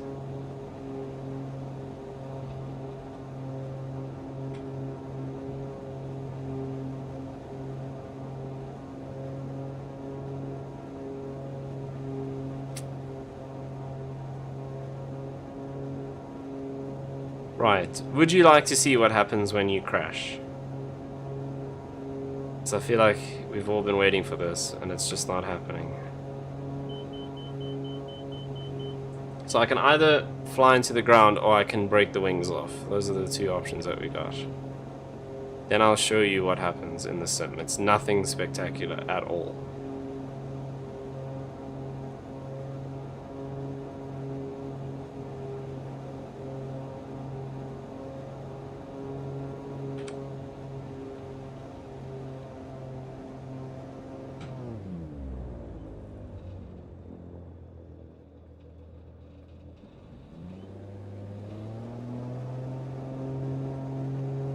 Crash into four ways. Four ways is so far.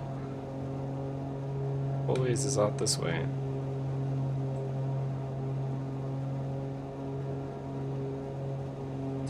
We're in Pretoria at the moment. This is SWAT Corps. There's the Vodacom radio tower. Four ways is way out this way.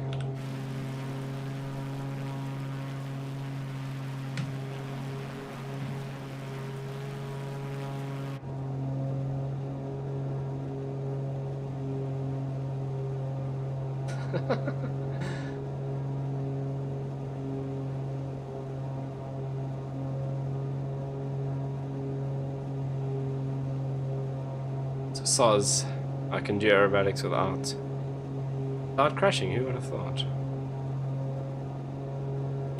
So this is the highway between Pretoria and Joburg.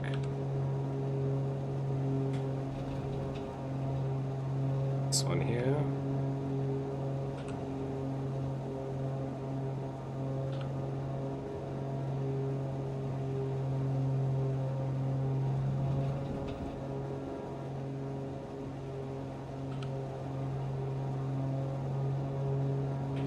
So, we're around here is Centurion.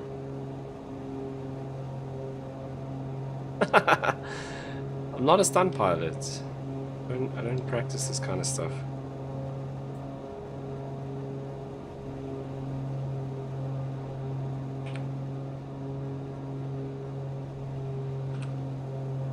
So that's not what I wanted. How low can you go? Pretty low.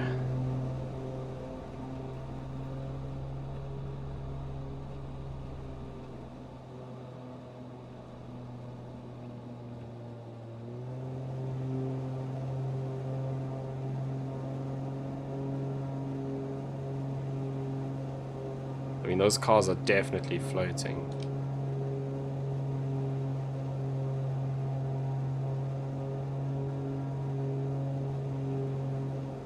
I can't remember which bridge that is.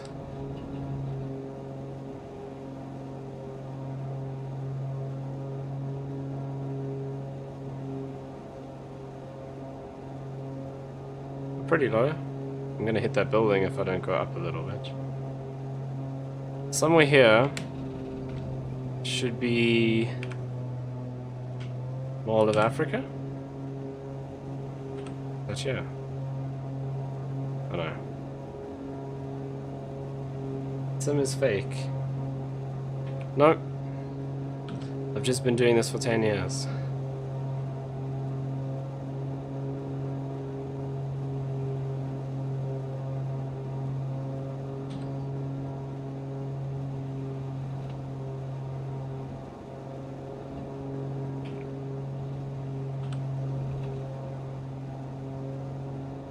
Trying to figure out where we are.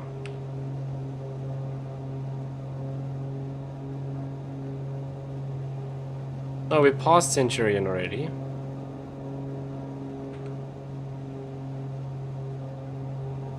But I was upside down, so I wasn't paying attention. Yeah, so that light that you see flashing over there, the green and white one, that's Grand Central. So we're now mid-round. Flies to Sunny's. I don't know how to get to Sunny's. I can get us to SABC. I don't know how to get... I don't know where Sunny's is. So this is Grand Central Airport. Over here.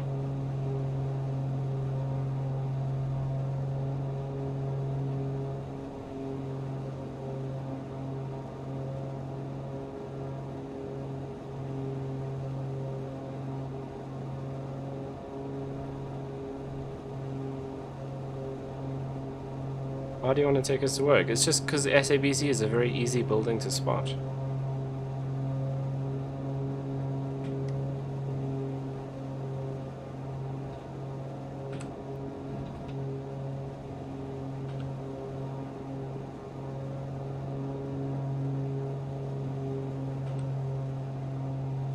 So Joburg City is out that way. Monte Casino. I don't have all of the extra buildings installed because some of them were freaking out. So, oh, this must be Mall of Africa on this side. Crash into sound engine.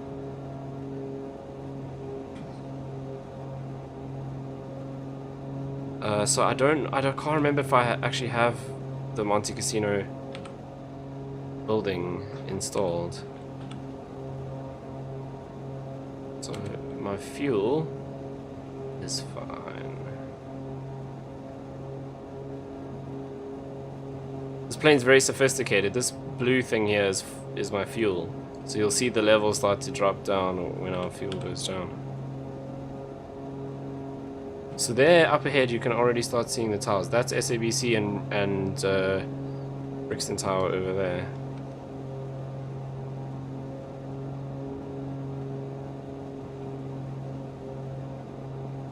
Don't worry about it. You guys are determined to see me crash, yeah?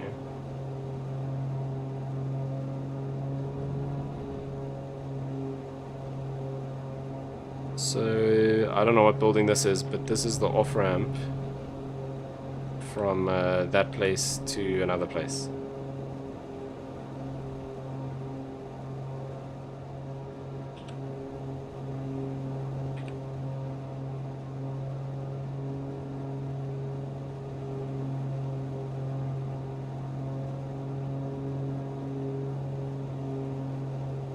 So, we should see the Santon buildings over there somewhere.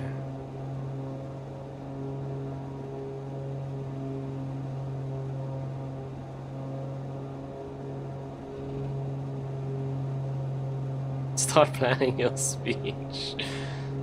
Oh, wow.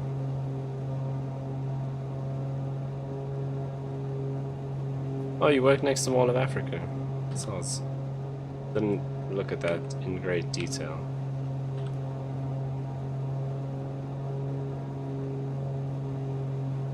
So what is this here?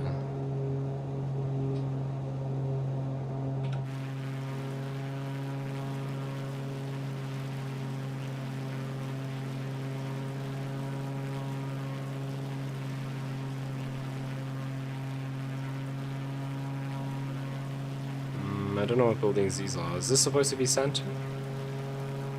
Could be. Yeah, I think this is meant to be Santon. So I don't think I have those buildings, those extra buildings installed. Where's the epic crash music? I don't have This plane has no autopilot. I have to stay hands-on the whole time. Otherwise it'll just fly into the ground. So I can't be setting up music at a time like this. It's so cool to have one of these in real life. You can just go crazy. Golf course? Don't know which one. We can look at the map though. It's not really going to tell you much. That's our Tambo. Grand Central. It's not going to tell us a hell of a lot, is it? But there's, we can see SABC and Brixton Tower up ahead. There's Johannesburg City.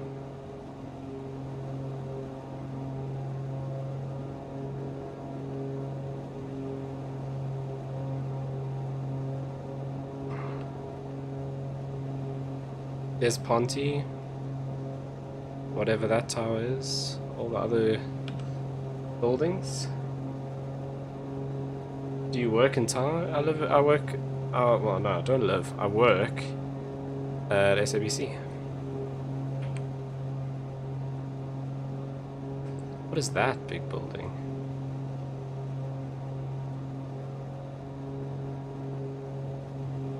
Yeah, so all of those buildings that are exactly matching what they look like in real life.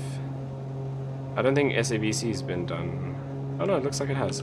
Those are third-party models. No, I don't work for SABC. I just work in the SABC. So here's the SABC building. It looks like that's been modeled. So all of these models, yeah, that has been modeled, have been done by the community and added in. And there's sound engine. Wow, they've even got that weird thing on this side. Why are those roofs red? They should be blue. Oops. Wow, it looks gorgeous. Oh, that building looks correct. So there's on the TV side and the radio side.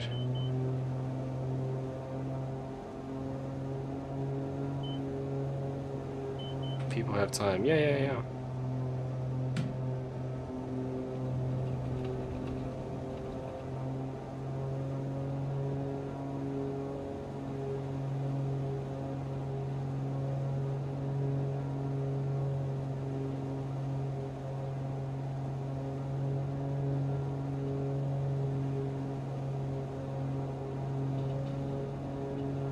Right, so what else do you want to see?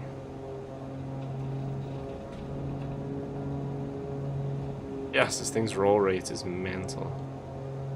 So UJ should be up here somewhere. It's probably this.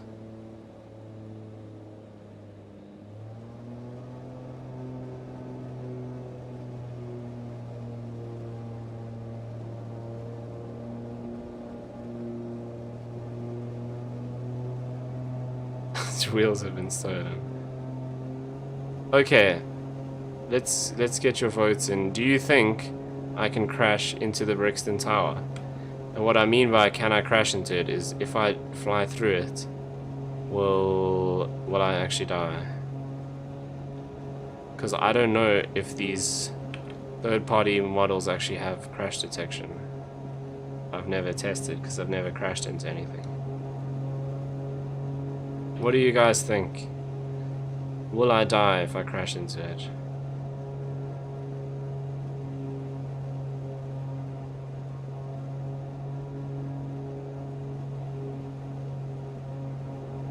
Oh wow, it looks like they modeled the Krantz building as well. Yeah, they have. Check at that. That's wild. Oh no, that doesn't look like a third-party model. That's stock. I don't know why the trees are so square. Haha. Yes, or fake sim. Well, the thing is, I don't know if they've... Is this Brixton? Okay, let's see if we can crash into it. If we'll die or if we'll just fly straight through it. Yep, I thought so.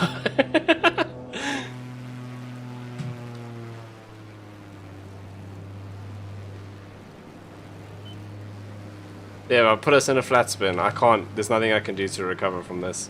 So we're gonna crash into Vitz's field. See, nothing amazing happens when you crash, it just says you collided. Right. I think that finally brings us to the end of the stream. Cue the sad music. I crashed just for you guys. Bad game, I feel robbed. Next time we'll land on water for you, Dave. How about that? Right. I'm out, fam. Yeah, I'm out as well. We went a bit of extra time there, almost 5 hours, hectic. Okay. Cool, guys. Thank you so much for tuning in. It's always awesome having you guys in the chat, even though you really you start to get on Nightbot's bad side, but it's great banter. So thank you so much. Once again, if you haven't subscribed and you want to see more, please consider hitting the subscribe button. It helps me out a lot. And if you want to get notified when I go live, because I don't have a schedule, hit the notification bell and YouTube will let you know. Okay, before I say goodbye, cue up the outro. Cool. Thank you so much again, guys. It's always appreciated having you here on the stream. It really, really does help. It's fantastic to have you guys talking cuck as usual. Thank you once again. Good night. Hope you have a fantastic week. And I will see you again soon. Bye.